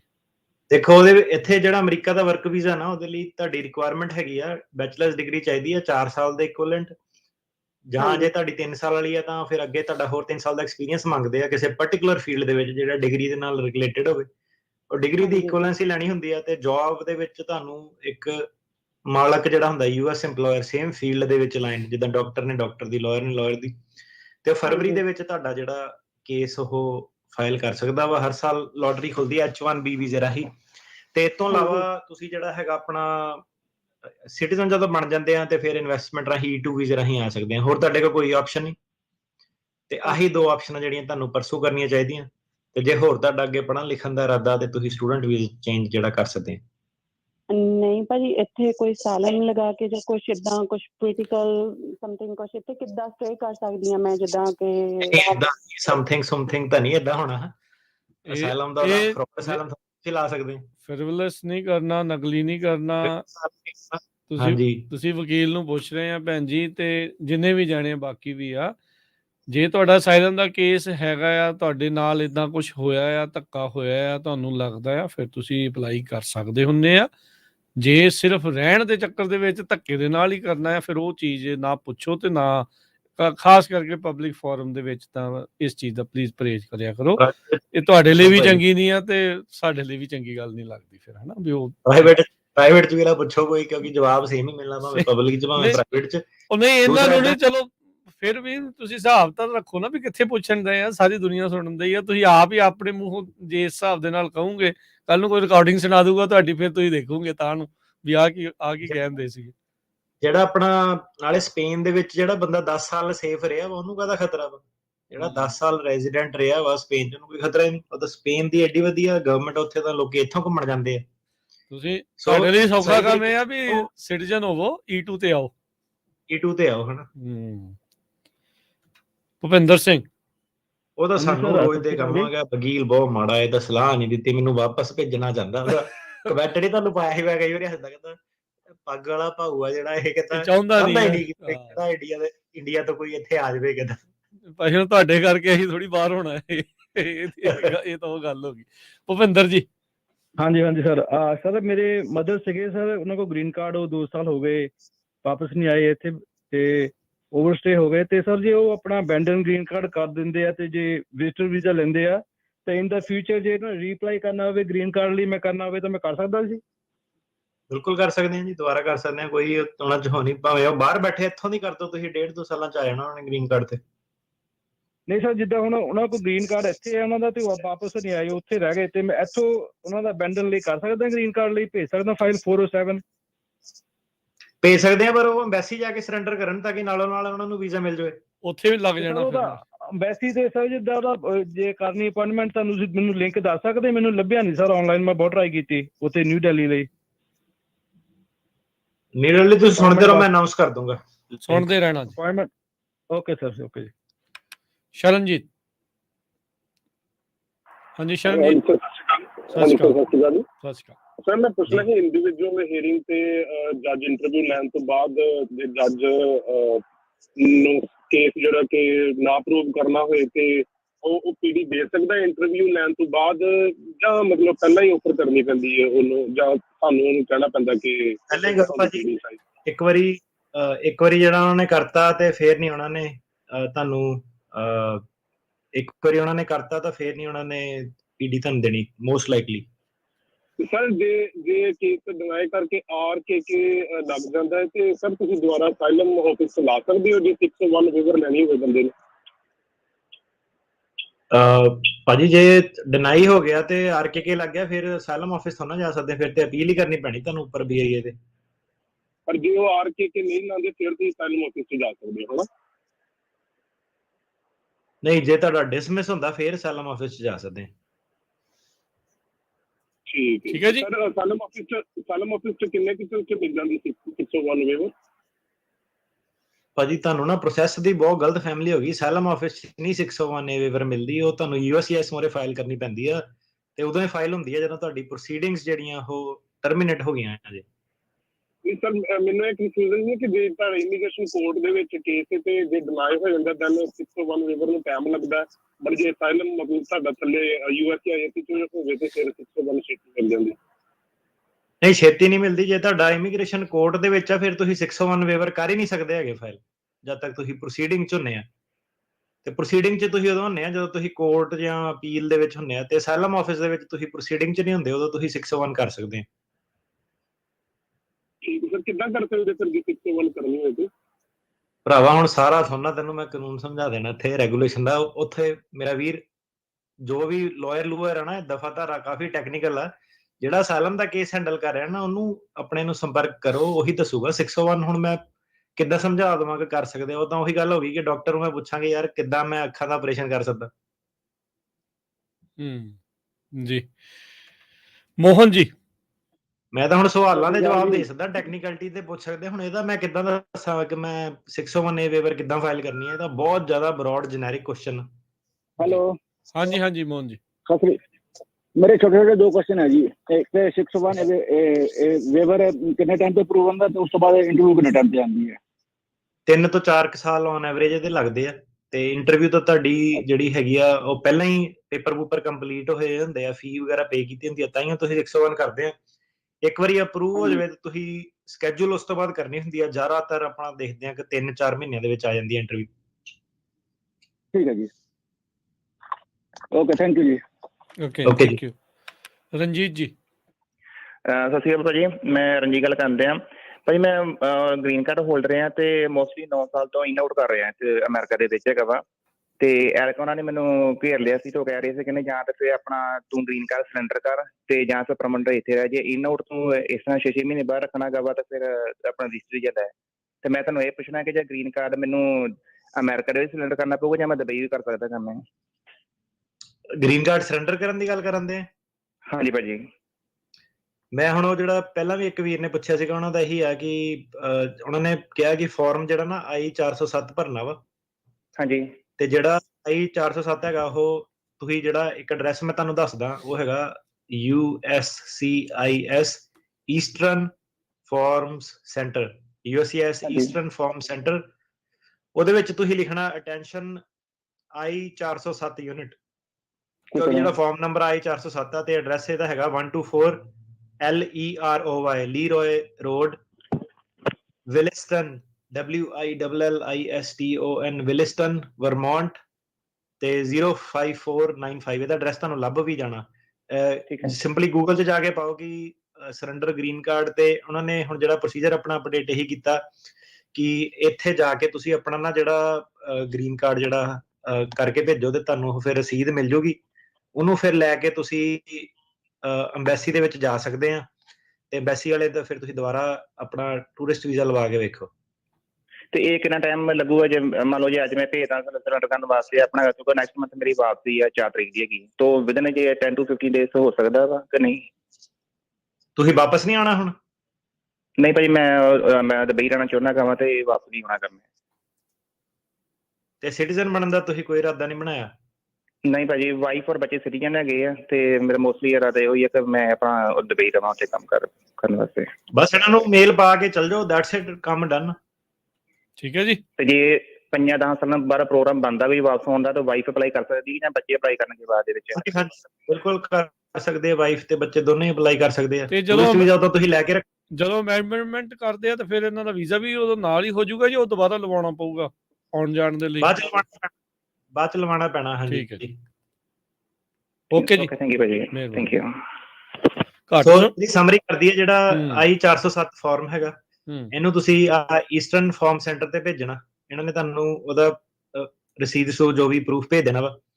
ਤੇ US ਅੰਬੈਸੀ ਦੇ ਵਿੱਚ ਤੁਸੀਂ ਜਾ ਕੇ ਵੀਜ਼ਾ ਲਵਾਉਣਾ। ਵੀਜ਼ੇ ਦੇ ਵਿੱਚ ਉਹਨਾਂ ਨੇ ਲਿਖਣਾ ਤੁਸੀਂ ਕਦੀ ਗ੍ਰੀਨ ਕਾਰਡ ਤਾਂ ਨਹੀਂ ਅਪਲਾਈ ਕੀਤਾ ਸੀ, ਤੁਸੀਂ ਦੱਸਣਾ ਕਿ ਮੈਂ ਕੀਤਾ ਸੀਗਾ। ਤੇ ਫਿਰ ਤੁਸੀਂ ਜਿਹੜਾ ਆਪਣਾ ਫਾਰਮ ਵਗੈਰਾ ਸਾਰਾ ਦੱਸਣਾ ਤੇ ਉਹਨਾਂ ਨੂੰ ਦੱਸਣਾ ਕਿ ਮੇਰਾ ਇਰਾਦਾ ਨਹੀਂ ਸੀਗਾ ਤੇ ਮੈਨੂੰ ਇਕੱਲਾ ਵੀਜ਼ਾ ਚਾਹੀਦਾ, ਮੈਂ ਆਉਣ ਜਾਣ ਹੀ ਕਰਨਾ। ਮੋਸਟ ਲਾਈਕਲੀ ਉਹ ਵੀਜ਼ਾ ਜਿਹੜਾ ਤੁਹਾਨੂੰ ਦੇ ਦਿੰਦੇ ਆ ਤੇ ਵੀਜ਼ਾ ਤੁਸੀਂ ਜਿਹੜਾ ਲਵਾ ਕੇ ਰੱਖੋ ਉਹ, ਤੇ ਬਾਕੀ ਵੇਖ ਲਓ। ਇਦਾਂ ਵੀ ਹੁੰਦਾ, ਮੈਂ ਕਿਹਾ ਰੇਡੀਓ ਤੇ ਹੁਣ ਉਹ ਵਾਲੇ ਲੈਵਲ ਤੇ ਪਹੁੰਚ ਗਏ ਕਿ ਲੋਕੀ, ਮੈਂ ਕਿਹਾ ਉਹ ਸਲਾਹ ਲੈ ਰਹੇ ਕਿ ਗ੍ਰੀਨ ਕਾਰਡ ਛੱਡਣਾ, ਅਮਰੀਕਾ ਤੋਂ ਤੰਗ ਆ ਗਏ, ਗ੍ਰੀਨ ਕਾਰਡ ਛੱਡ ਕੇ ਹੁਣ ਚੱਲ ਜਾਣਾ ਦੁਬਈ। ਦੇਖ ਲਓ ਇਦਾਂ ਵੀ ਆ, ਕਈ ਜਿਹੜੇ ਬਾਰਡਰ ਤੋਂ ਟੱਪਣ ਦਾ ਪੁੱਛਦੇ ਆ ਤੇ ਕਈ ਕਹਿੰਦੇ ਵੀ ਇਧਰੋਂ ਅਸੀਂ ਪਰੇ ਨੂੰ ਜਾਣਾ ਆ। ਸੋ ਹਰ ਇੱਕ ਤਰ੍ਹਾਂ ਦਾ ਇਨਸਾਨ ਹੁੰਦਾ ਜੀ ਇੱਥੇ, ਕਿ ਇਹਨੂੰ ਪਤਾ ਨਹੀਂ ਕਿਹਦੀ ਕੀ ਜ਼ਰੂਰਤ ਆ, ਕਿਹਦਾ ਕੀ ਚੱਲ ਰਿਹਾ ਹੁੰਦਾ ਜੀ। ਬਿਰਿਆਨੀ ਨਹੀਂ ਵਧੀਆ ਇੱਥੇ ਮਿਲਦੀ ਅਮਰੀਕਾ ਜੋ ਵੀ। ਜਸਮੀਤ ਜੀ। ਹਾਂਜੀ ਸਰ, ਹੈਲੋ। ਹਾਂਜੀ ਹਾਂਜੀ ਜਸਮੀਤ ਜੀ। ਹਾਂਜੀ ਸਰ, ਮੇਰਾ ਇਹ ਕੁਐਸਚਨ ਸੀਗਾ ਕਿ ਮੈਂ ਇੰਟਰਨੈਸ਼ਨਲ ਸਟੂਡੈਂਟ ਹਾਂ ਤੇ ਉਰੇ ਇਨਵੈਸਟਮੈਂਟ ਦਾ ਕਿੰਨੀ ਰਿਕੁਆਇਰਮੈਂਟ ਆ? ਭਾਜੀ ਕਿਹੜੀ ਸਿਟੀਜ਼ਨ ਕਿਹੜੀ ਕੰਟਰੀ ਦੇ ਤੁਸੀਂ? ਮੈਂ US ਦੇ ਵਿੱਚ ਆ ਇਸ ਟਾਈਮ, ਕੈਲੀਫੋਰਨੀਆ। ਸਿਟੀਜ਼ਨ ਪੁੱਛਦੇ ਤੁਸੀਂ ਕਿਹੜੀ ਕੰਟਰੀ ਤੇ? ਮੈਂ ਇੰਡੀਅਨ ਸਿਟੀਜ਼ਨ ਹਾਂ ਸਰ। ਹਾਂਜੀ ਠੀਕ ਹੈ ਜੀ। ਇੰਡੀਅਨ ਸਿਟੀਜ਼ਨ ਦੀ ਭਾਜੀ ਮਿਨੀਮਮ $8 ਲੱਖ, ਮਾੜੇ ਏਰੀਏ ਵਿੱਚ 8 ਲੱਖ ਤੇ ਵਧੀਆ ਏਰੀਏ ਦੇ ਵਿੱਚ ਹੈਗੀ ਆ 1,50,000। 1,50,000 ਤੇ ਮਾੜੇ ਜਿਵੇਂ ਆਊਟਸਕਰਟ ਏਰੀਏ ਦੇ ਵਿੱਚ $8 ਲੱਖ ਆ। ਹਾਂਜੀ। ਤੇ ਸਰ ਇਹਦੇ ਵਿੱਚ ਜਦੋਂ ਆਪਾਂ ਇਨਵੈਸਟ ਕਰਤਾ ਤੇ ਆਪਾਂ ਨੂੰ ਕਿੰਨੇ EMPLOYEE ਆਪਣੇ ਹੋਣੇ ਜ਼ਰੂਰੀ ਨੇ ਮਿਨੀਮਮ, ਵੀ ਆਪਾਂ ਇੰਨੇ ਬੰਦੇ ਨੂੰ? ਉਦਾਂ EB ਵਾਲਾ ਅਸੀਂ ਪ੍ਰੋਗਰਾਮ ਕੀਤਾ ਵੀ, ਉਹ ਦੁਬਾਰਾ ਸੁਣ ਵੀ ਲਿਓ ਉਦਾਂ, ਤੇ ਥੋੜਾ ਜਿਹਾ ਬਰੀਫਲੀ ਮਾੜਾ ਜਿਹਾ ਦੱਸ ਦਿਓ ਤਾਂ। ਨਹੀਂ ਇੱਕ ਵਾਰੀ ਜਿਵੇਂ ਆਪਾਂ EB ਪਾ ਕੇ ਵੇਖਦੇ ਹੋ, ਆਪਣਾ ਨਾਮ ਪਾ ਕੇ EB5 ਤੇ ਤੁਹਾਨੂੰ ਜ਼ਿਆਦਾ ਡਿਟੇਲ ਲੱਭ ਜਾਣੀ ਹੈ। ਪਰ ਇਹਦੇ ਵਿੱਚ ਕੀ ਹੁੰਦਾ ਕਿ 8 ਲੱਖ ਤੁਸੀਂ ਕਰਨੇ ਆ ਤੇ ਪਹਿਲਾਂ ਤੁਸੀਂ ਬਿਜ਼ਨਸ ਪਲਾਨ ਵਗੈਰਾ ਸਾਰਾ ਉਹ ਦੇਣਾ ਹੁੰਦਾ। ਉਹਦੇ ਵਿੱਚ ਦੱਸਣਾ ਹੁੰਦਾ ਕਿ ਆਹ ਬਿਜ਼ਨਸ ਆ, 10 ਬੰਦੇ ਹਾਇਰ ਕਰੂਗਾ। ਉਹਨਾਂ ਨੇ ਇਹ ਦੇਖਣਾ ਕਿ ਇਹਦਾ ਬਿਜ਼ਨਸ ਵਾਕਈ ਉਸ ਲੈਵਲ ਦਾ ਹੈਗਾ ਕਿ 10 ਬੰਦੇ ਹੋ ਗਏ ਕਿ ਉਦਾਂ ਹੀ ਝੂਠ ਮਾਰਦਾ। ਫੋਰ ਐਗਜ਼ਾਮਪਲ ਜਿੱਦਾਂ ਸਮੋਕ ਸ਼ਾਪ ਉਹ 'ਚ 10 ਬੰਦੇ ਨਹੀਂ ਹੋ ਸਕਦੇ, 7-11 'ਚ ਮੇ ਵੀ 10 ਬੰਦੇ ਨਹੀਂ ਹੋ ਸਕਦੇ। ਹੁਣ AMPM ਵੱਡੇ ਬਿਜ਼ਨਸ ਆ, ਉਹ 'ਚ 10 ਬੰਦੇ ਹੋ ਸਕਦੇ ਹਨਾ, ਗਰੋਸਰੀ ਸਟੋਰ 'ਚ ਮੇ ਵੀ ਹੋ ਸਕਦੇ ਆ। ਸੋ ਉਹਨਾਂ ਨੇ ਕਿੰਨੀ ਇਨਵੈਸਟਮੈਂਟ ਆ, ਕਿੱਥੇ ਆ, ਸਾਈਜ਼ ਸਕੋਪ ਕੀ, ਉਹ ਵੇਖ ਕੇ ਤੁਹਾਨੂੰ ਉਹਨਾਂ ਨੇ ਫਿਰ 2-3 ਸਾਲਾਂ 'ਚ ਉਹਨੇ ਤੁਹਾਨੂੰ ਗ੍ਰੀਨ ਕਾਰਡ ਦੇ ਦੇਣਾ 2 ਸਾਲ ਦਾ। ਜਦੋਂ ਤੁਹਾਡਾ ਉਹ 2 ਸਾਲ ਦਾ ਗ੍ਰੀਨ ਕਾਰਡ ਆ ਗਿਆ, ਉਦੋਂ ਤੁਹਾਡੀ ਜੌਬ ਰਿਕੁਆਇਰਮੈਂਟ ਸ਼ੁਰੂ ਹੋ ਜਾਣੀ ਹੈ। ਤੁਸੀਂ ਪਹਿਲਾਂ ਰੱਖ ਲਓ, ਕੋਈ ਚੱਕਰ ਨਹੀਂ, ਪਰ 2 ਸਾਲ ਜਿਹੜੇ ਤੁਹਾਨੂੰ ਗ੍ਰੀਨ ਕਾਰਡ ਦੇਣਾ, ਜਦੋਂ ਉਹ ਖਤਮ ਹੋਣਾ ਬਾਏ ਦਾ ਟਾਈਮ, ਤਦ ਤੱਕ ਤੁਹਾਡੇ ਜਿਹੜੇ 10 ਬੰਦੇ ਜਿਹੜੇ ਹੋਣੇ ਚਾਹੀਦੇ ਆ, ਤੇ ਫਿਰ ਤੁਸੀਂ ਉਹਦੇ ਬੇਸ ਤੇ ਪੱਕਾ ਗ੍ਰੀਨ ਕਾਰਡ ਜਿਹੜਾ ਉਹ ਅਪਲਾਈ ਕਰਦੇ ਆ। 10 ਬੰਦੇ ਚਾਹੀਦੇ ਆ ਤੇ ਮਿਨੀਮਮ 8 ਲੱਖ ਜੇ ਇਨਵੈਸਟਮੈਂਟ ਤੁਸੀਂ ਚਾਹੀਦੀ। ਸਾਡੇ YouTube ਤੇ Facebook ਤੇ ਹੈਗੇ ਆ ਨਾ, ਮੈਂ ਉਹ ਵਾਲੇ ਪ੍ਰੋਗਰਾਮ ਦਾ ਲਿੰਕ ਪਾਤਾ ਆ, ਤਕਰੀਬਨ 1.5 ਸਾਲ ਪਹਿਲਾਂ ਕੀਤਾ ਸੀ ਅਸੀਂ, ਤੇ ਅੱਛਾ ਜੀ। OEB5 ਦਾ, ਤੇ ਉਹ ਤੁਸੀਂ ਉਹਦੇ ਵਿੱਚ ਦੇਖ ਲਿਓ। ਠੀਕ ਹੈ ਜੀ। ਠੀਕ ਹੈ। ਤੇ ਸਰ ਸਟੈਮ ਕੋਰਸ ਦਾ ਸਕੋਪ ਹੈਗਾ ਜੇ ਕਰਨਾ ਹੋਵੇ? ਮੈਂ ਹੁਣ ਜਿਵੇਂ ਉਹ ਕਰਦਾ ਨਰਸਿੰਗ, ਤੇ ਸਟੈਮ ਕੋਰਸ ਦੇ ਨਾਲ ਹੈਗੀ PR ਤੇ? ਨਹੀਂ, PR ਭਾਜੀ ਇੱਥੇ ਏਦਾਂ ਨਹੀਂ ਹੈਗੀ, ਉਹ ਇੰਪਲੋਇਮੈਂਟ ਬੇਸਡ ਹੈਗੀ ਆ। ਇੰਡੀਅਨ ਬੰਦੇ ਨੂੰ 15 ਕੁ ਸਾਲ ਦਾ ਜਿਹੜਾ ਪ੍ਰੋਸੈਸ ਹੈ ਗ੍ਰੀਨ ਕਾਰਡ ਦਾ। ਜੇ ਤੁਹਾਡੇ ਕੋਲ ਇਨਵੈਸਟਮੈਂਟ ਪੈਸੇ ਹੈਗੇ, ਤੁਸੀਂ ਉਧਰਲੇ ਬੇਸ ਤੇ ਜਾਓ ਨਰਸਿੰਗ। ਉਹਦਾ ਤੁਸੀਂ ਮਾਲਕ ਬਣਨਾ 10 ਬੰਦਿਆਂ ਦੇ, ਤਾਂ ਕਿੱਥੇ ਤੁਸੀਂ ਨਰਸਿੰਗ ਕਰਕੇ ਲੋਕਾਂ ਦੀ ਸੇਵਾ ਕਰੋਗੇ? ਤੁਸੀਂ ਆਪਣੀ ਸੇਵਾ ਕਰਾਓ। ਠੀਕ ਹੈ ਜੀ, ਮਿਹਰਬਾਨੀ ਜੀ। ਫਤਿਹ ਸਿੰਘ, $1 ਮਿਲੀਅਨ ਵਾਲਾ ਹੁਣ ਬੰਦਾ ਕਿਉਂ, ਮੈਂ ਕਿਹਾ, ਜਾ ਕੇ ਨਰਸਿੰਗ ਕਰੂਗਾ? ਮੈਨੂੰ ਪਹਿਲਾਂ ਇਹ ਦੱਸੋ। ਮੇਰੇ ਕੋਲ $1 ਮਿਲੀਅਨ ਹੋਇਆ, ਮੈਂ ਏਦਾਂ ਕਰਕੇ ਜਾ ਕੇ ਭਾਵਾਂ ਬੀਚ ਦੇ ਉੱਤੇ। ਏਦਾਂ ਉੱਡ ਜਾਣੇ ਆ ਨਾ, ਪੜਾਉਣੇ ਵੀ ਪੈਣੇ ਆ ਨਾਲ ਨਾਲ। ਹਾਂਜੀ ਫਤਿਹ ਸਿੰਘ ਜੀ। ਸਤਿ ਸ਼੍ਰੀ ਅਕਾਲ ਬਾਈ, ਕੀ ਹਾਲ ਚਾਲ? ਠੀਕ ਹੈ ਜੀ। ਠੀਕ ਹੈ ਜੀ। ਤੇ ਬਾਅਦ ਇੱਕ ਕੰਮ ਹੋਰ ਵਧੀਆ ਕਰਦੇ ਆ, ਵਿੱਚ ਕਈ ਸਵਾਲ ਏਦਾਂ ਦੇ ਹੁੰਦੇ, ਬਾਅਦ ਚ ਬੰਦਾ ਹੱਸ ਪੈਂਦਾ, ਮੂਡ ਸਹੀ ਹੋ ਜਾਂਦਾ। ਠੀਕ ਹੈ ਜੀ। ਉਦਾਂ ਤੁਸੀਂ ਆਨਰ ਬਣਨਾ, ਉਹਨਾਂ ਮੂਡ ਥੋੜਾ ਸੈੱਟ ਹੋ ਜਾਂਦਾ ਬੰਦੇ ਦਾ ਏਦਾਂ ਦੇ ਸਵਾਲਾਂ ਨਾਲ। ਹਾਂ, ਸਹੀ ਹੈ। ਵਧੀਆ ਮੂਡ ਕਈ ਵਾਰੀ ਆਪਾਂ ਵੀ ਸੈੱਟ ਕਰਦੇ ਆ। ਲਾਅ ਦਾ ਏਦਾਂ ਚਲੋ ਬੋਰਿੰਗ ਜਿਹਾ ਹੀ ਹੁੰਦਾ ਵਾ, ਆਪਾਂ ਤਾਂ ਆਪ ਸਾਡੇ ਵੀ ਪੱਲੇ ਕਾਗਜ਼ ਪੱਤਰੀ ਕੰਮ ਤਾਂ ਸਭ ਨੂੰ ਹੀ ਪਤਾ ਬੋਰਿੰਗ ਹੀ ਆ। ਸਹੀ ਗੱਲ ਆ ਜੀ। ਹਾਂਜੀ ਪੁੱਛੋ ਜੀ ਸਵਾਲ ਵੀਰ ਜੀ। ਹਾਂਜੀ ਬਾਈ, ਸਾਲ ਮੇਰਾ ਆਲਮੋਸਟ 15 ਮੰਥ ਹੋ ਗਿਆ ਅਸਾਈਲਮ ਕੇਸ ਪਾਸ ਤੋਂ। ਮੈਂ ਗ੍ਰੀਨ ਕਾਰਡ ਅਪਲਾਈ ਕਰ ਸਕਦਾ ਨਾ? 15 ਮੰਥ ਹੋ ਗਏ ਪਾਸ ਹੋਏ ਨੂੰ? ਹਾਂਜੀ ਹਾਂਜੀ। ਤੁਸੀਂ ਤਾਂ ਭਾਈ ਲੱਗਦਾ ਨਵਾਂ ਹੀ ਫੇਰ ਸ਼ੁਰੂ ਕੀਤਾ, ਲੱਗਦਾ ਸਾਡਾ ਸ਼ੋਅ ਸੁਣਨਾ। ਇਹ ਤਾਂ ਰੀਸੈਂਟਲੀ ਕੁਝ ਮਹੀਨੇ ਪਹਿਲਾਂ ਹੋਈ ਤੇ ਸੀਗੀ ਅਪਡੇਟ ਇਹਦੀ ਵੀ, ਜਿੱਦਾਂ ਹੀ ਪਾਸ ਹੋਇਆ ਨਾਲ ਹੀ ਕਰੋ, ਵੇਟ ਕਰਨ ਦੀ ਲੋੜ ਹੀ ਨਹੀਂ। 1 ਈਅਰ ਉਹਦਾ ਹੁੰਦੀ ਵੇਟਿੰਗ ਟਾਈਮ ਹੈ ਨਾ। ਨਾ ਉਹ ਵੀ ਉੱਡ ਗਿਆ ਸੀਗਾ ਜੀ। ਨਹੀਂ ਉੱਡ ਗਿਆ ਸੀਗਾ, ਤੁਸੀਂ ਰਾਈਟ ਵੇ ਕਰ ਸਕਦੇ ਆ। ਤੇ ਕਿੰਨਾ ਕੁ ਪ੍ਰੋਸੈਸ ਹੈ ਭਾਈ ਆਪਾਂ ਅਪਲਾਈ ਕਰਦੇ ਹੁਣ? 1 ਤੋਂ 3 ਕੁ ਸਾਲ। ਓਕੇ, 1 to 3 ਈਅਰ ਵਿੱਚ ਆ ਜਾਂਦਾ ਹੈ ਨਾ। ਤੇ ਦੂਜਾ ਨਾ, ਬੇਟੇ ਦਾ ਵਰਕ ਪਰਮਿਟ ਤਾਂ ਆ ਗਿਆ ਸੀ, ਉਹ ਸੋਸ਼ਲ ਨਹੀਂ ਆਈ ਹਲੇ, ਜਿੱਦਾਂ ਅਪਲਾਈ ਕਰਨੀ ਪੈਣੀ ਫਿਰ? ਉਹ 730 ਦੇ ਬੇਸ ਤੇ ਆਇਆ ਇੱਥੇ ਕਿੱਦਾਂ? ਉਹ ਮੇਰੇ ਪੇਪਰਾਂ ਤੇ ਆ ਉਹ, ਜਿੱਦਾਂ ਅਸਾਈਲਮ ਤੇ ਬਾਅਦ ਚ ਐਂਟਰ ਕੀਤੇ ਨਾ। ਹਾਂਜੀ ਹਾਂਜੀ ਹਾਂਜੀ, ਸੋਸ਼ਲ ਸਿਕਿਉਰਿਟੀ ਆਫਿਸ ਚਲ ਜਾਓ, ਅਪਲਾਈ ਕਰਨੀ ਪੈਣੀ ਜੇ ਨਹੀਂ ਆਈ ਤਾਂ। ਠੀਕ ਹੈ। ਬਾਕੀ ਬਾਈ ਤੁਹਾਡੇ ਧੰਨਵਾਦ, ਬਹੁਤ ਐਪਰੀਸ਼ੀਏਟ ਵੀ ਕਰਦੇ ਆ। ਬਾਕੀ ਫਿਲਮਾਂ ਭਾਈ ਟਰਾਈ ਕਰਿਓ ਜਰੂਰ। ਕੋਈ ਨਹੀਂ, ਬਣਾਉਂਦੇ ਤੁਹਾਡੇ ਤੇ ਬਣਾਉਂਦੇ ਆ ਫਿਲਮ। ਇੱਕ ਦੇਖ ਲਓ ਭਰਾਵਾ, ਗੁੰਡੇ ਗੰਡੇ ਦਾ ਰੋਲ ਦਿਓ ਮੈਨੂੰ, ਦੂਜੇ ਦਾ ਮੈਨੂੰ ਜੱਜਣੇ ਨਹੀਂ ਹੈ ਨਾ। ਸਟੂਡੀਓ 'ਚ ਕਾਲ ਕਰਦੇ ਨੇ, ਨੰਬਰ 408-272-5200। ਤੇ ਬਾਕੀ ਪਤਾ ਨਹੀਂ ਹੁੰਦਾ, ਦੇਖੋ ਕੀ ਬਣਦਾ ਹੈ, ਕਿਵੇਂ ਬਣਦਾ। ਕਰਦੇ ਗੱਲ ਕਿ ਹਾਲੀਵੁੱਡ ਵਾਲਿਆਂ ਦੇ ਨਾਲ ਬਣਾਈਏ ਮੂਵੀ ਹੁਣ। ਮੈਂ ਕਿਹਾ ਪੰਪ ਬਹੁਤ ਜ਼ਿਆਦਾ ਜਨਤਾ ਕਈ ਵਾਰੀ ਦਿੰਦੀ ਹੈ। ਸਹੀ, ਹੁਣ ਸ਼ਾਮ ਨੂੰ ਬੰਦੇ ਨੇ ਜਾਣਾ, ਕਹਿੰਦਾ ਯਾਰ ਮੈਂ ਤਾਂ ਹੁਣ ਹੀਰੋ ਆ, ਹੁਣ ਆਪਾਂ ਕੀ ਕਰਾਂਗੇ, ਕੰਮ ਥੋੜੀ ਕਰਨਾ ਹੈ ਫਿਰ ਆਪਾਂ ਅੱਜ। ਹਾਂ ਤਾਂ ਛੱਡ ਹੀ ਦਈਏ ਫਿਰ, ਵਕਾਲਤ ਮੂਵੀਆਂ ਬਣਾ ਲਈਏ ਹੁਣ ਕਹਿੰਦੇ। ਦੇਖੋ ਜੀ, ਪ੍ਰੋਗਰਾਮ ਜੇ ਤੁਸੀਂ ਸੁਣਦੇ ਆ ਫਿਰ ਤੁਹਾਨੂੰ ਪਤਾ ਹੋਣਾ ਚਾਹੀਦਾ ਸੀਗਾ, ਤੇ ਤੁਸੀਂ ਟਾਈਮ ਨਾ ਵੇਸਟ ਕਰੋ, ਹੁਣੇ ਹੀ ਅਪਲਾਈ ਕਰੋ ਜਾ ਕੇ ਆਪਣੇ ਉਹਦੇ ਗ੍ਰੀਨ ਕਾਰਡ ਦੇ ਲਈ। ਇਹਨੇ ਕਮੈਂਟ ਪਾਇਆ, ਮੋਗੈਂਬੋ ਕਹਿੰਦੇ ਖੁਸ਼ ਹੋ। ਸਹੀ ਗੱਲ ਹੈ। ਅਮੋਲਪ੍ਰੀਤ, ਸਤਿ ਸ਼੍ਰੀ ਅਕਾਲ ਸਰ। ਸਤਿ ਸ਼੍ਰੀ ਅਕਾਲ ਸਰ, ਮੈਂ F1 ਵੀਜ਼ੇ ਤੇ ਆਇਆ ਜੀ, ਤੇ ਮੈਂ ਜਿਹੜਾ ਆਪਣਾ ਕੇਸ ਪਾਉਣਾ ਵਾ, ਉਹ ਇਮੀਗ੍ਰੇਸ਼ਨ ਆਫਿਸ ਤੱਕ ਹੀ ਰਹਿ ਜਾਣਾ ਕਿ ਜਾਂ ਜਾਊਗਾ ਜੀ ਕੋਰਟ ਤੱਕ? ਨਹੀਂ, ਤੁਸੀਂ ਕਹੇ F1 ਵੀਜ਼ੇ ਤੇ ਆਏ ਸਟੂਡੈਂਟ? ਹਾਂਜੀ। ਕੇਸ ਆਪਣੇ ਅਸਾਈਲਮ ਦੀ ਗੱਲ ਕਰ ਰਹੇ ਆ? ਹਾਂਜੀ ਸਰ, ਅਸਾਈਲਮ ਦੀ ਜੀ, ਮੇਰੇ ਕੋਲ ਪ੍ਰੂਫ ਹੈਗੇ ਕਾਫੀ, ਕਿਸਾਨ ਅੰਦੋਲਨ ਵਾਲੇ, ਉੱਥੇ ਮੈਂ ਮਹੀਨਾ ਰਿਹਾ ਜੀ। ਅਸਾਈਲਮ ਆਫਿਸ 'ਚ ਜਾਣਾ, ਅਸਾਈਲਮ ਆਫਿਸ ਦੇ ਵਿੱਚ। ਠੀਕ ਹੈ ਜੀ ਸਰ। ਇਹਨੂੰ ਕਿੰਨਾ ਕੁ ਟਾਈਮ ਲੱਗ ਜਾਂਦਾ ਜੀ? ਇਹ ਤੇ ਭਾਜੀ ਤੁਹਾਡੀਆਂ ਹੋ ਗਈਆਂ 10-15 ਸਾਲ ਦੀਆਂ ਗੱਲਾਂ। ਤੁਸੀਂ ਤਾਂ ਅਜੇ ਪਾਇਆ ਨਹੀਂ ਹੈ, ਜਿਨ੍ਹਾਂ ਨੇ ਪਾਇਆ ਉਹਨਾਂ ਨੂੰ 10 ਸਾਲ ਹੋ ਗਏ ਆ। ਇਹ ਤਾਂ ਅੱਗੇ ਜਿਸ ਹਿਸਾਬ ਨਾਲ ਬਾਰਡਰ ਤੋਂ ਆ ਰਹੇ ਆ, ਇਹ ਪਤਾ ਨਹੀਂ ਫਸਟ ਕਮ ਫਸਟ ਸਰਵ ਵਾਲਾ ਕੰਮ ਪਤਾ ਨਹੀਂ ਕਿੱਥੇ ਦਾ ਕਿੱਥੇ ਪਹੁੰਚ ਜਾਣਾ। ਜਹਾਜ਼ਾਂ ਦਾ ਰੌਲਾ ਬੜਾ ਪਿਆ, ਕਹਿੰਦੇ ਵੀ ਜਹਾਜ਼ ਦੇ ਵਿੱਚ ਬੜੇ ਇਮੀਗ੍ਰੈਂਟਾਂ ਨੂੰ ਪਟਾ ਲਈ ਜਾਂਦੇ ਆ। ਹੁਣ ਨਾ ਪਰ ਦੇਖਦਾ ਸੀਗਾ, ਹਾਸਾ ਵੀ ਆਂਦਾ, ਤੇ ਕੋਈ ਆਪਣਾ ਨਾ ਪੰਜਾਬੀ ਬੰਦਾ ਹੈ, ਤੇ ਉਹਨੇ ਨਾ ਕਿਤੇ ਜਹਾਜ਼ ਦੇ ਵਿੱਚ ਕੁੜੀ ਛੇੜ ਦਿੱਤੀ ਆਪਣਾ 에ਅਰ ਹੋਸਟਸ ਲਈ, ਤੇ ਉਹ ਆਂਦੇ ਹੀ ਵਾਪਸ ਤੋਰਤਾ 에어ਪੋਰਟ ਤੇ ਫੜ ਲਿਆ, ਉੱਥੋਂ ਹੀ ਘੇਰ ਕੇ ਵਾਪਸ ਭੇਜਤਾ। ਮੈਂ ਕਿਹਾ ਲੈ ਕੈਨੇਡਾ ਦਾ ਕਹਿੰਦੇ ਵੀ ਕੈਨੇਡਾ ਜਾਣਾ ਦਿੱਲੀੋਂ ਮੈਂ ਕਿਹਾ ਚਾੜ ਕੇ ਵਾਪਸ ਨਹੀਂ ਬ੍ਰੇਕ ਲੱਗੀ ਹੋਣੀ, ਪਿੰਡ ਕਹਿੰਦੇ ਹੁਣ ਆ ਜਾਓ ਵਾਪਸ ਲੈਣ। ਹਾਂ ਘਰ ਦੇ ਕਾਲ ਡੀਕਦੇ ਹੋਣੇ ਆ ਵੀ ਲੈ ਮੁੰਡਾ ਉੱਥੇ ਪਹੁੰਚ ਕੇ ਕਾਲ ਕਰੂਗਾ ਤੇ ਮੁੰਡੇ ਹੁਣੀ ਦੁਬਾਰਾ ਜਹਾਜ਼ 'ਚ ਚੜੇ ਆ, ਇਹ ਨਹੀਂ ਪਤਾ। ਠੀਕ ਆ ਜੀ, ਅਜੇ ਇਹ ਵੀ ਕੋਈ ਗਰੰਟੀ ਨਹੀਂ, ਜਿੱਦਾਂ ਜਿਸ ਹਿਸਾਬ ਨਾਲ ਤੁਸੀਂ ਪੁੱਛਦੇ ਆ ਨਾ ਵੀ ਮੇਰਾ ਕੇਸ ਅਗਾਂਹ ਕੋਰਟ ਤੱਕ ਜਾਊਗਾ ਕਿ ਨਹੀਂ ਜਾਊਗਾ, ਡਿਪੈਂਡ ਕਰਦਾ ਜੀ ਅਸਾਈਲਮ ਵਾਲਿਆਂ ਨੇ ਕੀ ਸੋਚਣਾ ਆ, ਤੁਸੀਂ ਕੀ ਪ੍ਰੂਫ ਦਿੱਤੇ ਆ, ਕਿਵੇਂ ਆ, ਉਹ ਤੋਂ ਬਾਅਦ ਦੀਆਂ ਗੱਲਾਂ ਆ। ਇੱਥੇ ਕੋਈ ਪੱਥਰ ਦੀ ਲਕੀਰ ਨਾ ਮੰਨ ਲਿਓ ਵੀ ਤੁਹਾਡਾ ਥੱਲੇ ਹੀ ਹੋ ਜਾਣਾ ਜਾਂ ਉੱਤੇ ਤੱਕ ਜਿਹੜਾ ਉਹ ਨਹੀਂ ਜਾਣਾ। ਅਗਲੇ ਕਾਲਰ ਸਿਮਰਨ। ਹੈਲੋ, ਹਾਂਜੀ ਸਤਿ ਸ਼੍ਰੀ ਅਕਾਲ ਜੀ। ਸਤਿ ਸ਼੍ਰੀ ਅਕਾਲ ਜੀ। ਆਫ ਦਾ ਟਾਪਿਕ ਸਵਾਲ ਆ, ਬਹੁਤ ਜਾਣੇ ਪੁੱਛ ਰਹੇ, ਕਹਿੰਦੇ ਜੈਕਟ ਕਹਿੰਦੇ ਕਿਹੜੇ ਬ੍ਰਾਂਡ ਦੀ ਪਾਈ ਹੈ ਭਰਾ? ਬ੍ਰਾਂਡ ਨੂੰ ਨਹੀਂ, ਇੱਥੇ ਇੱਕ ਸ਼ੋਰੂਮ ਸੀਗਾ ਸਾਡੇ ਬੰਦ ਹੋ ਗਿਆ ਹੁਣ, ਸਕੌਚ ਐਂਡ ਸੋਡਾ, ਐਮਸਟਰਡਮ ਦਾ ਸੀਗਾ ਉਹ, ਜਿਹੜੇ ਇਦਾਂ ਦੇ ਫੁੱਲ ਪੱਤੀਆਂ ਜਿਹੇ ਵਾਲੇ ਬਣਾਉਂਦੇ ਆ, ਸਕੌਚ ਐਂਡ ਸੋਡਾ ਉਹਦੇ ਬ੍ਰਾਂਡ ਦੀ ਹੈ। ਚਲੋ ਸਹੀ ਹੈ ਜੀ। ਹਾਂਜੀ ਸਿਮਰਨ ਪੁੱਛੋ ਜੀ ਸਵਾਲ। ਹਾਂਜੀ ਹਾਂਜੀ, ਮੇਰਾ ਕੁਐਸਚਨ ਸੀ ਜੀ, ਜੇ ਮੰਨ ਲਓ ਜੀ ਕੋਈ ਬੰਦਾ ਗ੍ਰੀਨ ਕਾਰਡ ਹੋਵੇ ਤਾਂ ਉਹ ਆਪਣੀ ਫੈਮਿਲੀ ਵਿੱਚ ਕਿਸੇ ਨੂੰ ਚਾਈਲਡ ਨੂੰ ਗਾਰਡੀਅਨਸ਼ਿਪ ਲੈ ਸਕਦੇ ਜੀ? ਚਾਈਲਡ ਕਿੱਥੇ ਆ? ਅਮਰੀਕਾ ਦੇ ਵਿੱਚ? ਹਾਂਜੀ, ਚਾਈਲਡ USA ਵਿੱਚ ਹੈ ਜੀ, 16 ਈਅਰ 올ਡ ਹੈ ਜੀ। ਗਾਰਡੀਅਨ, ਹਾਂਜੀ, ਉਹ ਭਾਵੇਂ ਗ੍ਰੀਨ ਕਾਰਡ ਨਾ ਵੀ ਹੋਵੇ, ਭਾਵੇਂ ਵਰਕ ਪਰਮਿਟ ਵੀ ਹੋਵੇ, ਕੱਚਾ ਗਾਰਡੀਅਨ ਕੋਈ ਵੀ ਬਣ ਸਕਦਾ ਵਾ। ਜਿਵੇਂ ਜੀ ਬਲੱਡ ਰਿਲੇਸ਼ਨ ਵਿੱਚ, ਜਿਵੇਂ ਆਪਣੇ ਫੈਮਿਲੀ ਵਿੱਚ ਹੋ ਸਕਦੇ ਜੀ? ਹਾਂਜੀ ਹਾਂਜੀ ਹਾਂਜੀ ਹਾਂਜੀ, ਈਵਨ ਬੈਟਰ। ਠੀਕ ਹੈ ਜੀ। ਠੀਕ ਹੈ ਜੀ। ਤੇ ਜੇ ਚਾਈਲਡ ਦਾ ਅਸਾਈਲਮ ਲੱਗਿਆ ਹੋਵੇ ਜੀ, ਉਹ ਨਾਲ ਦੀ ਨਾਲੇ ਟ੍ਰਾਂਸਫਰ ਹੋ ਸਕਦੇ ਜੀ? ਨਹੀਂ, ਦੋਨੋਂ ਚੱਲਦੇ ਰਹਿਣ ਦਾ ਤੁਸੀਂ। ਅੱਛਾ ਜੀ, ਦੋਨੋਂ ਐਕਟਿਵ ਰਹਿਣਗੇ ਜੀ? ਹਾਂਜੀ, ਦੋਨੋਂ ਐਕਟਿਵ ਰਹਿਣੇ। ਜਿਹੜਾ ਠੀਕ ਹੈ ਜੀ। ਬੱਚਿਆਂ ਦਾ ਗ੍ਰੀਨ ਕਾਰਡ ਆ ਗਾਰਡੀਅਨ ਵਾਲਾ, ਉਹਦੀ ਵੇਟ ਹੁਣ ਚੱਲ ਰਹੀ ਹੈ 4 ਸਾਲ, ਈਵਨ ਅਪਰੂਵ ਹੋਣ ਤੋਂ ਬਾਅਦ 485 ਫਾਈਲ ਕਰਨ ਦੀ, ਤੇ ਉਹਦੀ 4 ਸਾਲ ਦੀ, ਕਿਉਂਕਿ ਬੈਕਲੌਗ ਉਹਦੇ ਵਿੱਚ ਜਿਹੜਾ ਚੱਲਦਾ ਕੈਟਾਗਰੀ ਦਾ, ਸੋ ਦੋਨੋਂ ਚੱਲਦੇ ਰਹਿਣ ਦੋ। ਠੀਕ ਹੈ ਜੀ, ਮਿਹਰਬਾਨੀ। ਅਗਲੇ ਕਾਲਰ ਸੈਮ। ਹਾਂਜੀ ਸਤਿ ਸ਼੍ਰੀ ਅਕਾਲ ਜੀ। ਸਤਿ ਸ਼੍ਰੀ ਅਕਾਲ ਜੀ। ਭਾਜੀ ਮੇਰਾ ਨਾ ਇੱਕ ਸਵਾਲ ਆ, ਮੇਰੇ ਨਾ ਅਸਾਈਲਮ ਦਾ ਕੇਸ ਡਿਨਾਈ ਹੋ ਗਿਆ ਸੀਗਾ ਜੀ, ਤੇ ਬਟ ਮੈਂ ਹੁਣ ਸਿਟੀਜ਼ਨ ਨਾਲ ਵਿਆਹ ਕਰਾਇਆ ਜੀ। ਤੇ ਉਹਦਾ ਕੋਈ ਕਿੰਨਾ ਕੁ ਪ੍ਰੋਸੈਸ ਹੈ ਜਾਂ ਕੀ ਪ੍ਰੋਸੈਸ ਆ ਉਹਦਾ ਭਾਜੀ 5 ਤੋਂ 7 ਸਾਲ ਦਾ ਪ੍ਰੋਸੈਸ ਆ, ਤੇ ਡਿਪੈਂਡ ਕਰਦਾ ਹੁਣ ਕਿ ਅਸਾਈਲਮ ਦਾ ਕੇਸ ਤੁਹਾਡਾ ਪੀਡੀ ਪੂਡੀ ਮਿਲ ਸਕਦੀ ਆ, ਤੇ ਫਿਰ ਤੁਹਾਨੂੰ 601 ਵੇਵਰ ਕਰਕੇ ਜਾਣਾ ਪੈਣਾ।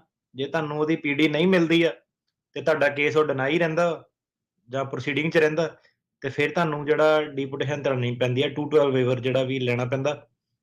ਤੇ ਮੁੱਕਦੀ ਗੱਲ ਉਹਦੀ ਉੱਥੇ ਆਉਂਦੀ ਆ ਕਿ ਤੁਹਾਡਾ ਕੇਸ ਇੱਥੇ ਜਿਹੜਾ ਪੀਡੀ ਜਾਂ ਡਿਸਮਿਸ ਹੋਣਾ, ਕਿ ਉਹ ਡਿਪੋਟੇਸ਼ਨ ਰਹਿਣੀ, ਉਹਦੇ ਬੇਸ ਤੇ ਤੁਹਾਡਾ ਜਿਹੜਾ ਫੈਸਲਾ ਹੋਣਾ। ਪਰ ਹਾਂਜੀ, ਤੁਹਾਡੇ ਕੋਈ ਕਰਾਰ ਹੈਗਾ। ਠੀਕ ਹੈ ਜੀ, ਮਿਹਰਬਾਨੀ। ਕੁਲਵਿੰਦਰ ਸਿੰਘ। ਹਾਂਜੀ ਕੁਲਵਿੰਦਰ। ਸੁਰਜੀਤ ਕੌਰ।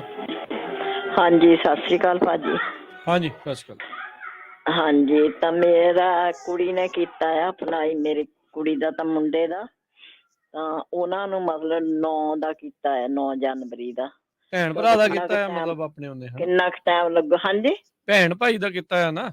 ਹਾਂਜੀ ਭੈਣ ਭਾਈ ਦਾ ਕੀਤਾ ਆ, ਤਾਂ ਕਿੰਨਾ ਕੁ ਟਾਈਮ ਲੱਗਦਾ ਆ? 2005 ਚੱਲਦਾ ਉਹਦਾ, ਤੇ 7 ਸਾਲ ਹੋਰ ਲੱਗਣੇ ਤੁਹਾਡੇ। 5 ਮੈਂ ਨਾ ਸੀਟੀਜ਼ਨ ਆ, ਜਿੱਦਾਂ ਮੈਨੂੰ ਦੀਦਾ ਨਹੀਂ ਹੈਗਾ ਹਨਾ, ਵੀ ਹੋਰ ਕੋਈ ਕੇਸ ਤੇ ਉਹ ਆ ਸਕਦੇ ਇੱਥੇ? ਮੇਰਾ ਮੁੰਡਾ ਤਾਂ ਨਿਆਣੇ, ਉਹਨਾਂ ਨੇ ਕਹਿਣਾ ਕੁੜੀ ਹੈਗੀ ਆ ਤੁਹਾਡੀ।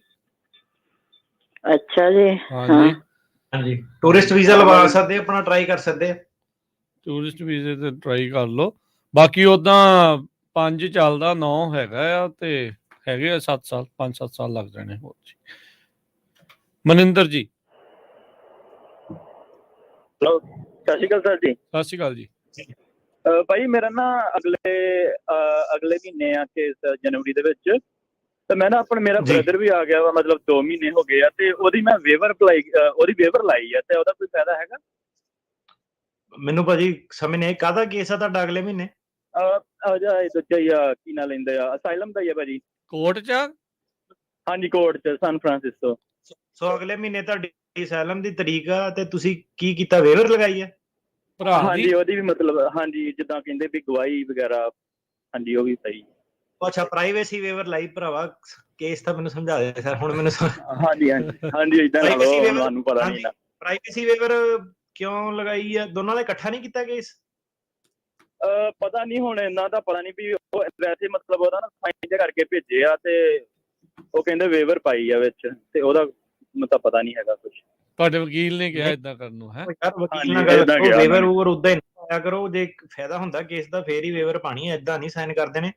ਉਹ ਵੇਵਰ ਦਾ ਮਤਲਬ ਇਹੀ ਹੁੰਦਾ ਕਿ ਭਰਾ ਦੀ ਫਾਈਲ ਵੀ ਖੋਲ ਕੇ ਸਰਕਾਰੀ ਵਕੀਲ ਦੇ ਸਕਦਾ। ਉਹ ਐਡੀ ਪਾਵਰ ਕਿਉਂ ਦੇਣੀ ਸੀ ਸਰਕਾਰੀ ਵਕੀਲ ਨੂੰ?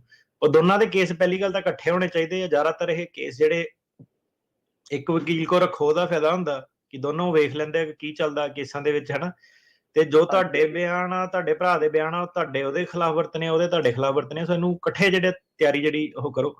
ਤੇ ਹੁਣ ਮੈਨੂੰ ਪਤਾ ਨਹੀਂ, ਤੁਸੀਂ ਤਾਂ ਜਿੱਦਾਂ ਦੱਸਦੇ ਆ ਕਿ ਪ੍ਰਾਈਵੇਸੀ ਵੇਵਰ ਪਾਈ ਆ ਤੇ ਭਰਾ ਨੂੰ ਵਿਟਨੈਸ ਹੁਣ ਬਣ ਕੇ ਤੁਹਾਡੇ ਕੇਸ ਦੇ ਵਿੱਚ ਆਉਣਾ ਪੈਣਾ। ਤੇ ਉਹਦੇ ਬਿਆਨ ਹੋ ਸਕਦੇ ਵਗੈਰਾ? ਉਹੀ ਨਹੀਂ, ਵਿਟਨੈਸ ਉਹੀ ਹੁੰਦਾ ਜੀ। ਹਾਂਜੀ ਹਾਂਜੀ, ਤਾਂ ਵੇਵਰ ਪਾਈ ਆ ਉਹਨੇ, ਫਾਈਲ ਦੇਖਣੀ ਪੂਰੀ। ਇਹਨਾਂ ਕੇਸਾਂ ਦੇ ਵਿੱਚ ਜ਼ਿਆਦਾਤਰ ਆਪਾਂ ਦੇਖਦੇ ਹਾਂ ਕਿ ਕੀ ਪ੍ਰੋਬਲਮ ਆਉਂਦੀ ਆ ਅਪੀਲ ਦੇ ਵਿੱਚ। ਹੁਣ ਸਾਡੇ ਕੋਲ ਬਹੁਤ ਕੇਸ ਜਿਹੜੇ ਆਉਂਦੇ ਆ ਕਿ ਜਿੱਦਾਂ ਉਹਦੇ ਵਿੱਚ ਉਹ ਇਹ ਹੈ ਕਿ ਜਿੱਦਾਂ ਕਿਸੇ ਦੇ ਘਰਦਿਆਂ ਨੇ ਐਫੀਡੇਵਿਟ ਦਿੱਤਾ ਹੈਗਾ, ਬਾਪੂ ਨੇ ਐਫੀਡੇਵਿਟ ਦਿੱਤਾ, ਕਈਆਂ ਨੇ ਜਿੱਦਾਂ ਕਈ ਵਾਰੀ ਆਪਾਂ ਕੇਸ ਦੇਖਿਆ ਕਿ ਉਹ ਕਹਿੰਦਾ ਇਹਨੂੰ ਲੱਭਣ ਆਉਂਦੇ ਸੀਗੇ ਮੁੰਡੇ ਨੂੰ, ਮੇਰੇ ਵੱਡੇ ਵਾਲੇ ਨੂੰ। ਉਹ ਜੱਜ ਕਹਿੰਦਾ ਕਿ ਜੇ ਵੱਡੇ ਵਾਲੇ ਨੂੰ ਲੱਭਣ ਆਉਂਦੇ ਸੀ, ਨਾਲੇ ਤੂੰ ਕਹਿੰਦਾ ਛੋਟੇ ਵਾਲਾ ਵੀ ਕਰਦਾ ਸੀ, ਉਹਨੂੰ ਕਿਉਂ ਨਹੀਂ? ਹੁਣ ਛੋਟੇ ਵਾਲੇ ਦੇ ਕੇਸ 'ਚ ਬਾਪੂ ਨੇ ਕਿਹਾ ਕਿ ਇਹਨੂੰ ਲੱਭਣ ਆਉਂਦੇ ਸੀ, ਕਹਿੰਦਾ ਉਹ ਕਹਿੰਦਾ ਆ ਕੀ ਹਿਸਾਬ ਕਿਤਾਬ ਆ ਕਿ ਜਦੋਂ ਆਉਂਦਾ ਇੱਕ ਸੇਮ ਹੀ ਬੰਦੇ ਆ ਪਾਰਟੀ ਦੇ, ਉਹ ਕਦੀ ਇੱਕ ਭਰਾ ਬਾਰੇ ਪੁੱਛਦੇ, ਕਦੀ ਦੂਜੇ ਭਰਾ ਬਾਰੇ ਪੁੱਛਦੇ, ਇਕੱਠੇ ਕਿਉਂ ਨਹੀਂ ਪੁੱਛਦੇ, ਹਨਾ। ਤੇ ਬਾਪੂ ਨੇ ਵੀ ਆਪਣੇ ਐਫੀਡੇਵਿਟ ਦੇ ਵਿੱਚ ਇੱਕੋ ਭਰਾ ਦੀ ਗੱਲ ਕਰੀ ਜਾਂਦਾ, ਦੂਜੇ 'ਚ ਇੱਕੋ ਭਰਾ ਦੀ ਕਰੀ ਜਾਂਦਾ, ਕਿ ਦੋਨਾਂ ਦੀ ਕਿਉਂ ਨਹੀਂ ਗੱਲ ਕਰਦਾ ਕਿ ਮੇਰੇ ਮੁੰਡੇ ਬਾਰੇ ਲੱਭਦੇ ਜਾਂ ਏਦਾਂ ਕਰਦੇ ਆ। ਇਤੋਂ ਸ਼ੱਕ ਹੁੰਦਾ ਕਿ ਇਹਦਾ ਕੇਸ ਕਿਤੇ ਨਕਲੀ ਤਾਂ ਨਹੀਂ ਹੈਗਾ। ਸੋ ਇਹ ਆ ਕਿ ਵੇਵਰ ਦਾ ਮਤਲਬ ਇਹੀ ਹੈ ਕਿ ਫਾਈਲਾਂ ਉਹਨਾਂ ਨੇ ਇਕੱਠੀਆਂ ਕੰਪੇਅਰ ਕਰਕੇ ਦੇਖਣੀਆਂ ਤੇ ਗਲਤੀਆਂ ਗੁਲਤੀਆਂ ਕੱਢ ਕੇ ਤੁਹਾਡੇ ਖਿਲਾਫ ਜਿਹੜੀਆਂ ਵਰਤਣੀਆਂ। ਸੋ ਇਹਨਾਂ ਨਾਲ ਬਹਿ ਕੇ ਆਪਣੇ ਵਕੀਲ ਨਾਲ ਗੱਲ ਕਰੋ। ਜੇ ਨਹੀਂ ਰੈਡੀ ਹੈਗੇ ਆ ਕੇਸ ਦੇ ਵਿੱਚ ਤੇ ਉਹਨੂੰ ਕਹਿ ਦਿਓ ਕਿ ਅਜੇ ਰੈਡੀ ਨਹੀਂ ਹੈਗੇ, ਜਾਂ ਉਹਨੂੰ ਕਹਿ ਦਿਓ ਕਿ ਕਨਫਲਿਕਟ ਆਫ ਇੰਟਰਸਟ ਹੈ, ਕਿ ਪ੍ਰਾਈਵੇਸੀ ਵੇਵਰ ਹੈ, ਕਿ ਟਾਈਮ ਚਾਹੀਦਾ ਹੋਰ। ਸੋ ਫਾਲਤੂ ਪੰਗਾ ਨਾ ਲਓ। ਤੁਹਾਡੀ ਗੱਲ ਸੁਣ ਕੇ ਇਹੀ ਲੱਗਦਾ ਕਿ ਤੁਹਾਨੂੰ ਪਤਾ ਨਹੀਂ ਕਿ ਕੀ ਹੋ ਰਿਹਾ। ਠੀਕ ਹੈ। ਤੇ ਸਰ ਇੱਕ ਜੱਜ ਹੈਗਾ ਵਾ, ਕਹਿ ਦੇਵੇ ਪ੍ਰਾਈਵੇਸੀ ਵੇਵਰ ਪਾ ਦੇਣੀ, ਤੁਸੀਂ ਕਿਹਾ ਪਾ ਦੇ ਪਤਾ ਨਹੀਂ ਮੈਨੂੰ ਕੀ ਹੈ। ਉਹਨੂੰ ਜਾ ਕੇ ਪਹਿਲਾਂ ਪੁੱਛ ਕੇ ਮੈਨੂੰ ਸਮਝਾ ਪਹਿਲਾਂ ਕੀ ਚੀਜ਼ ਹੈਗੀ ਹੈ। ਏਦਾਂ ਹੀ ਨਾ ਕਿਤੇ ਵੀ ਸਾਈਨ ਕਰ ਦਿਓ ਕਿ ਵਕੀਲ ਨੇ ਕਹਿਤਾ ਤੇ ਕਰ ਦੇਣੇ ਸਾਈਨ, ਹਨਾ। ਉਹਨੂੰ ਜਾ ਕੇ ਪੁੱਛ ਗਿਆ ਕਿ ਮੈਨੂੰ ਸਮਝਾ ਪਹਿਲਾਂ ਕੀ ਚੱਕਰ ਆ। ਤੇ ਉਹਨੂੰ ਪੁੱਛ ਗਿਆ ਕਨਫਲਿਕਟ ਆਫ ਇੰਟਰਸਟ ਤਾਂ ਨਹੀਂ ਹੈਗਾ, ਉਹਨੂੰ ਪੁੱਛੀ ਕਈ ਕਨਫਲਿਕਟ ਆਫ ਇੰਟਰਸਟ ਤਾਂ ਨਹੀਂ ਹੈਗਾ। ਜੇ ਵਕੀਲ ਕਹੂਗਾ ਹੈਗਾ ਵਾ ਕਨਫਲਿਕਟ ਆਫ ਇੰਟਰਸਟ, ਉਹਨੂੰ ਕਹੇ ਫਿਰ ਤੂੰ ਮੈਨੂੰ ਰਿਪਰੈਜ਼ੈਂਟ ਨਹੀਂ ਕਰ ਸਕਦਾ, ਤੇ ਫਿਰ ਉਹਨੂੰ ਕਹੇ ਕੰਟੀਨਿਊਸ ਮੈਨੂੰ ਲੈ ਕੇ ਦੇ, ਤੇ ਫਿਰ ਆਪਣਾ ਇਕੱਠੇ ਬਹਿ ਕੇ ਵੇਖੋ ਕਿ ਕੀ ਹਿਸਾਬ ਕਿਤਾਬ। ਠੀਕ ਆ। ਤੇ ਸਰ ਇੱਕ ਮੇਰਾ ਜੱਜ ਹੈਗਾ ਵਾ, ਨਿਊ ਆ ਜੱਜ ਹਾਵਰਡ ਡੇਵਿਸ ਆ, ਕਿੱਦਾਂ ਦੀ ਮਤਲਬ ਕਿੱਦਾਂ ਦੀ ਰੇਟਿੰਗ ਉਹਨਾਂ ਦੀ ਇੱਥੇ ਸੈਨ ਫਰਾਂਸਿਸਕੋ? ਨਿਊ ਆ। ਰੇਟਿੰਗ ਤਾਂ ਤੁਹਾਨੂੰ ਉੱਤੇ ਚੈੱਕ ਕਰਨੀ ਪੈਣੀ ਆ ਟਰੈਕ ਦੇ ਉੱਤੇ। ਤੇ ਹਾਵਰਡ ਡੇਵਿਸ ਠੀਕ ਹੈ ਜੱਜ। ਠੀਕ ਹੈ ਜੀ, ਮਿਹਰਬਾਨੀ। ਠੀਕ ਹੈ ਜੀ, ਥੈਂਕ ਯੂ ਜੀ। ਵਿਨੋਦ। ਸੰਜੇ, ਸਤਿ ਸ਼੍ਰੀ ਅਕਾਲ ਜੀ। ਇਹ ਸਵਾਲ ਸੀਗਾ ਕਿ ਇਸ ਸਪਾਊਸ ਲਈ ਸਪਾਂਸਰ ਕੀਤਾ ਹੈ, ਉਹਨਾਂ ਦਾ ਇੰਟਰਵਿਊ ਹੈਗਾ ਬੰਬਈ ਦੇ ਵਿੱਚ। ਸਵਾਲ ਇਹ ਸੀਗਾ ਕਿ ਉਸ ਵੇਲੇ ਉਹ ਬੈਂਕ ਦੀਆਂ ਸਟੇਟਮੈਂਟਾਂ ਮੰਗਦੇ ਆ ਪਟੀਸ਼ਨ ਲਈ, ਜਿਹੜਾ ਮੰਗਦੇ ਹੁੰਦੇ ਆ। ਉਹਦੇ ਵਿੱਚ ਕੀ ਪ੍ਰੋਬਲਮ ਆ? ਨਹੀਂ, ਪ੍ਰੋਬਲਮ ਕੁਛ ਨਹੀਂ ਹੈਗੀ। ਮੈਂ ਉਦਾਂ ਪੁੱਛ ਰਿਹਾ ਸੀ ਕਿ ਅਗਲੇ ਨੂੰ ਸਾਰਾ ਬੈਂਕ ਦਾ ਆਪਣਾ ਹਿਸਾਬ ਕਿਤਾਬ ਦੇਣਾ, ਉਹ ਠੀਕ ਹੈਗਾ? ਨਹੀਂ, ਉਹਨੇ ਟੈਕਸ ਰਿਟਰਨ ਨਾਲ ਤੁਹਾਡਾ ਕੰਮ ਚੱਲ ਜਾਣਾ, ਜਿਹੜਾ ਉਹ ਭੇਜਣਾ। ਤੇ ਜਿਹੜੀ ਬੈਂਕ ਨੂੰ ਭੇਜਣੀ ਨਾ, ਤੁਸੀਂ ਸਿੱਧੇ ਵੀ ਐਮਬੈਸੀ ਨੂੰ ਭੇਜ ਸਕਦੇ ਆ ਵਿਦਆਊਟ ਅਪਲੋਡ ਤੁਸੀਂ ਕਰਨਾ। ਉਹ ਕਿਹੜਾ ਤੁਹਾਡੇ ਸਪਾਊਸ ਨੂੰ ਵਿਖਣੀਆਂ ਵਾ। ਨਹੀਂ, ਉਹ ਕਹਿੰਦੇ ਆ ਨਾ ਕਿ ਓਰੀਜਨਲ ਡਾਕੂਮੈਂਟ ਲੈ ਕੇ ਆਓ ਜਦ ਇੰਟਰਵਿਊ ਹੋਵੇ, ਤਾਂ ਸਾਰੇ ਓਰੀਜਨਲ ਹੈਗੇ। ਬੈਂਕ ਦੀ ਥੋੜਾ ਓਰੀਜਨਲ ਹੁੰਦੀ ਹੈ, ਬੈਂਕ ਦੀ ਤਾਂ ਕਾਪੀ ਹੁੰਦੀ ਹੈ। ਤੇ ਪਰ ਨਹੀਂ ਮੰਗਦੇ ਉਹ, ਆਪਣਾ ਟੈਕਸ ਰਿਟਰਨ ਦੇਖਣੀ ਉਹਨਾਂ ਨੇ। ਟੈਕਸ ਰਿਟਰਨ ਤਾਂ ਉਹ ਪਿਛਲੇ 3 ਸਾਲਾਂ ਦੀ ਸਾਰੀ ਹੈਗੀ ਹੈ। ਬਸ ਦੈਟਸ ਇਟ, ਉਹਨਾਂ ਚੱਲ ਜਾਂਦਾ ਕੰਮ। ਹਾਂਜੀ, ਥੈਂਕ ਯੂ ਜੀ। ਜੀ ਓਕੇ ਜੀ। ਗੁਰਚੇਤ ਸਿੰਘ ਨੇ ਲੱਗਦਾ ਮੈਂ ਕਿਹਾ ਜ਼ਿਆਦਾ ਹੀ ਦੱਬਿਆ ਲੱਗਦਾ, ਸ਼ੋਅ ਨਹੀਂ ਕਰਨਾ ਚਾਹੁੰਦੇ। ਪਹਿਲਾਂ ਇਹ ਦੱਸਦੇ ਕਿ ਇਹ ਮੈਟਰ ਨਹੀਂ ਕਰਦਾ ਕਿ ਕੀ ਤੁਸੀਂ ਉਹਨਾਂ ਨੂੰ ਸ਼ੋਅ ਕਰਨਾ ਕਿ ਨਹੀਂ ਕਰਦਾ। ਜੇ ਤੁਹਾਡਾ ਕੱਲ ਨੂੰ ਪੰਗਾ ਪੈਂਦਾ, ਇਹ ਜ਼ਿਆਦਾਤਰ ਕਮਿਊਨਿਟੀ ਪ੍ਰਾਪਰਟੀ ਸਟੇਟ ਜਿਹੜੇ ਹੁੰਦੇ ਆ, ਤੇ ਉਹ ਕੰਮ ਹੋਣਾ ਅੱਧੋ ਅੱਧੀ ਆ, ਤੇ ਡਿਸਕਲੋਜ਼ਰ ਫੁੱਲ ਹੀ ਚਾਹੀਦੇ ਆ। ਸੋ ਏਦਾਂ ਹੁਣ ਕੀ ਸਵਾਲ ਪੁੱਛਣ ਤੋਂ ਏਦਾਂ ਲੱਗਦਾ ਕਿ ਭਾਈ ਨੂੰ ਥੋੜਾ ਡਰ ਲੱਗਣ ਦਿਆ ਕਿ ਫਾਈਨੈਂਸ਼ੀਅਲ ਜਿਹੜੀ ਇਨਫੋਰਮੇਸ਼ਨ ਜਿਹੜੀ ਡਿਸਕਲੋਜ਼ ਨਾ ਹੋ ਜਾਵੇ। ਤੇ ਜਿਹਨਾਂ ਨੂੰ ਵੀ ਏਦਾਂ ਕਿ ਫਾਈਨੈਂਸ਼ੀਅਲ ਦਾ ਜਿਹੜਾ ਚੱਕਰ ਹੈ ਨਾ, ਸਾਡੀ ਇੱਕ ਕਮਿਊਨਿਟੀ 'ਚ ਨਾ ਇੱਕ ਚੀਜ਼ ਹੁੰਦੀ ਆ ਪ੍ਰੀਨਪ ਹੁੰਦਾ ਕਿ ਮੈਰਿਜ ਨਪ ਹੁੰਦਾ, ਨਪਚੁਅਲ ਐਗਰੀਮੈਂਟ, ਕਿ ਵਿਆਹ ਤੋਂ ਪਹਿਲਾਂ ਤੁਸੀਂ ਐਗਰੀਮੈਂਟ ਇੱਕ ਕਰ ਲੈਂਦੇ ਆ। ਉਹ ਹੁਣ ਸੁਣਨ ਨੂੰ ਬਹੁਤ ਮਾੜੀ ਚੀਜ਼ ਲੱਗਦੀ ਆ ਕਿ ਪ੍ਰੀਨਪ, ਅੱਛਾ ਵਿਆਹ ਤੋਂ ਪਹਿਲਾਂ ਹੀ ਇਹਨੂੰ ਤਾਂ ਵਿਸ਼ਵਾਸ ਨਹੀਂ ਮੇਰੇ ਉੱਤੇ, ਇਹ ਤਾਂ ਏਦਾਂ ਹੋ ਜਾਣਾ ਓਦਾਂ ਹੋ ਜਾਣਾ। ਉਹ ਇੱਥੇ ਜਿਹੜਾ ਡਿਵੋਰਸ ਵਾਲੇ ਜਿਹੜੇ ਮਸਲੇ ਆ ਨਾ, ਕਾਫੀ ਕਲਾਇੰਟ ਜਿਹੜੇ ਉਹ ਬਾਅਦ 'ਚ ਮਹਾਂਯੁੱਧ ਸ਼ੁਰੂ ਹੋ ਜਾਂਦਾ ਪਰਿਵਾਰਾਂ ਦੇ ਵਿੱਚ। ਤੇ ਉਹਨੇ ਕਹਿਣਾ ਕਿ ਮੁੰਡਾ ਭਾਵੇਂ ਕੁੜੀ, ਉਹਨਾਂ ਨੇ ਇੱਕ ਦੂਜੇ ਦੇ ਪੂਰੇ ਫੁੱਲ ਐਂਡ ਤੱਕ ਜਿਹੜਾ ਜਾਣਾ। ਤੇ ਇੱਕ ਚੀਜ਼ ਹੁੰਦੀ ਆ ਪ੍ਰੀ ਨਪ, ਇੱਕ ਚੀਜ਼ ਹੁੰਦੀ ਆ ਪੋਸਟ ਨਪ, ਕਿ ਵਿਆਹ ਤੋਂ ਬਾਅਦ ਵੀ ਜਿਹੜੀ ਅਗਰੀਮੈਂਟ ਤੁਸੀਂ ਕਰ ਸਕਦੇ ਆ। ਉਹ ਸਾਰਿਆਂ ਦਾ ਮਕਸਦ ਇਹ ਹੁੰਦਾ ਕਿ ਤੁਸੀਂ ਆਪਣੀ ਜਿਹੜੀ ਪ੍ਰਾਪਰਟੀ ਆ ਉਹਨੂੰ ਇਕੱਠੇ ਰੱਖਣਾ, ਕਿ ਡਿਵੋਰਸ ਦੇ ਟਾਈਮ ਤੇ ਤੁਸੀਂ ਉਹਨੂੰ ਕਿੱਦਾਂ ਤੁਸੀਂ ਉਹਨੂੰ ਕੈਟਾਗਰਾਈਜ਼ ਜਿਹੜਾ ਕਰਨਾ। ਉਹ ਚੀਜ਼ ਨੂੰ ਹੁਣ ਜਿਹੜਾ ਆਪਣੀ ਕਮਿਊਨਿਟੀ 'ਚ ਮਾੜਾ ਵੀ ਬੜਾ ਸਮਝਦੇ, ਕਈ ਵਾਰੀ ਉਹਦੇ ਲੋਕਾਂ ਨਾਲ ਗੱਲਾਂ ਕਰਦੇ ਸੁਣਿਆ ਹੈ ਨਾ, ਕੁੜੀਆਂ ਨੂੰ ਵੀ ਕਈ ਵਾਰੀ ਕਹਿੰਦੇ ਅੱਛਾ ਜੇ ਤਾਂ ਮੇਰਾ ਘਰ ਵਾਲਾ ਮੈਨੂੰ ਇਦਾਂ ਕਹੇ ਮੈਨੂੰ ਤਾਂ ਸ਼ੱਕ ਬੜਾ ਉੱਤੇ ਹੋਣਾ ਕਿ ਇਦਾਂ ਇਹਨੇ ਕਿਉਂ ਕਰਨਾ। ਪਰ ਉਹ ਜਿਹੜੀ ਪ੍ਰੀ ਨਪ ਪੋਸਟ ਨਪ ਨਾ, ਉਹ ਭੱਜਣਾ ਨਹੀਂ ਉਹਦੇ ਉੱਤੋਂ ਦੀ, ਉਹ ਸਿਆਣਪ ਹੈਗੀ ਅੱਜ ਦੀ ਡੇਟ ਦੇ ਵਿੱਚ ਬਹਿ ਕੇ ਜਿਹੜੀ ਗੱਲ ਕਰਨੀ। ਉਹਦੇ ਵਿੱਚ ਤੁਸੀਂ ਪਹਿਲਾਂ ਹੀ ਜਿਹੜੀ ਆਪਣੀ ਕਿੱਦਾਂ ਤੁਸੀਂ ਆਪਣੇ ਐਸੈਟ ਕਲਾਸੀਫਾਈ ਕਰਨੇ, ਕਿ ਜਿਹੜਾ ਪਹਿਲਾ ਘਰ ਲਿਆ ਉਹ ਇਹਦੇ ਨਾਲ, ਦੂਜਾ ਘਰ ਲਿਆ ਉਹ ਇਹਦੇ ਨਾਲ, ਤਾਂ ਕਿ ਆਪਣੀਆਂ ਸੈਪਰੇਟ ਰੱਖਣੀ ਆ ਪ੍ਰਾਪਰਟੀ, ਆਪਣੀ ਕੋਮਿੰਗਲ ਕਰਨੀ ਹੈ। ਸੋ ਪ੍ਰੀ ਨਪ ਪੋਸਟ ਨਪ ਉਹਦਾ ਸਹਾਰਾ ਲਓ ਜੇ ਤੁਹਾਨੂੰ ਕੋਈ ਵੀ ਚੀਜ਼ ਦਾ ਜੇ ਸ਼ੱਕ ਆ, ਤੁਹਾਨੂੰ ਲੱਗਦਾ ਕਿ ਨਹੀਂ ਆਪਣੀ ਇਹ so better to have it than not have it. ਕਿਉਂਕਿ ਇੱਥੇ ਆਪਾਂ ਡਿਵੋਰਸਾਂ ਦੇ ਕੇਸਾਂ ਦੇ ਵਿੱਚ ਨਾ ਸਿਰਫ ਲੋਕਾਂ ਦਾ ਫੋਕਸ ਇੱਕ ਹਟ ਜਾਂਦਾ, ਤੇ ਚੰਗੇ ਲੋਕ ਤਬਾਹ ਜਿਹੜੇ ਹੁੰਦੇ ਦੇਖੇ ਆ, ਕਿ ਘਰ-ਬਾਰ ਸਾਰਾ ਜਿਹੜਾ ਲੜ ਕੇ ਕੁਝ ਨਹੀਂ ਰਹਿੰਦਾ ਕੋਟਾ। ਸੋ ਪ੍ਰੀ ਨਪ ਪੋਸਟ ਨਪ ਦਾ ਸਹਾਰਾ ਜ਼ਰੂਰ ਲਓ। ਹਾਂਜੀ ਗੁਰਚੇਤ ਜੀ।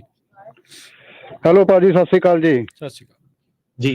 ਹਾਂਜੀ ਉਹ ਵੀਰ ਜੀ, ਮੈਂ ਨਾ 2014 ਚ ਅਸਾਲਮ ਦਾ ਕੇਸ ਲਾਇਆ ਸੀ ਤੇ ਹਜੇ ਤੱਕ ਇੰਟਰਵਿਊ ਦੀ ਕੋਈ ਡੇਟ ਨਹੀਂ ਆਈ। ਤਾਂ ਹੁਣ ਤਕਰੀਬਨ 1.5 ਮਹੀਨੇ ਪਹਿਲੇ ਮੈਂ ਲਾ ਸੂਟ ਕੀਤਾ ਆ, ਤਾਂ ਉਸ ਦਾ ਵੀ ਹਜੇ ਕੋਈ ਆਨਸਰ ਨਹੀਂ ਆਇਆ। ਤਾਂ ਇਹ ਜਦੋਂ ਆਪਾਂ ਲਾ ਸੂਟ ਕਰ ਦਿੰਦੇ ਹਾਂ ਤਾਂ ਕਿੰਨੇ ਕੁ ਟਾਈਮ 'ਚ ਇਹਦਾ ਆਨਸਰ ਆ ਜਾਂਦਾ, ਤੇ ਇਹਦਾ ਆਨਸਰ ਲਗਭਗ ਹੁੰਦਾ ਕੀ ਆ? ਪਲੀਜ਼ ਇਹਦੇ ਬਾਰੇ ਦੱਸਿਓ। ਜ਼ਿਆਦਾਤਰ ਭਾਜੀ 90 ਦਿਨਾਂ 'ਚ ਆ ਜਾਂਦਾ। ਜ਼ਿਆਦਾਤਰ ਜਿਹੜੀ ਇਮੀਗ੍ਰੇਸ਼ਨ ਆ ਉਹ ਕੰਪਰੋਮਾਈਜ਼ ਕਰ ਲੈਂਦੀ ਆ ਜੇ ਤੁਹਾਡੇ ਕੇਸ ਨੂੰ 3 ਸਾਲ ਤੋਂ ਉੱਤੇ ਹੋ ਗਏ ਪੈਂਡਿੰਗ ਹੋਏ ਨੂੰ, ਤੇ ਇਮੀਗ੍ਰੇਸ਼ਨ ਕੰਪਰੋਮਾਈਜ਼ ਕਰ ਲੈਂਦੀ ਹੈ ਤੇ ਤੁਹਾਨੂੰ ਤਰੀਕ ਆ ਜਾਂਦੀ ਹੈ। ਭਾਜੀ ਬਹੁਤ ਬਹੁਤ ਸ਼ੁਕਰੀਆ ਦੱਸਣ ਲਈ, ਬਹੁਤ ਬਹੁਤ ਧੰਨਵਾਦ ਜੀ। ਸਤਬੀਰ ਸਤਿ ਸ਼੍ਰੀ ਅਕਾਲ। ਸਤਿ ਸ਼੍ਰੀ ਅਕਾਲ ਜੀ। ਜੀ ਹਾਂਜੀ ਭਾਜੀ, ਪਿਛਲੇ ਵੀਕ ਮੈਂ ਤੁਹਾਡੀ ਵੀਡੀਓ ਸੁਣਦਿਆ ਜੀ, ਮੈਂ ਨਾ ਐਡਵਾਂਸ ਪ੍ਰੋਲ ਅਪਲਾਈ ਕੀਤੀ ਤੇ ਮੈਨੂੰ 5 ਸਾਲ ਦੀ ਆਈ ਸੀ। ਮੈਂ ਕਿਹਾ ਜੀ ਤੁਹਾਨੂੰ ਦੱਸ ਦਿਓ 5 ਸਾਲ ਦੀ ਮਿਨੀਮਮ ਹੋਣੀ ਹੈ ਭਾਜੀ। ਠੀਕ ਹੈ ਚਲੋ ਥੈਂਕ ਯੂ ਭਾਜੀ ਦੱਸਣ ਲਈ। ਤੇ ਜਿਹੜਾ ਐਡਵਾਂਸ ਪੈਰੋਲ ਟਰੈਵਲ ਡਾਕੂਮੈਂਟ ਜਿਹਨੂੰ ਕਹਿੰਦੇ ਆ, ਉਹ ਹੁਣ ਬਾਈ ਦੱਸਦਾ ਸਾਨੂੰ ਵਰਕ ਪਰਮਿਟ 5 ਸਾਲ ਦੇ ਮਿਲੇ ਹੈਗੇ, ਤੇ ਕਹਿੰਦਾ ਕਿ ਹੁਣ ਟਰੈਵਲ ਡਾਕੂਮੈਂਟ ਵੀ ਇਹਨੂੰ ਜਿਹੜਾ 5 ਸਾਲ ਦਾ ਆ ਗਿਆ। ਚਲੋ ਜੀ ਵਧੀਆ। ਹਾਂਜੀ ਤੇ ਦੂਸਰੀ ਗੱਲ, ਇੱਕ ਮੇਰੇ ਬ੍ਰਦਰ ਆ ਜੀ, ਉਹਦਾ ਕੇਸ ਨੂੰ ਕਰਾਇਆ ਸੀ ਸੈਕਰਾਮੈਂਟੋ, ਤੇ 1.5 ਸਾਲ ਹੋ ਗਿਆ, ਤਰੀਕ ਨਹੀਂ ਬੋਲ ਰਹੀ ਤੇ ਵੀ ਆਪਾਂ ਕਰ ਸਕਦੇ ਜੀ ਲਵਦੀਲਾ ਜੀ? ਕਿੱਥੇ ਲੱਗਾ ਉਹਦਾ? ਸੈਕਰਾਮੈਂਟੋ ਸੈਕਰਾਮੈਂਟੋ ਕਰਾਈ ਕੋਰਟ ਦੇ ਵਿੱਚ, ਸੈਨ ਫਰਾਂਸਿਸਕੋ ਮੂਵ ਕਰਾਈ ਤੇ 1.5 ਸਾਲ ਹੋ ਗਿਆ, ਤਰੀਕ ਨਹੀਂ ਬੋਲ ਰਹੀ ਜੀ, ਕੋਈ ਜੱਜ ਨਹੀਂ ਪੈ ਰਿਹਾ ਜੀ, ਤਾਂ ਕਿ ਆਪਾਂ ਕਰ ਸਕਦੇ ਵੀ ਕੋਈ ਆਪਾਂ ਨਹੀਂ ਏਦਾਂ ਨਹੀਂ ਤੁਸੀਂ ਕਰ ਸਕਦੇ ਕੁਝ ਵੀ। ਉਹਨੂੰ ਤੁਸੀਂ ਜਿਹੜਾ ਹੈਗਾ ਫੋਲੋ ਅਪ ਜ਼ਰੂਰ ਕਰ ਸਕਦੇ ਆ, ਮੋਸ਼ਨ ਟੂ ਰੀਕੈਲੰਡਰ ਪਾ ਸਕਦੇ ਆ, ਜੇ ਕੇਸ ਦਾ ਕਰਕੇ ਸੈਕਰਾਮੈਂਟੋ ਆਫਿਸ 'ਚ ਫਾਈਲ ਕਰ ਸਕਦੇ ਆ, ਬਸ ਉਹੀ ਕਰ ਸਕਦੇ ਆ ਸੈਕਰਾਮੈਂਟੋ ਕੋਰਟ ਦੇ ਵਿੱਚ। ਠੀਕ ਹੈ ਭਾਈ, ਠੀਕ ਹੈ ਜੀ, ਮਿਹਰਬਾਨੀ ਜੀ, ਥੈਂਕ ਯੂ ਸੋ ਮਚ ਜੀ। ਸ਼ਮਸ਼ੇਰ ਸਿੰਘ। ਹਾਂਜੀ ਸ਼ਮਸ਼ੇਰ ਸਿੰਘ। ਹੈਲੋ ਸਤਿ ਸ਼੍ਰੀ ਅਕਾਲ ਭਾਜੀ। ਸਤਿ ਸ਼੍ਰੀ ਅਕਾਲ। ਹਾਂਜੀ ਸ਼ਮਸ਼ੇਰ ਸਿੰਘ। ਹੈਲੋ ਸਤਿ ਸ਼੍ਰੀ ਅਕਾਲ ਭਾਜੀ। ਜੀ ਤੁਸੀਂ ਨਾ ਰੇਡੀਓ ਤੇ ਨਾ ਸੁਣੋ, ਫੋਨ ਤੇ ਸੁਣੋ, ਉੱਥੇ ਤੁਹਾਨੂੰ ਡਿਲੇਡ ਆਵਾਜ਼ ਸੁਣ ਰਹੀ ਆ, ਕਿਰਪਾ ਕਰਕੇ ਫੋਨ ਤੇ ਸੁਣਿਓ ਜੀ। ਹਾਂਜੀ ਟਰਕਿਆਨਾ ਭਾਜੀ, ਸਤਿ ਸ਼੍ਰੀ ਅਕਾਲ ਜੀ। ਮੈਂ ਤੁਹਾਡੇ ਕੋਲ ਫਾਈਲ ਲਵਾਈ ਆ ਲਾਸਟ ਵੀਕ ਜੀ। ਤੇ ਭਾਈ ਮੈਂ ਪੁੱਛਣਾ ਸੀ ਜੱਜ ਬਾਰੇ, ਕਿ ਮੇਰਾ ਜੱਜ ਲਵੰਸ਼ ਸ਼ੇਰਾਮ ਕਿੱਦਾਂ ਦੇ ਭਾਜੀ ਨੇ ਰੇਟਿੰਗ ਇਹਨਾਂ ਦੀ? ਬਹੁਤ ਭਾਜੀ ਟੌਪ ਦੀ ਜੱਜ ਹੈ ਇਹ। ਤੇ ਭਾਜੀ ਇੱਕ ਮੇਰੀ ਵੈਬ ਤੇ ਆ ਮਾਰਨਿੰਗ ਟਾਈਮ ਤੇ, ਇਹਦਾ ਵੀ ਕੋਈ ਹੁੰਦਾ ਭਾਜੀ ਕਿਸ ਦੇ ਉੱਪਰ? ਨਹੀਂ ਭਾਜੀ ਏਦਾਂ ਕੁਝ ਨਹੀਂ ਹੈ, ਮਾਰਨਿੰਗ 'ਚ ਭਾਜੀ ਠੀਕ ਹੀ ਹੁੰਦਾ ਸਾਰਿਆਂ ਦਾ ਮੂਡ। ਰੋਟੀ ਖਾ ਕੇ ਆਏ ਹੁਣ, ਬਸ ਠੀਕ ਆ। ਠੀਕ ਆ ਭਾਜੀ, ਥੈਂਕ ਯੂ ਭਾਜੀ, ਥੈਂਕ ਯੂ। ਹਾਂ ਰਾਤ ਨੂੰ ਲੜ ਕੇ ਭੁੱਖੇ ਸੁੱਤੇ ਫਿਰ ਔਖਾ ਕੰਮ ਹੋ ਸਕਦਾ, ਇਹ ਆਪਾਂ ਕਹਿ ਨਹੀਂ ਸਕਦੇ। ਬਾਕੀ ਉਹਦਾ ਸੀਗਾ ਹੀ ਇੱਕ ਸਟੱਡੀ ਉਹਨਾਂ ਨੇ ਕੀਤਾ ਸੀਗਾ ਵੀ ਜਦੋਂ ਲੰਚ ਟਾਈਮ ਤੇ ਲੱਗੇ ਹੋਰ ਤਰੀਕੇ ਨਾਲ ਜੱਜ ਵੇਵ ਕਰਦੇ ਆ, ਜਦੋਂ ਭੁੱਖੇ ਹੋਣ ਏਦਾਂ ਵੇਵ ਕਰਦੇ ਆ, ਸਵੇਰੇ ਦਾ ਜਾਇਜ਼ ਹੀ ਹੈ ਕੰਮ। ਇਹਦਾ ਭਰਾਵਾ ਤੂੰ ਗ੍ਰਹਿ ਗੁਰੂ ਵਾਲਾ ਹੀ ਦਿਖਾਲਾ ਕਿਸੇ ਨੂੰ, ਇੰਨੀ ਤਰੀਕ ਨੂੰ ਕਿੱਥੋਂ ਸ਼ਨੀ ਸ਼ੁਨੀ ਰਾਹੂ ਕੇਤੂ ਪਾਸ ਹੋਣਾ ਵਾ, ਉਹੀ ਦੱਸੂਗਾ। ਬਥੇਰੇ ਕਰਦੇ ਨੇ ਏਦਾਂ। ਹਾਂਜੀ ਸਤਿਗੁਰ ਜੀ। ਹਾਂ ਸਤਿ ਸ਼੍ਰੀ ਅਕਾਲ ਜੀ। ਮੇਰਾ ਸਵਾਲ ਇਹ ਸੀ, ਤੁਹਾਡਾ ਨਾਮ ਸਤਿਗੁਰ ਹੈ? ਸਤਿਗੁਰ ਸਿੰਘ? ਮੇਰਾ ਨਾਮ ਸਤਿਗੁਰੂ। ਕਿਆ ਜੀ, ਸਤਿਗੁਰੂ ਜੀ ਪੁੱਛੋ ਜੀ ਸਵਾਲ। ਤੇ ਭਰਾ ਮੇਰੇ ਤੋਂ ਆਇਆ 3 ਮਹੀਨੇ ਪਹਿਲਾਂ, ਪਰ ਉਹਦਾ ਕੇਸ ਅਜੇ ਉਹਦੇ ਵਿੱਚ ਹੈ ਜੀ, ਪਹਿਲਾਂ ਹੀ ਕੋਰਟ 'ਚ ਨਹੀਂ ਗਿਆ ਜੀ। ਕਿੰਨੀ ਸਾਲ ਉਮਰ ਉਹਦੀ? ਮੇਰੀ ਉਹਦੀ 25-26 ਸਾਲ ਹੈ ਜੀ। ਐਨਟੀਏ ਉਹਦਾ ਫਾਈਲ ਨਹੀਂ ਫਿਰ ਅਜੇ ਹੋਇਆ? ਠੀਕ ਹੈ। ਵਰਕ ਪਰਮਿਟ ਵਗੈਰਾ ਉਹਦਾ ਤੇ ਆ ਗਿਆ, ਬਾਕੀ ਮੇਰੀ ਹੁਣ ਫਾਈਨਲ ਆ, ਮੈਂ ਮੇਰੇ ਵਾਈਫ ਦੇ ਨਾਲ ਆਇਆ ਸੀ ਇੱਥੇ ਸੈਂਟਾਨਾ, ਮੇਰੀ ਕੋਰਟ ਦੇ ਵਿੱਚ ਫਾਈਨਲ ਤਰੀਕ ਹੈ ਫਰਵਰੀ ਦੀ। ਲੀਜੂ ਹੈਦਰ ਜੱਜ ਹੈ, ਕਿਵੇਂ ਦੀ ਆ ਭਾਜੀ? ਭਾਜੀ ਜੱਜਾਂ ਬਾਰੇ ਨਹੀਂ ਆਪਾਂ ਹੁਣ ਕੋਈ ਦੱਸ ਸਕਦੇ ਕੋਰਟ ਦਾ, ਸਾਰੇ ਟਰੈਕ ਦੀ ਵੈਬਸਾਈਟ ਤੇ ਜਿਹੜਾ ਚੈੱਕ ਕਰੋ ਕਿੱਦਾਂ। ਤੇ ਇਹਦੇ ਵਿੱਚ ਇੱਕ ਹੋਰ ਚੀਜ਼ ਸੀ ਜੀ, ਆਪਣਾ ਪਹਿਲਾਂ ਮੇਰੀ ਤਰੀਕ ਸੀ ਜੀ ਦਸੰਬਰ ਦੇ ਵਿੱਚ ਹੀ, ਤੇ ਫਿਰ ਮੈਂ ਆਪਣਾ ਐਡਰੈਸ ਜਿਵੇਂ ਮੈਂ ਪ੍ਰਿਜ਼ਨੋਂ ਮੂਵ ਹੋ ਗਿਆ ਸੀ ਤੇ ਦੁਬਾਰਾ ਹੁਣ ਫਿਰ ਮੈਂ ਇੱਧਰ ਆ ਗਿਆ ਜੀ ਸੈਂਟਾਨੇ। ਜੀ ਉਹ ਐਡਰੈਸ ਉਹਨੂੰ ਸਹੀ ਤਰ੍ਹਾਂ ਡਿਸਕਲੋਜ਼ ਕਰਿਓ ਪੂਰਾ ਆਪਣਾ, ਕਦੋਂ ਕਿੱਥੇ ਸੀਗੇ ਸੱਚ ਦੱਸਿਓ ਉਹਨੂੰ। ਓਕੇ ਮਤਲਬ 1.5-2 ਮਹੀਨਾ ਹੀ ਮੈਂ ਉੱਥੇ ਰਿਹਾ ਜੀ, ਉਹ ਦੱਸਣਾ ਪੈਣਾ? ਹਾਂਜੀ ਬਿਲਕੁਲ ਦੱਸਣਾ ਪੈਣਾ ਤੁਹਾਨੂੰ। ਐਡਰੈਸ ਵੀ ਮੂਵ ਕਰਾਉਣਾ ਹੁੰਦਾ 5 ਦਿਨਾਂ 'ਚ, ਤੇ ਨਹੀਂ ਕਰਾਇਆ ਤਾਂ ਦੱਸ ਦਿਓ ਉਹਨੂੰ, ਨਹੀਂ ਪਤਾ ਹੈਗਾ, ਪਰ ਐਡਰੈਸ ਆਪਣਾ ਜ਼ਰੂਰ ਦੱਸਣਾ ਤੁਸੀਂ। ਠੀਕ ਹੈ ਭਾਜੀ, ਠੀਕ ਹੈ ਜੀ, ਥੈਂਕ ਯੂ, ਮਿਹਰਬਾਨੀ। ਮਨਪ੍ਰੀਤ। ਹਾਂਜੀ ਭਾਈ, ਸਤਿ ਸ਼੍ਰੀ ਅਕਾਲ ਜੀ। ਸਤਿ ਸ਼੍ਰੀ ਅਕਾਲ ਜੀ। ਹਾਂਜੀ ਭਾਜੀ, ਮੈਂ ਬਸ ਇਹੀ ਪੁੱਛਣਾ ਸੀਗਾ, ਮੇਰੇ ਸੋਸ਼ਲ ਤੇ ਪਰਮਿਟ ਤੇ ਥੋੜਾ ਨਾਂ ਦਾ ਫਰਕ ਸੀ। ਜਿਵੇਂ ਸੋਸ਼ਲ ਤੇ ਫੁੱਲ ਨੇਮ ਆਇਆ ਸੀਗਾ ਸਰਨੇਮ ਦੇ ਨਾਲ, ਤੇ ਪਰਮਿਟ ਤੇ ਸਿਰਫ ਸਿੰਘ ਦਾ ਇਕੱਲਾ ਐਸ ਪਾਇਆ ਸੀਗਾ ਜੀ, ਤੇ ਉਹ ਦੁਬਾਰਾ ਚੇਂਜ ਕਰਾਉਣਾ ਪਊਗਾ ਜੀ ਭਾਜੀ ਕਿੱਦਾਂ, ਕਿ ਜਾਂ ਚੱਲ ਜੂਗਾ? ਮਿਡਲ ਨੇਮ ਲਿਖਦੇ ਆ? ਹਾਂਜੀ, ਸਿੰਘ ਐਜ਼ ਅ ਮਿਡਲ ਨੇਮ? ਹਾਂਜੀ ਸਿੰਘ, ਹਾਂਜੀ ਮਿਡਲ ਨੇਮ, ਹਾਂਜੀ ਮਿਡਲ ਨੇਮ ਭਾਜੀ ਇੱਥੇ ਅਮਰੀਕਾ 'ਚ ਇਨੀਸ਼ੀਅਲ ਹੀ ਹੁੰਦਾ ਵਾ ਹਮੇਸ਼ਾ। ਇਨੀਸ਼ੀਅਲ ਜ਼ਿਆਦਾਤਰ ਪਹਿਲਾ ਅੱਖਰ ਹੀ ਹੁੰਦਾ ਹੈ ਮਿਡਲ ਨੇਮ ਦਾ, ਬਸ ਫਸਟ ਨੇਮ ਤੇ ਲਾਸਟ ਨੇਮ ਪੂਰਾ ਆ ਤੁਹਾਡੇ ਦੋਨਾਂ ਤੇ? ਹਾਂਜੀ ਉਹ ਪੂਰਾ ਜੀ। ਮੈਂ ਡੀਐਮ ਹੀ ਗਿਆ ਸੀਗਾ ਜੀ ਲਾਇਸੈਂਸ ਵਾਸਤੇ, ਉਹਨਾਂ ਨੇ ਮੈਨੂੰ ਕਿਹਾ ਕਹਿੰਦਾ ਤੁਹਾਨੂੰ ਸੋਸ਼ਲ ਤੇ ਚੇਂਜ ਕਰਾਉਣਾ ਪੈਣਾ ਹਨਾ, ਤੇ ਮੈਂ ਸੋ ਉਹਨਾਂ ਨੂੰ ਕਿਹਾ ਵੀ ਸੀ, ਮੈਂ ਕਿਹਾ ਵੀ ਮਿਡਲ ਨੇ ਮੇਰਾ ਐਸ ਮੀਨਸ ਸਿੰਘ ਹੀ ਆ, ਕਹਿੰਦੇ ਕਹਿੰਦਾ ਬਾਕੀ ਤਾਂ ਸਾਰਾ ਕਲੀਅਰ ਹੀ ਆ ਸਾਰਾ। ਨਹੀਂ ਫਿਰ ਇਦਾਂ ਹੋਇਆ, ਨਹੀਂ ਫਿਰ ਭਾਜੀ ਇਦਾਂ ਹੋਇਆ ਹੋਣਾ, ਇੱਕ ਥਾਂ ਤੇ ਤੁਸੀਂ ਮਿਡਲ ਇਨੀਸ਼ੀਅਲ ਲਿਖਤਾ ਆ ਨਾਮ ਜਦੋਂ ਲਿਖਣ ਲੱਗਿਆ, ਤੇ ਇੱਕ ਥਾਂ ਤੇ ਤੁਸੀਂ ਪੂਰਾ ਸਿੰਘ ਲਿਖਤਾ ਆ। ਸੋ ਨਹੀਂ, ਡੀਐਮਵੀ ਵਾਲਿਆਂ ਨੇ ਮੰਨਣਾ ਨਹੀਂ, ਤੁਹਾਡਾ ਸੋਸ਼ਲ ਦੇ ਨਾਲ ਮੈਚ ਕਰਨਾ ਚਾਹੀਦਾ ਐਗਜ਼ੈਕਟਲੀ, ਉਹ ਮੈਚ ਕਰਾਉਣਾ ਹੀ ਪੈਣਾ ਤੁਹਾਨੂੰ, ਉਹ ਤੁਹਾਨੂੰ ਫਿਰ ਤੁਹਾਨੂੰ ਦੁਬਾਰਾ ਸੋਸ਼ਲ ਕਰਨਾ ਪਊਗਾ, ਬਣਾਉਣਾ ਪਊਗਾ ਉਸ ਹਿਸਾਬ। ਯਾਨੀ ਕਿ ਮੀਨਸ ਭਾਜੀ ਸੋਸ਼ਲ ਤੇ ਕਰਨਾ ਪਊ ਜਾਂ ਪਰਮਿਟ ਤੇ ਕਰਾਉਣਾ ਪਊਗਾ ਜੀ ਕਾਰਡ ਤੇ? ਵਰਕ ਪਰਮਿਟ ਨਹੀਂ ਮਤਲਬ ਜਿਹੜਾ ਸ਼ਾਰਟ ਇਕੱਲਾ ਪਰਮਿਟ ਕਾਰਡ ਤੇ ਆ, ਤੇ ਉਹ ਪਰਮਿਟ ਤੇ ਕਰਾਉਣਾ ਪਊਗਾ ਜੀ ਚੇਂਜ, ਜਾਂ ਸੋਸ਼ਲ ਤੇ ਕਰਾਉਣਾ? ਡੀਐਮਵੀ ਵਾਲੇ ਹੁਣ ਕਹਿੰਦੇ ਕੀ ਆ ਵੀ ਇਹ ਤੁਹਾਡਾ ਨਹੀਂ ਹੋ ਸਕਦਾ।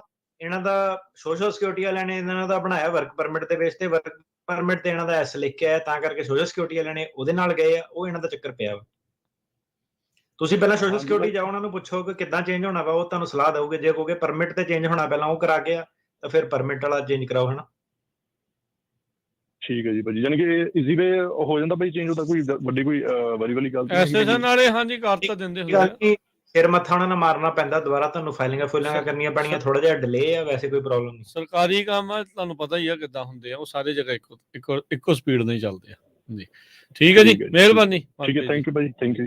ਉਦਾਂ ਇਹ ਚੀਜ਼ ਆਪਾਂ ਦੱਸ ਦਈਏ ਵੀ ਪਹਿਲੋਂ ਹੁੰਦਾ ਸੀ ਜ਼ਮਾਨਾ ਜਦੋਂ ਸੋਸ਼ਲ ਸਿਕਿਉਰਿਟੀ ਦਾ ਤੇ ਡੀਐਮਵੀ ਦਾ ਆਪਸ ਵਿੱਚ ਕੋਈ ਲਿੰਕ ਨਹੀਂ ਸੀ ਹੁੰਦਾ, ਕਈਆਂ ਦੇ ਨਾਂ ਪੁੱਠੇ ਸਿੱਧੇ ਫਨੂਫਨਾ ਜਿਹੜੇ ਲੱਗੇ ਹੁੰਦੇ ਸੀ ਉਹ ਲੱਥ ਜਾਂਦੇ ਹੁੰਦੇ ਸੀ ਡੀਐਮਵੀ ਦੇ ਵਿੱਚ, ਹੁਣ ਨਹੀਂ ਲੱਥਦੇ। ਜੇ ਤੁਹਾਡੇ ਵੀਜ਼ੇ ਦੇ ਉੱਤੇ ਫਨੂ ਲੱਗਾ ਆਇਆ ਆ ਤੇ ਉਹ ਚੱਲਦਾ ਹੀ ਰਹਿਣਾ ਤੁਹਾਡੇ ਨਾਲ, ਜਿੰਨੀ ਦੇਰ ਤੱਕ ਸਿਟੀਜ਼ਨ ਨਹੀਂ ਤੁਸੀਂ ਬਣਦੇ ਉਦੋਂ ਤੁਹਾਨੂੰ ਮੌਕਾ ਮਿਲਣਾ ਹੈ ਚੇਂਜ ਹੋਣ ਦਾ। ਸੋ ਉਹ ਧਿਆਨ ਦੇ ਨਾਲ, ਜਦੋਂ ਜਿਹੜਾ ਨਾਮ ਵਾਲਾ ਸਿਸਟਮ ਆ ਨਾ, ਉਹ ਹੁਣ ਹਿਸਾਬ ਦੇ ਨਾਲ ਹੀ ਜਿਹੜਾ ਉਹ ਚੱਲੋ। ਇੰਡੀਆ ਵਾਲੇ ਇੱਕ ਪਾਸਪੋਰਟ ਬਣਾਉਣ ਲੱਗੇ, ਉਹ ਬਹੁਤ ਕੰਮ ਖਰਾਬ ਕਰਦੇ, ਲਾਸਟ ਨੇਮ ਸਿੰਘ ਨੂੰ ਇੱਕੋ ਚ ਇਕੱਠਾ ਹੀ ਕਰ ਜਾਂਦੇ ਆ, ਉਹ ਕਈ ਵਾਰੀ ਬਹੁਤ ਕੰਮ ਖਰਾਬ ਹੁੰਦਾ ਆ। ਤੇ ਚਲੋ ਮਿਹਰਬਾਨੀ ਅਟਰਨੀ ਟਰਕਿਆਨਾ ਜੀ, ਮਿਲਦੇ ਆ ਜੀ ਫਿਰ ਅਗਲੀ ਵਾਰ। ਜਾਓ ਹੁਣ ਬੀਚ ਤੇ ਅੱਜ ਕੀ ਜਾਣਾ, ਧੁੱਪ ਤਾਂ ਨਿਕਲੀ ਨਹੀਂ ਆ, ਪਰ ਕਰੋ ਇੰਜੋਏ ਠੰਡ ਨੂੰ। ਸਤਿ ਸ਼੍ਰੀ ਅਕਾਲ ਜੀ। ਸੈਂਟਰ ਦੀ ਵੇਟ ਕਰਦੇ ਵੇ ਹੁਣ ਮੰਡੇ ਨੂੰ। ਹਾਂ ਸਹੀ ਹੈ, ਚਲੋ ਜੀ ਸਾਰਿਆਂ ਨੂੰ ਥੈਂਕ ਯੂ, ਮਿਹਰਬਾਨੀ, ਸਤਿ ਸ਼੍ਰੀ ਅਕਾਲ। ਸਤਿ ਸ਼੍ਰੀ ਅਕਾਲ ਜੀ। ਤੇ ਸੋ ਤੇ ਇੱਥੇ ਪ੍ਰੋਗਰਾਮ ਦੀ ਸਮਾਪਤੀ, ਮੇਰੇ ਵੱਲੋਂ ਵੀ ਸਭ ਨੂੰ ਪਿਆਰ ਭਰੀ ਸਤਿ ਸ਼੍ਰੀ ਅਕਾਲ।